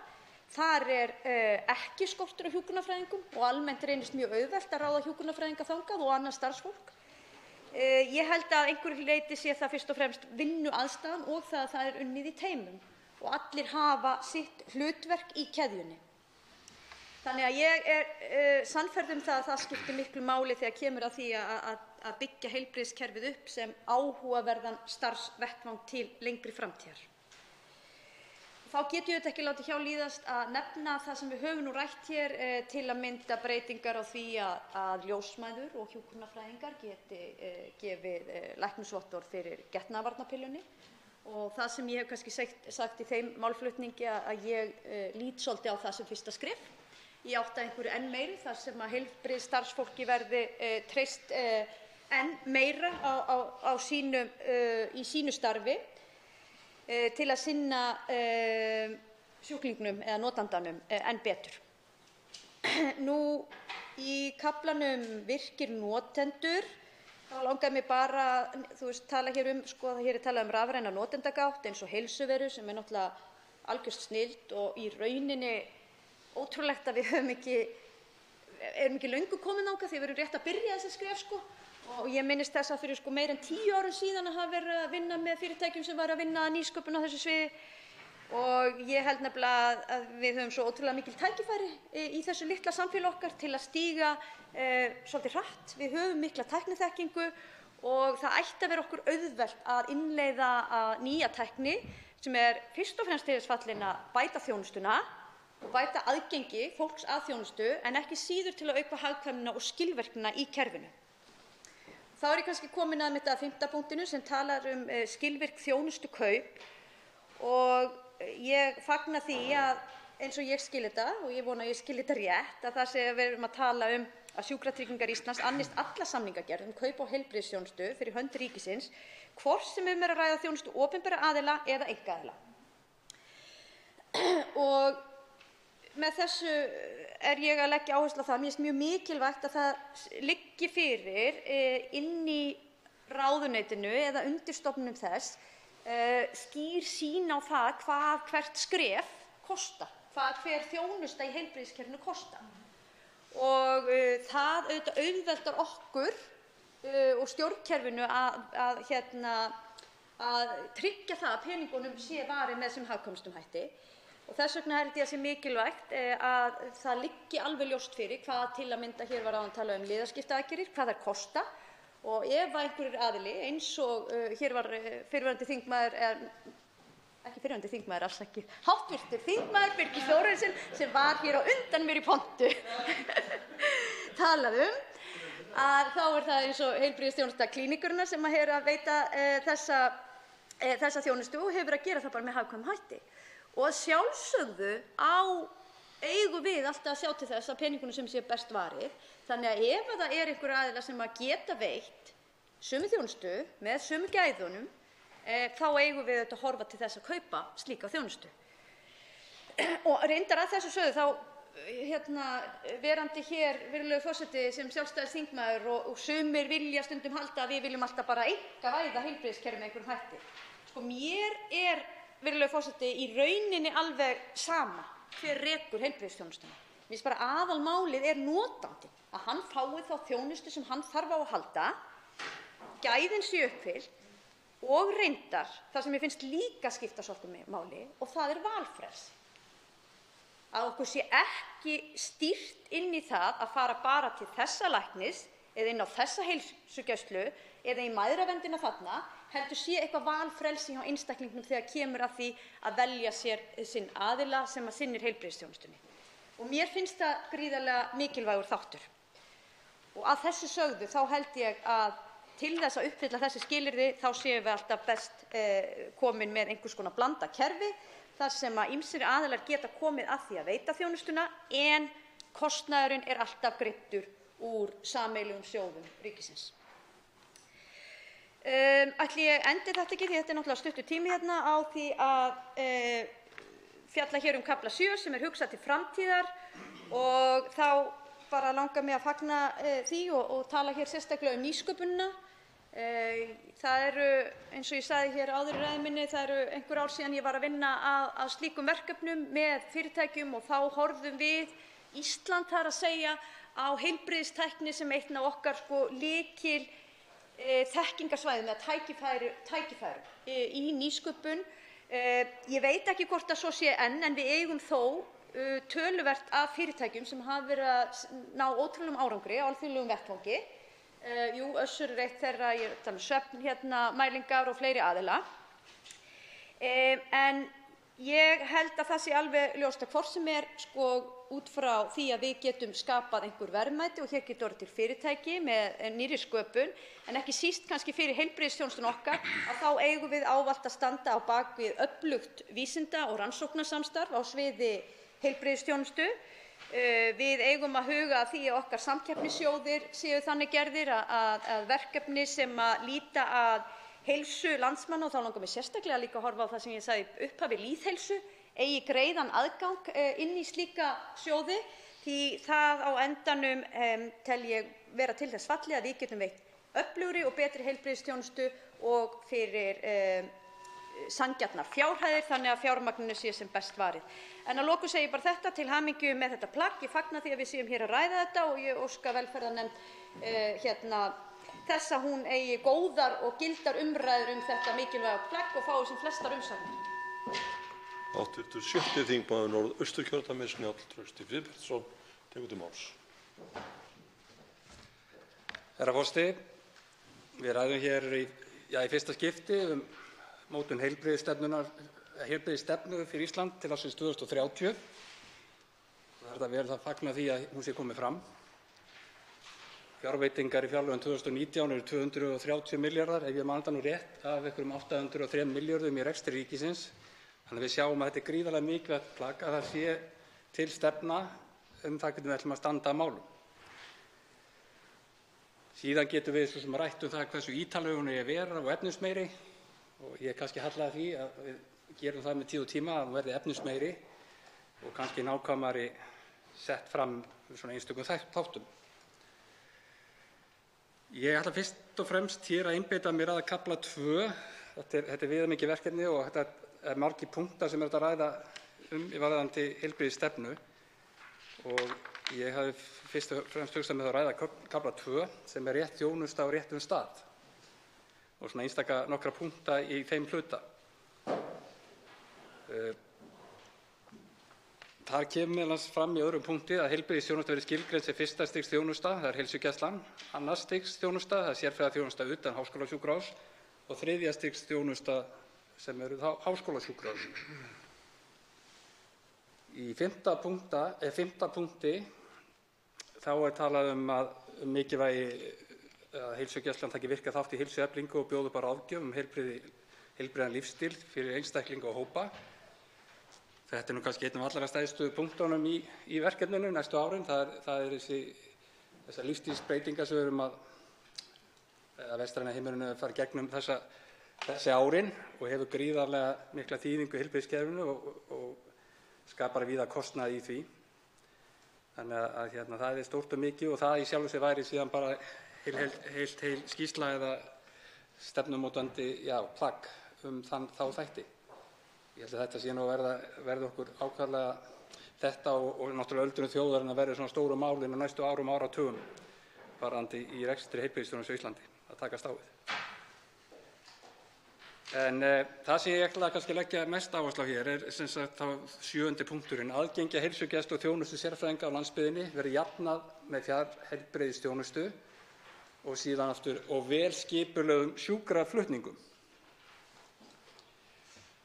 Og það er þannig að sem tengist kannski 9. punkti að byggingaframkvæmdir landsspítalans við Hringbraut og við Sjúkrahúsið á Akureyri verði lokið með góðri aðstöðu til að veita bráða og valkvæða heilbrigðisþjónustu og öfluga þjónustu á dag- og göngudeildum. Og svo 10. punkturinn hlutverk Landspítala sem háskólasjúkrahúss. Það hefur verið styrkt og það hefur verið veitt hátækniþjónusta og einnig þriðja stigs þjónusta sem ekki hægt sé að veita annars staðar á landinu. Og þá erum við komin að þessu stóra punkti sem aftur hlutverk Landspítalans til að sinna öllu landinu þegar mest á reynir. Og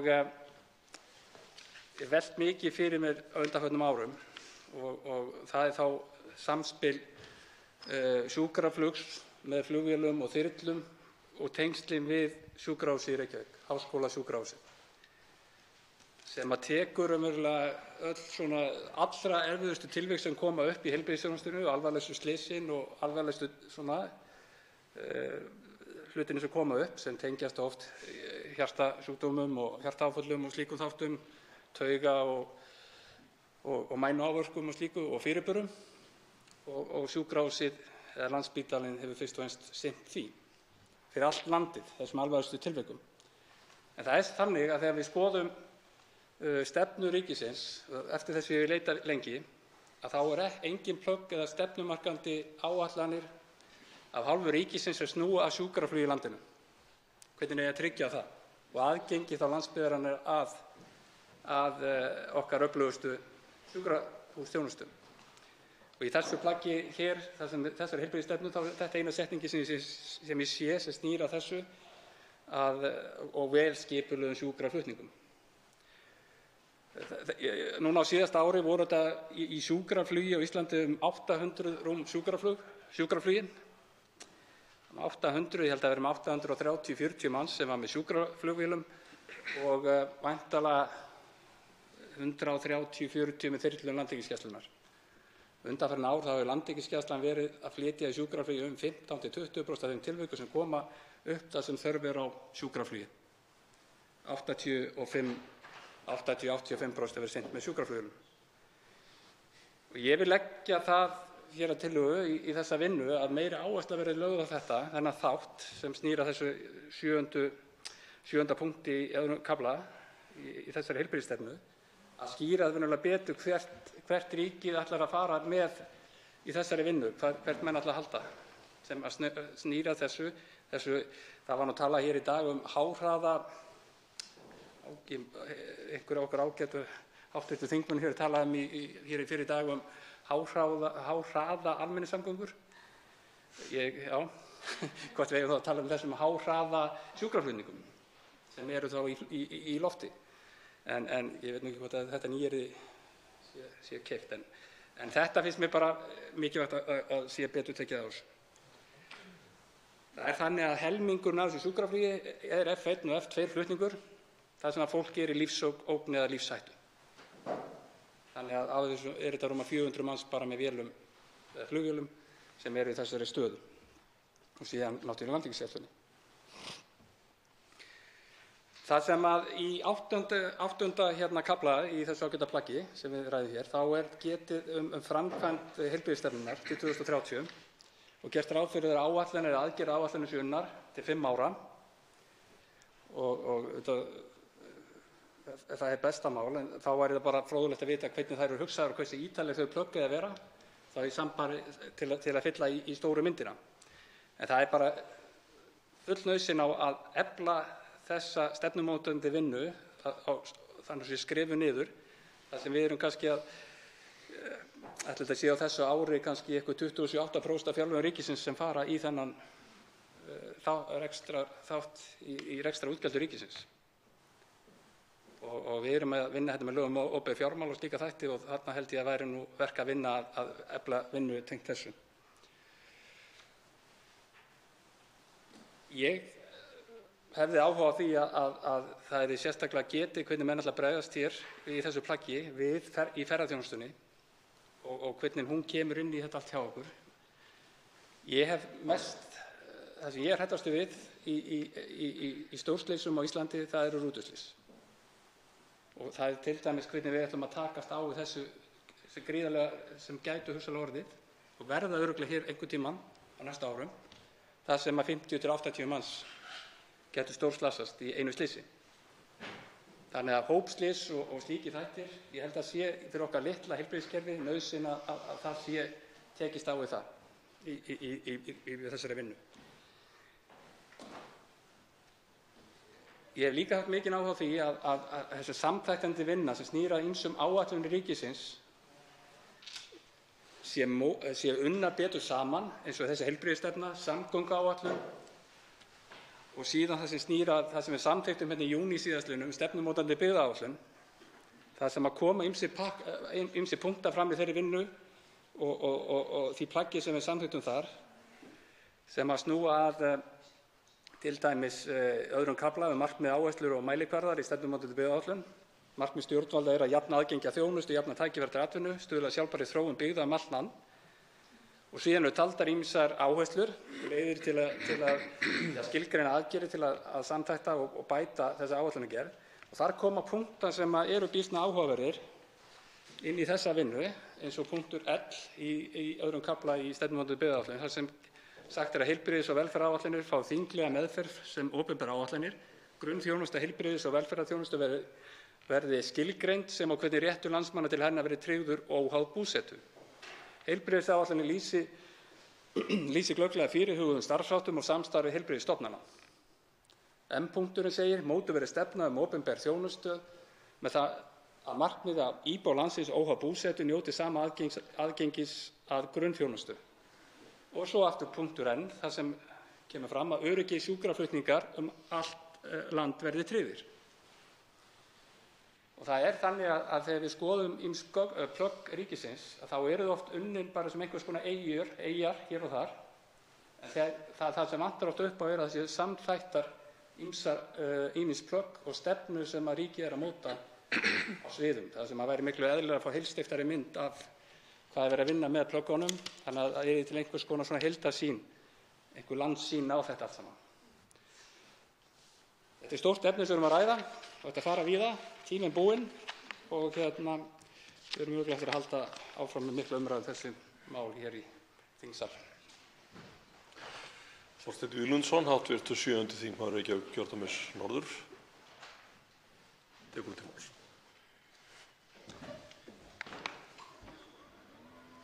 Herra forseti, ég vil byrja á því að taka undir með fjölmörgum öðrum hv. þingmönnum hér að fagna því að við séum að ræða þessa stefnu. Þetta er vissulega mikilvægt innlegg í umræðuna. Ég verð að viðurkenna að við fyrstu sýn finnst mér þó megingalli stefnunnar kannski að hún er mjög almennt orðuð, margt mjög fínt þar en og vissulega flest þannig framsett að erfitt verður að setja sig á móti því en afskaplega erfitt að festa hendur á nákvæmlega hvert er verið að fara. Og það er kannski það sem ég myndi helst finna að stefnunni þegar við eigum að ræða hana er að hér vantar allt stöðumat og greiningu. Það vantar í raun og veru lýsingu á því hvar kreppir skóinn helst, hvernig erum við að meta það og hvernig ætlum við að ráða bót á því. Þannig að ég hefði viljað sjá og hafði bundið vonir við það að við værum kannski að leggja hér fyrstu drög til dæmis að gæðavísum og skilvirknivísum í heilbrigðiskerfinu þannig að við næðum að leggja mat á það hversu vel er það að þjóna okkur í dag, hverjir eru helstu annmarkar þess og hvernig ætlum við að ráða bót á. Því að stefna í hvaða málaflokki sem byggir jú alltaf á því að meta hvar erum við stödd og hvert ætlum við að fara og hvernig ætlum við að komast þangað. Og í öllum tilvikum finnst mér einmitt vanta þá mælikvarðana grunnmælingun á því hvar erum við stödd, hver eru markmið okkar í viðkomandi málaflokkum og hvernig ætlum við síðan að ráða bót þar á. Vafalítið munum við sjá meira farið út í þá slíka sálma í þá 5 ára áætlunum hæstv. Ráðherra sem er hið besta mál. Ég hefði hins vegar gjarnan viljað sjá í þessu megin skjali einhvers konar fyrstu drög að slíkum mælikvörðum. Það er nefnilega í mínum huga og talandi þá út frá reynslu minni af setu í fjárlaganefnd kannski helsti vankanturinn á heilbrigðiskerfinu. Við höfum mjög óljósa hugmynd getum við sagt, svona einhvers konar heildarskilvirkni þess hvort að fjármunum sé vel varið, hvar þeim sé best varið, hvaða árangri auknar fjárveitingar til ákveðinna sviða heilbrigðiskerfisins að skila. Annað sem að ég sakna í stefnunni ég hefði viljað sjá miklu meiri umræðu, kannski frekari markmiðssetningu í þessum kalla mætti að fjárfesta í heilsu en ekki bara heilbrigðiskerfi. Og að horfa á kannski skýrari markmiðssetningu til dæmis í samvinnu þá heilbrigðisráðuneytis og félagsmálaráðuneytis eða félagsþjónustunnar og sveitarfélaga á því stigi, samtenginguna við forvirkar aðgerðir, fræðslu, ýmiss konar lýðheilsu átök. Þess vegna jafnvel tengingu við markmið okkar hvað varðar lýðheilsu, eins og til dæmis þegar við horfum til álagningar á áfengi og tóbak og svo framvegis, hvort að við séum beita fleiri slíkum aðgerðum til þess að ná fram markmiðum með lýðheilsu eða ekki. Allt snýr þetta að því sama. Stærstu tækifærin okkar til bættrar heilsu landsmanna felast auðvitað þarna. Við erum í grunninn auðvitað með mjög gott heilbrigðiskerfi þó svo margt megi þar bæta og margt þurfi þar að bæta, en sennilega eru stærstu einstöku tækifærin okkar og mikilvægustu verkefnin okkar á komandi árum og áratugum hvernig við aukum fjárfestingu í heilsu, í forvirkum aðgerðum, hvort sem það til dæmis í formi ágætis frumvarp sem hér var lagt fram á dögunum það að sálfræðiþjónusta verði felld undir sjúkratryggingar til þess að efla áhersluna á geðheilbrigðisþjónustuna hjá okkur. Við höfum talað hér framlög til sjúkraþjálfunar til þess að draga úr stoðkerfisvandamálum. Þessi tvö vandamál eru helstu orsakir nýgengi örorku, svo dæmis er tekið. Þarna er gríðarlega mikil tækifæri til þess að gera svo miklu betur fyrir fólkið sem að nýta sér síðan heilbrigðiskerfið okkar.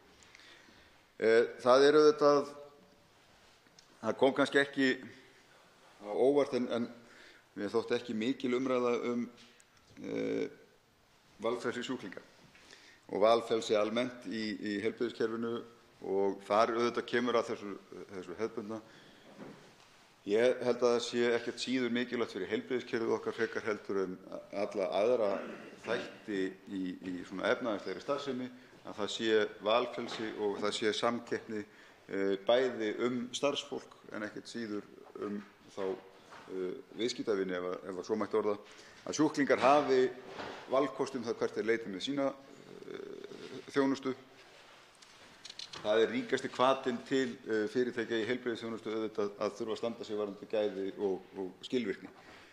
Ekkert síður heldur gagnvart starfsfólki og að heilbrigðiskerfið okkar sé spennandi starfsvettvangur fyrir starfsfólk, að það sé sóst eftir starfskostum þeirra víðar heldur en bara á einum vinnustað. Þetta heyrum við mjög gjarnan út frá heilbrigðisstéttum í dag, til dæmis varðandi gríðarlega sterku stöðu Landspítalans, að hún hreinlega fæli frá þá varðandi einstaklinga til þess að mennta sig til starfa því að það getur verið mjög erfitt eða til dæmis fyrir sérfræðimenntað fólk að snúa heim, að því vinnustaðurinn eða val vinnustað sé svo takmarkað. Og þetta þarf alltaf að hafa í huga. Sjúklingar og heilbrigðisstarfsmenn þurfa að hafa valkosti þegar kemur að heilbrigðiskerfinu. Samkeppni ýtir alltaf undir aukna skilvirkni og meiri nýsköpun, hvort sem í heilbrigðiskerfi eða hverju þau eru. Það hefur bara reynt á flestum sviðum efnahagslegrar starfsemi. En það sem auðvitað mikilvægast fyrir okkur þegar að horft á þessa stefnu, það matið á núverandi stöðu varðandi bæði gæði og skilvirkni kerfisins. Og þar held ég að við séum í hvað óljósastri stöðu í dag. Það þykir mér mjög óþægilegt að horfa upp á hversu litla hugmynd við raun og veru höfum stöðu okkar hvað þetta varðar. Það fagnaðarefni í stefnunni þar sem fjallað sérstaklega skilvirk kaup á þjónustu og það sé verið að fella þá bæði opinbera kerfið og þá einkarekið eða rekið af öðrum aðila undir sömu, getum við sagt, innkaupaviðmið og reglur, að Sjúkratryggingar sjáu meira og minna hinn opinberu innkaup á heilbrigðisþjónustu. Ég held nefnilega að í dag horfum við alltaf mikið til þess að, til dæmis þegar við horfum á hjúkrunarrými eða þjónustu í kringum hjúkrunar- og dvalarrými fyrir aldraða sem fyrst og fremst sinnt af öðrum aðilum heldur en ríkinu. Þar setjum við fram mjög skýrar kröfur það hvað við viljum á þess endilega fjármagna þær sömu kröfur þegar við horfum hins vegar á stærstu einstöku einingu heilbrigðiskerfisins eins og Landspítalann, að þar setjum við yfirleitt mjög auðfúslega fram fjármagn án þess endilega að setja fram mjög skýrar kröfur um það hvað við viljum fá fyrir það. Og þeirrar umræðu sakna ég til þess mjög gjarnan úr fjárlaganefnd þegar við erum að ræða aukin fjárframlög til Landspítalans sem er án efa mikilvægasta rekstrareiningin í heilbrigðiskerfinu. Hversu lítil umræða þær fæst í raun og veru hvað erum við að fá fyrir þessa fjármuni, hversu vel eru þeir nýttir, hvaða tækifæri væru til þess að nýta það mögulega betur og hvaða kröfur fylgja þá auknum fjárveitingum til spítalans hverju sinni. Þannig að þarna höfum við klárlega tækifæri til þess að bæta okkur verulega.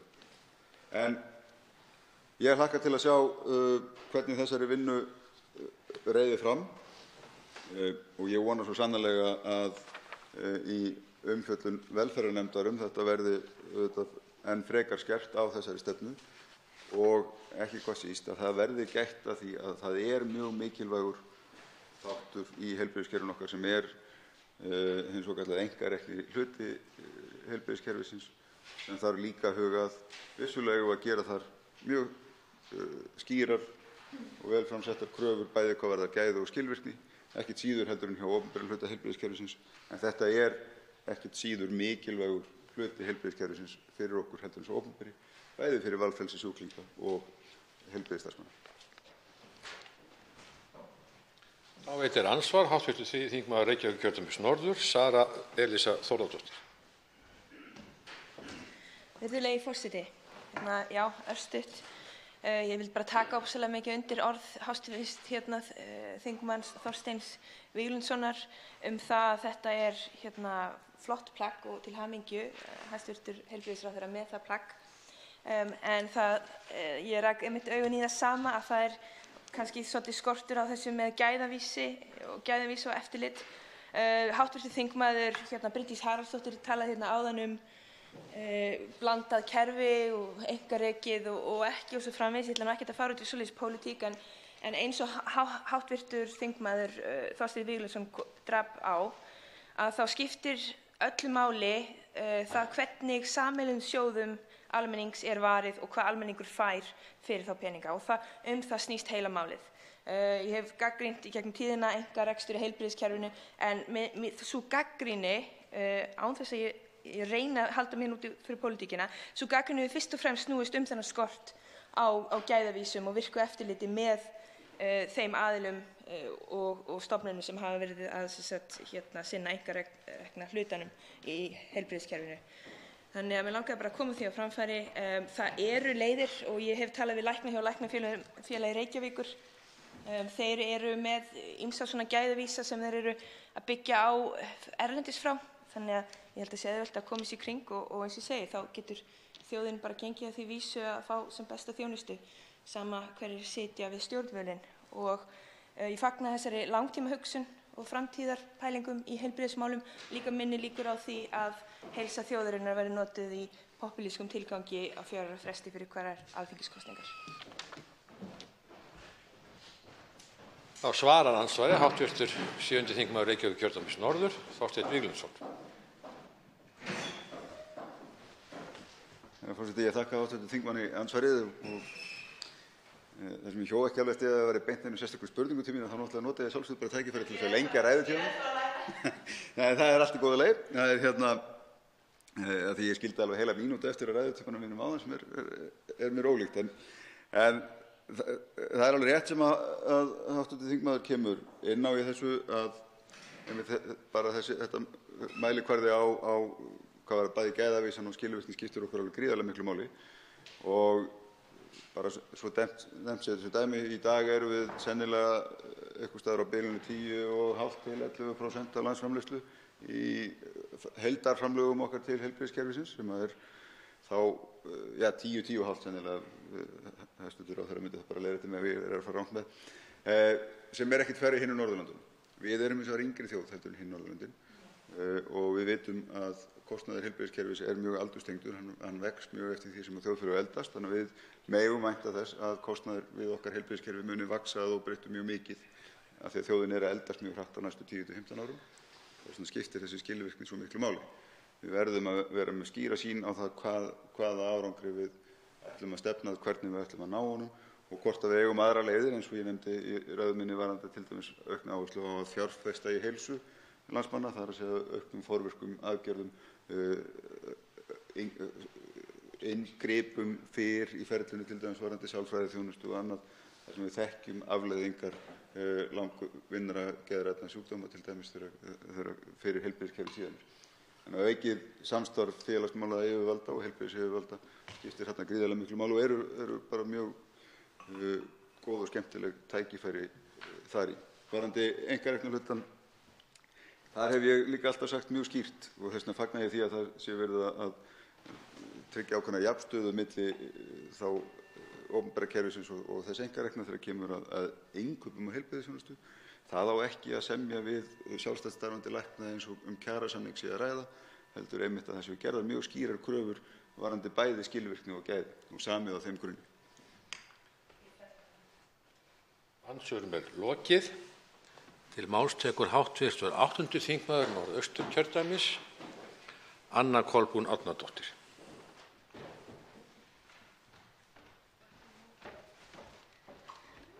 Hæstv. forseti, ég vil byrja á því að fagna tilkomu heilbrigðisstefnunnar og ég vil lýsa ánægju minni með það að hæstv. heilbrigðisráðherra hefur setið hér í allan dag. Það eru nokkrir hlutir sem ég vil taka samt til og það er fyrsta atriði, það er að talað er að sveitarfélögin hafi mikilvægu hlutverki að gegna og þá sérstaklega með þeirri þjónustu sem þeim ber að veita samkvæmt lögum, meðal annars málefni aldraðra. Og það er hægt að segja að þetta sé með mikilvægari þáttum sem sveitarfélögin hafa á sinni könnu.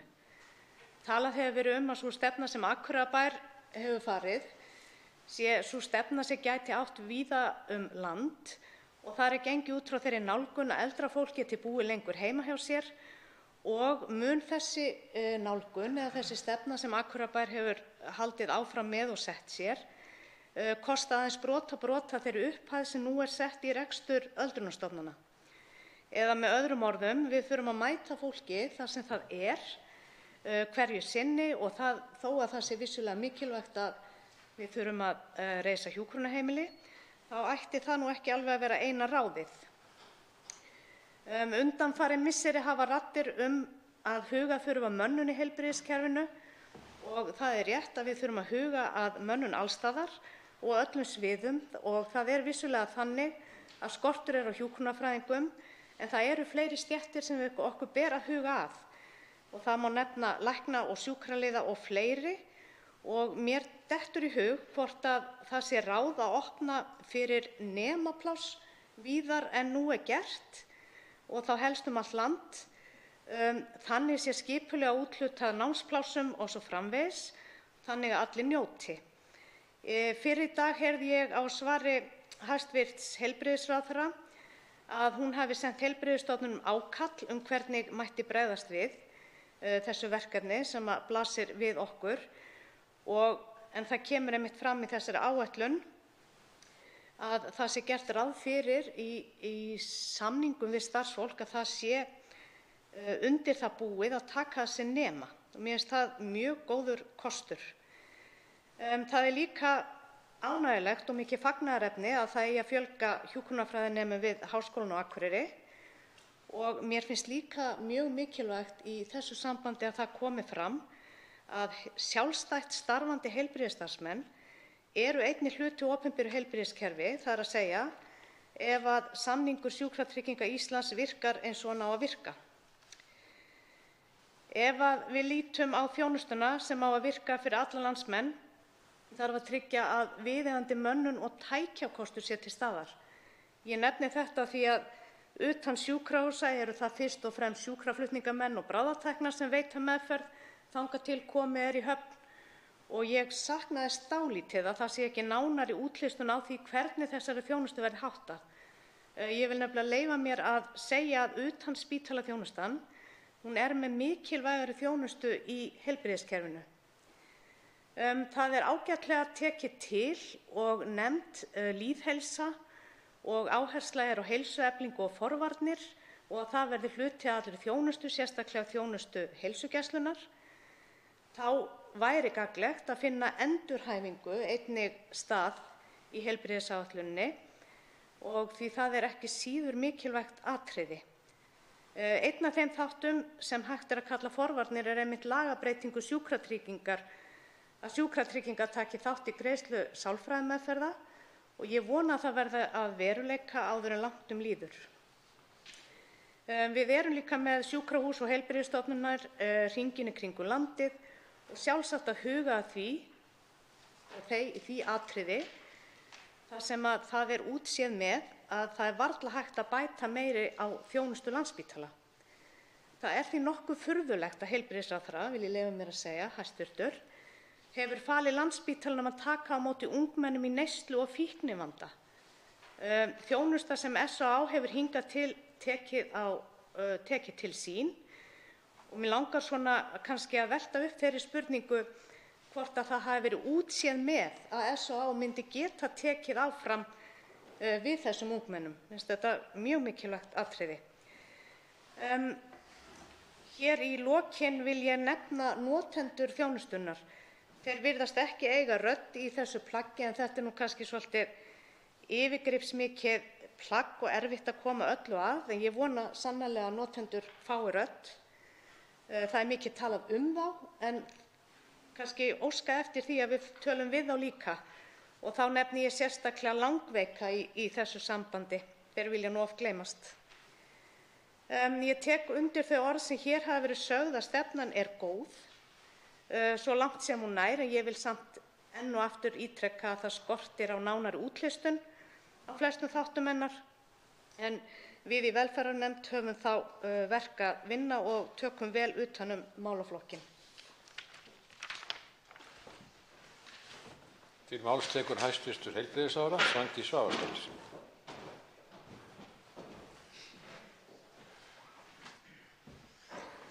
Virðulegur forseti, ég vil þakka fyrir afar góða umræðu heilbrigðisstefnu og jafnframt þakka fyrir svona jákvæða tóna og sem að snúast svona grunninn í stefnunni og ég met það svo að eftir að hafa hlustað hér á ræður þingmanna bæði úr stjórnarflokkunum og stjórnarandstöðuflokkunum að í meginatriðum er fólk þeirrar skoðunar að það sé gott að stefnan er fram komin og það eru hérna atriði sem að, og ég hef ekki heyrt athugasemdir við þessa kaflaskiptingu og þetta upplegg. Það má auðvitað fjalla þessa afmörkun og nokkrir hafa bent á það að afmörkunin snýst í raun og veru heilbrigðisþjónustuna, það er að segja þann þátt sem að snýst þjónustuna sem slíka en minna aðra þætti sem að hafa sannarlega áhrif á lífslíkur eins og lifnaðarhættir, félags- og efnahagslegir þættir og umhverfisþættir. En þetta er ákvörðun að afmarka þetta með þessum hætti. Það er auðvitað alltaf dálítill vandi á höndum þegar slíkar ákvarðanir eru teknar.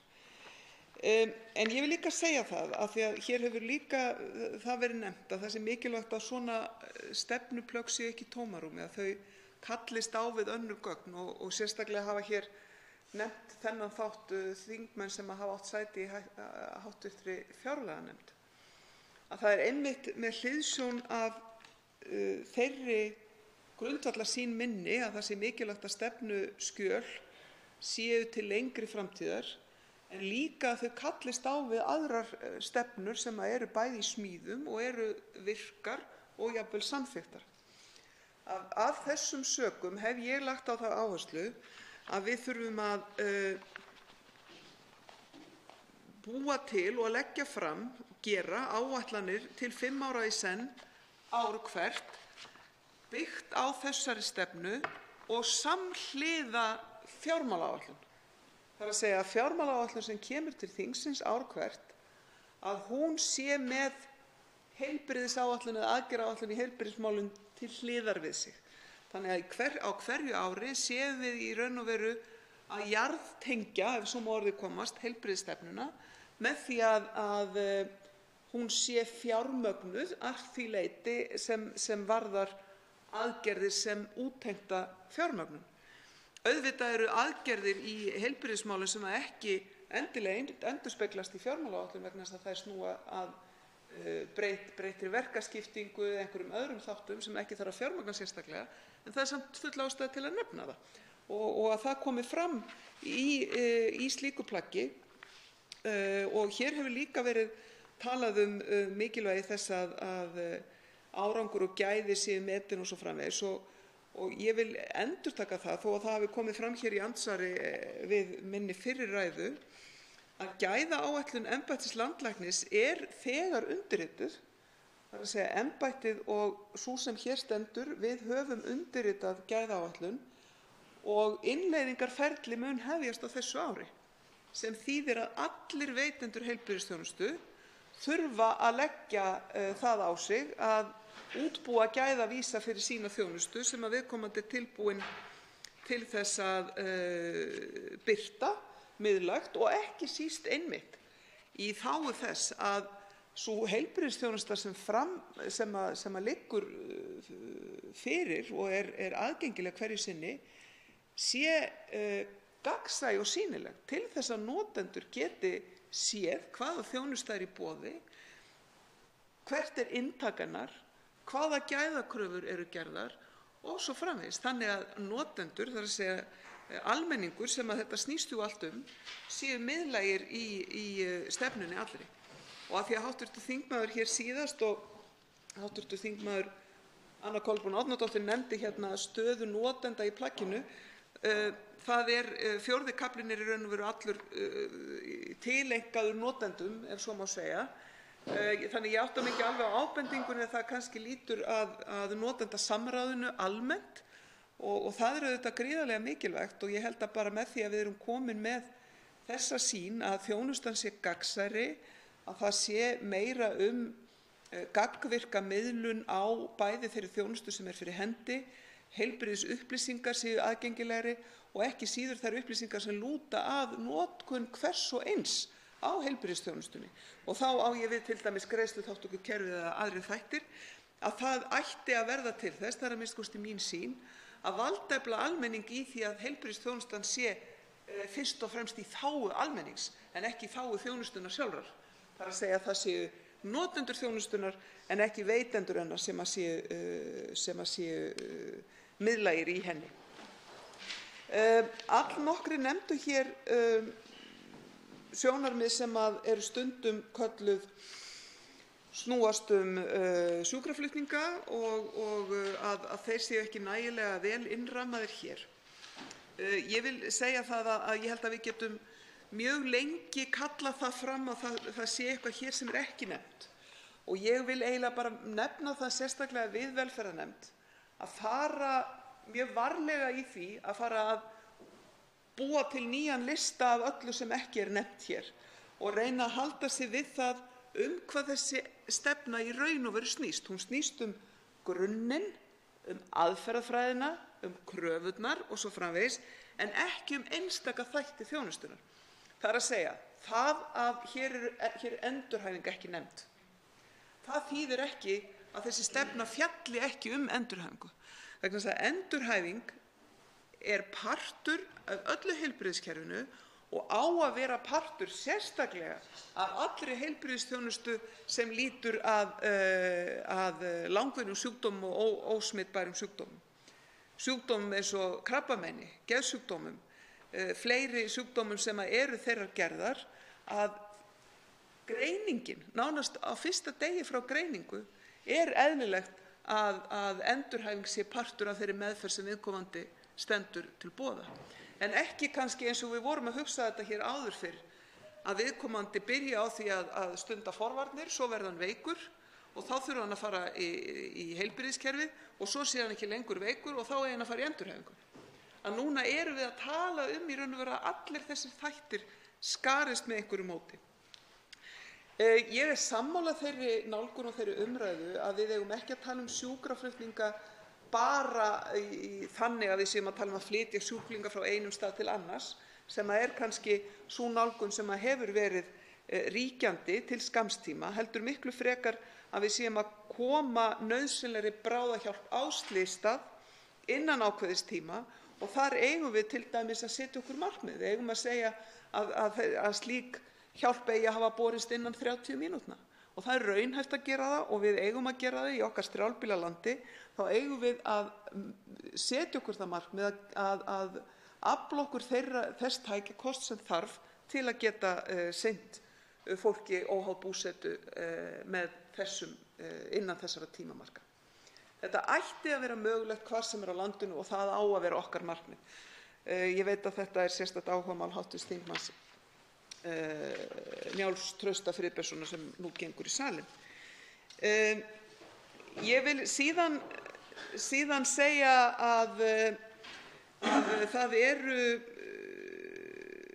það hafa komið hérna inn í umræðuna sjónarmið sem að lúta sérstaklega að því hversu nákvæm aðgerðaáætlun á að vera og hvað er það, hversu stíf á hún að vera og hversu nákvæm mun hún verða og hvernig mun hún birtast þinginu. Og ég verð að segja það, virðulegur forseti, það er ekkert gert ráð fyrir því sérstaklega í stjórnarsáttmálanum eða í þessari þingsályktunartillögu hvernig þetta samtal eigi að fara fram. Ég sjálf er bara í hjarta mínu hef svo miklar mætur á Alþingi og tel að Alþingi geti verið svo gagnlegur vettvangur til þess að ræða stefnur að ég held að við eigum að gera meira af því en minna og við eigum að vera minna í því að tala uppákomur dagsins og meira í því, og þá er ég að tala fyrirsagnirnar sem verða oft aðal umfjöllunarefni, við eigum meira að vera í því að tala mál til lengri tíma. Þess vegna vil ég koma til Alþingis með þessa aðgerðaáætlun til 5 ára einu sinni á ári, ekki til þess síðan að beina henni til velferðarnefndar, af því ég held að það sé allt of þunglamalegt að gera það. Fjármálaáætlun fer til fjárlaganefndar samkvæmt lögum á hverju ári og þetta er hliðarplagg sem að má horfa á til hliðar. En mér finnst full ástæða til þess, virðulegi forseti, að ég ræði það í einni umræðu eins og gert er með skýrslur ár hvert við Alþingi og ég vona að þau ár verði mörg. Og virðulegur forseti, ég þakka fyrir afar góða umræðu og hlakka til samstarfsins við hv. velferðarnefnd í því að vinna úr þessu mikilvæga plaggi. Fleiri hafa ekki kvatt sér hljóðs og er umræðu lokið. Tillagan gengur nú til síðari umræðu og velferðarnefndar ef enginn hreyfir andmælum og er það samþykkt. Tekið er fyrir 6. dagskrármálið, hollustuhættir og mengunarvarnir, stjórnarfrumvarp 512. mál, þingskjal 841, 1. umræða. Til máls tekur hæstv. Umhverfis- og auðlindaráðherra Guðmundur Ingi Guðbrandsson. Hæstv. forseti. Ég mæli hér fyrir frumvarpi til laga breytingu á lögum hollustuhætti og mengunarvarnir varðandi notkun burðarpoka á sölustöðum vara. Í frumvarpinu eru lagðar til breytingar á lögum nr. 7/1998 hollustuhætti og mengunarvarnir vegna innleiðingar á tilskipun Evrópuþingsins og ráðsins nr. 720/2005 frá 29. apríl 2015 breytingar á tilskipun 94/62/EB að draga úr notkun á burðarpokum úr plasti. Í tilskipuninni er bent á að notkun á burðarpokum úr plasti sé umfangsmikil og hafi í för með sér mikinn úrgang og óskilvirkan notkun á auðlindum. Búist sé við að þetta aukist enn frekar verði ekki gripið til aðgerða. Burðarpokar úr plasti sem verða að úrgangi valda umhverfismengun og ógna vistkerfum í vatni heim allan. Í tilskipun 720/2015 er kveðið á að aðildarríki skuli gera ráðstafanir til að ná fram viðunandi eða viðvarandi minni notkun á burðarpokum úr plasti, það er þynnri pokum en 50 míkrón á yfirráðasvæði sínu. Í þeim ráðstöfunum gæti falist að nota landsbundin markmið minni notkun, að viðhalda eða innleiða efnahagsleg stjórntæki sem og markaðshindranir að því tilskildu að þær séu hóflegar og án mismununar. Í tilskipuninni er kveðið á að slíkar ráðstafanir geti verið mismunandi eftir umhverfisáhrifum af endurnýtingu þunnra burðarpoka úr plasti eða förgun þeirra, eiginleikum þeirra hvað varðar miltingu, endingu þeirra og sértækri fyrirhugaðri notkun. Í frumvarpinu er lagt til að eigi síðar en 31. desember 2019 verði árlegt notkunarmagn plastburðarpoka að hámarki 90 pokar á einstakling, líkt og tilskipunin kveður á. Eigi síðar en 31. desember 2025 verði árlegt notkunarmagn að hámarki 40 pokar.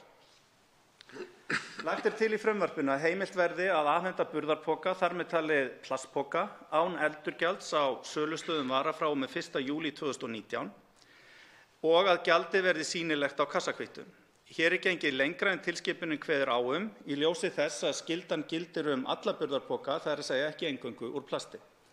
Samkvæmt tilskipun ESB er aðildarríkjunum einnig heimilt að undanskilja plastpoka sem eru þynnri en 15 míkrón og liggja gjarnan frammi í grænmetisdeildum verslana. Í frumvarpinu er hins vegar lagt til að þetta svigrúm verði ekki nýtt og að frumvarpið nái til burðarpoka úr plasti óháð þykkt þeirra. Þetta er gert til þess að takast á við plastmengun og ofneyslu af fullum krafti og sýna gott fordæmi. Að lokum er lagt til að frá og með 1. janúar 2021 verði óheimilt að afhenda burðarpoka úr plasti á sölustöðum vara. Bannið nær ekki til burðarpoka úr öðrum efnum, til dæmis fjölnota poka og lífbrjótanlegra poka sem ekki innihalda plast. Hér er einnig gengið lengra við innleiðingu en krafist í tilskipuninni. Samkvæmt tilskipuninni er aðildarríkjunum heimilt að takmarka markaðssetningu burðarpoka úr plasti að því gefnu að þau gangi ekki lengra en nauðsynlegt er og að takmörkunin feli ekki í sér mismunun. Í ljósi þess er lagt til að bann við afhendingu burðarpoka úr plasti nái einungis til þess þegar burðarpokar úr plasti eru afhentir við sölu á vörum. Verði frumvarpið að lögum geta verslanir eftir sem áður haft burðarpoka úr plasti til sölu í hillum inni í sölurýmum verslana. Tekið skal fram að banni við burðarpokum úr plasti er ekki ætlað að vera allsherja lausn á vandamálum sem tengjast notkun á plasti, heldur er að ræða eina nauðsynlega aðgerð af mörgum. Hér eru mikilvæg skref að ræða. Flest fólk kaupir til dæmis reglulega í matinn og ber vörurnar oft á tíðum heim í pokum. Aðgerðin snertir þannig daglegt líf okkar og eykur vitund okkar plast og notkun þess í daglegu lífi okkar. Með frumvarpinu er fylgt eftir tillögu samráðsvettvangs aðgerðir í plastmálefnum sem í voru fulltrúar atvinnulífs, sveitarfélaga, umhverfisverndarsamtaka, annarra félagasamtaka, opinberra stofnana, Alþingis, ráðuneyta og fleiri. Hópurinn skilaði ráðherra tillögum að 18 aðgerðum í nóvember síðastliðnum. Bann við burðarplastpokun var ein þeirra. Önnur tillaga samráðsvettvangsins, aðstoð við neytendur sem mæta með eigin umbúðir undir keypta matvöru, hefur þegar komið til framkvæmda og undirbúningur stendur yfir varðandi tillögur sem felur í sér viðurkenningar fyrir framúrskarandi plastlausar lausnir. Verið er að vinna úr öðrum tillögum í umhverfis- og auðlindaráðuneytinu en þær fela til dæmis í sér vitundarvakningu ofnotkun á plasti og að úrvinnslugjald verði lagt á allt plast.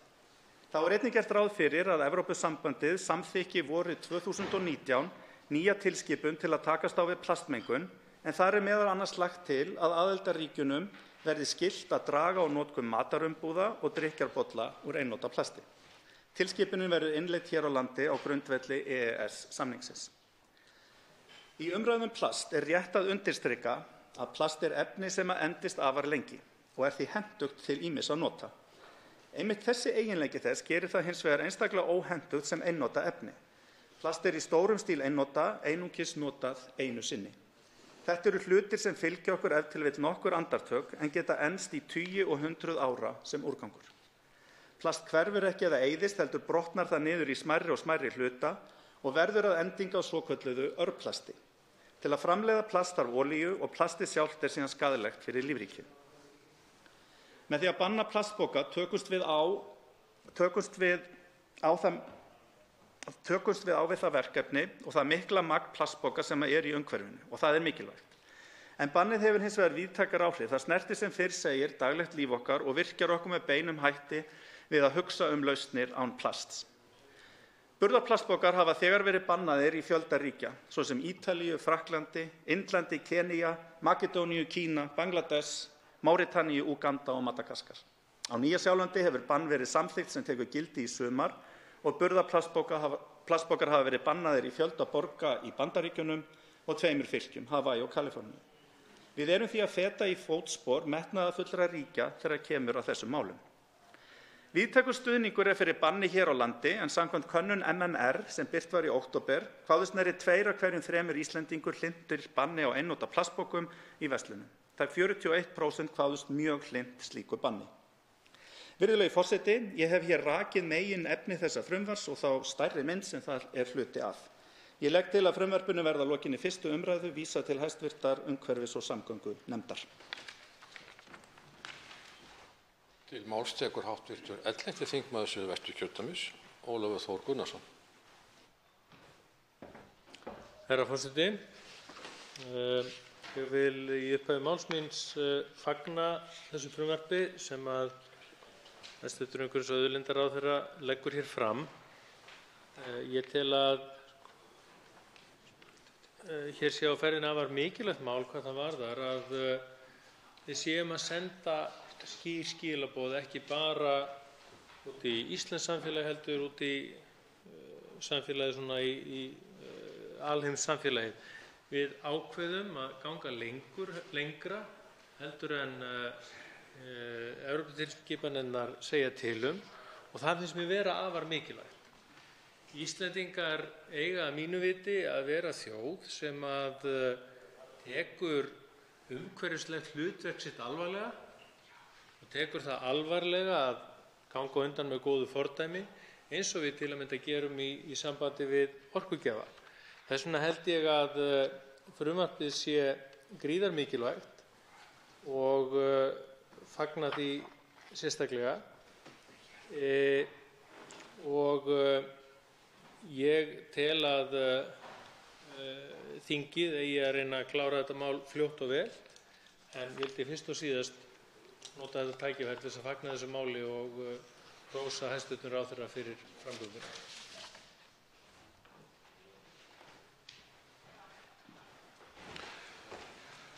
Til máls tekur hv. 4. þingmaður Suðvesturkjördæmis, Guðmundur Andri Thorsson.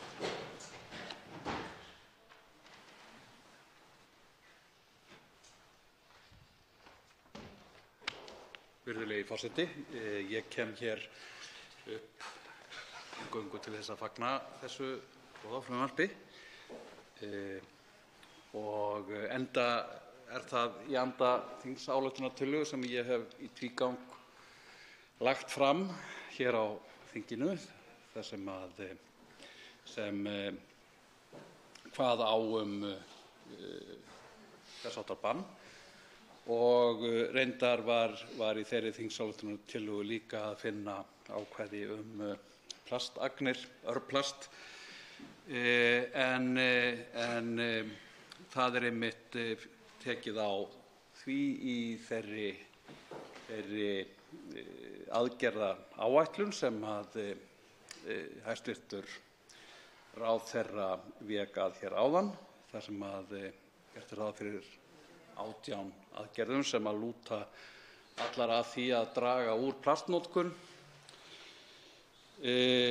og eiga þær tillögur að verða tilbúnar þann 1. september á þessu ári.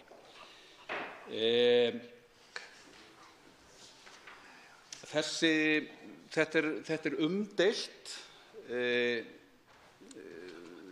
Maður sér það þegar maður skoðar umsagnir sem þessi aðgerðaáætlun sem komu þessa aðgerðaáætlun sem samráðsvettvangur svokallaður vann, þar sem ég átti raunar sæti fyrir hönd stjórnarandstöðunnar og það eru ýmsir sem hafa viðrað efasemdir að þetta sé rétta leiðin til þess að sporna við plastnotkun, þar að segja að banna plastpoka og hafa bent á að plastpokar geti verið þénugir á marga lund, það sé hægt að nota þá margsinnis undir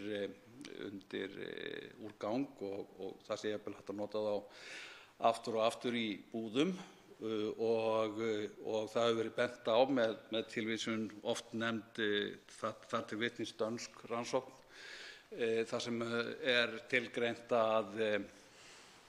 að plastpokar séu í rauninni, þegar allt komi til alls, þá sé vistsporið meira hjá ýmsum öðrum umbúðum heldur en plasti, ýmsum öðrum umbúðum sem við teljum alla jafna að vera umhverfisvænni.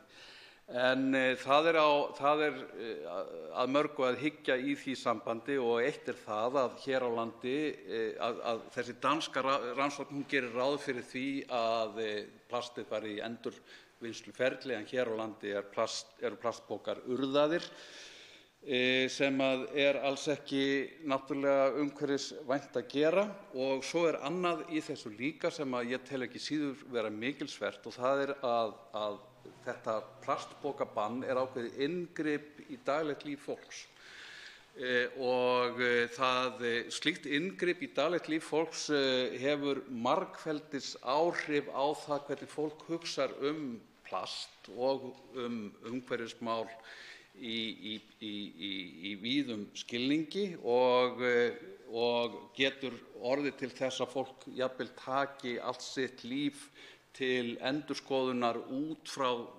umhverfissjónarmiðum. Og ég held líka að þessar efasemdaraddir þær miða þá gjarnan við fólk sem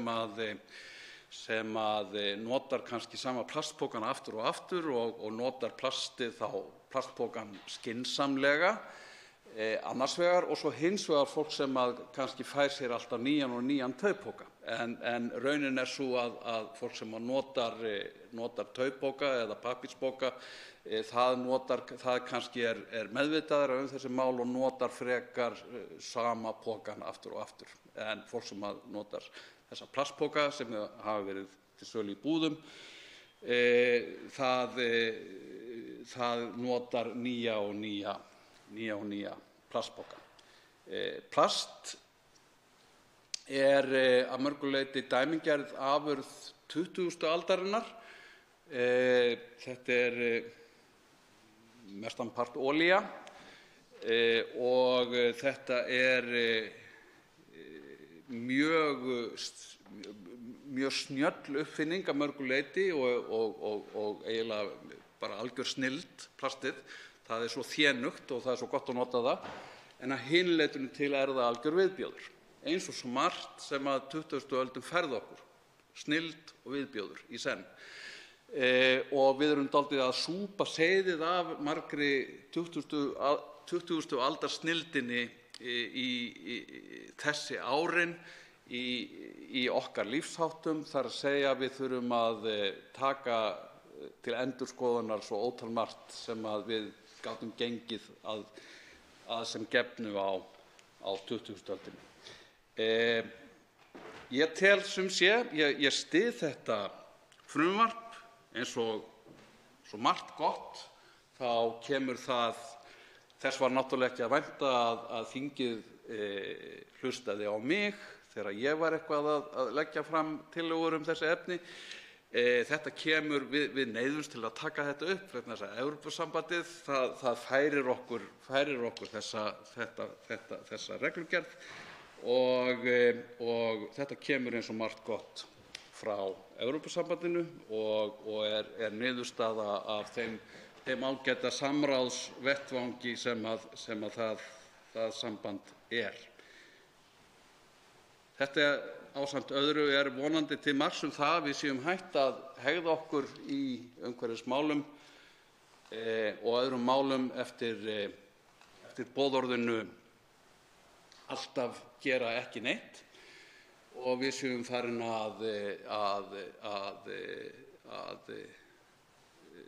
við höfum tekið upp nýja siði og ég bíð spenntur eftir næstu aðgerðum hjá hæstvirtum umhverfisráðherra samkvæmt þessari 18 liða aðgerðaáætlun sem hann hyggst starfa eftir og ég hvet hæstvirtan ráðherra til dáða í þessum efnum.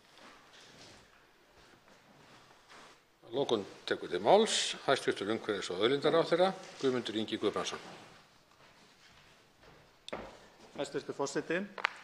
Ég byrja á því að þakka þeim sem til máls hafa tekið fyrir góða umræðu og gott innlegg inn í umræðuna plastmengun sem hefur skotið sér kannski svolítið upp á himininn í líka alþjóðlegri umræðu.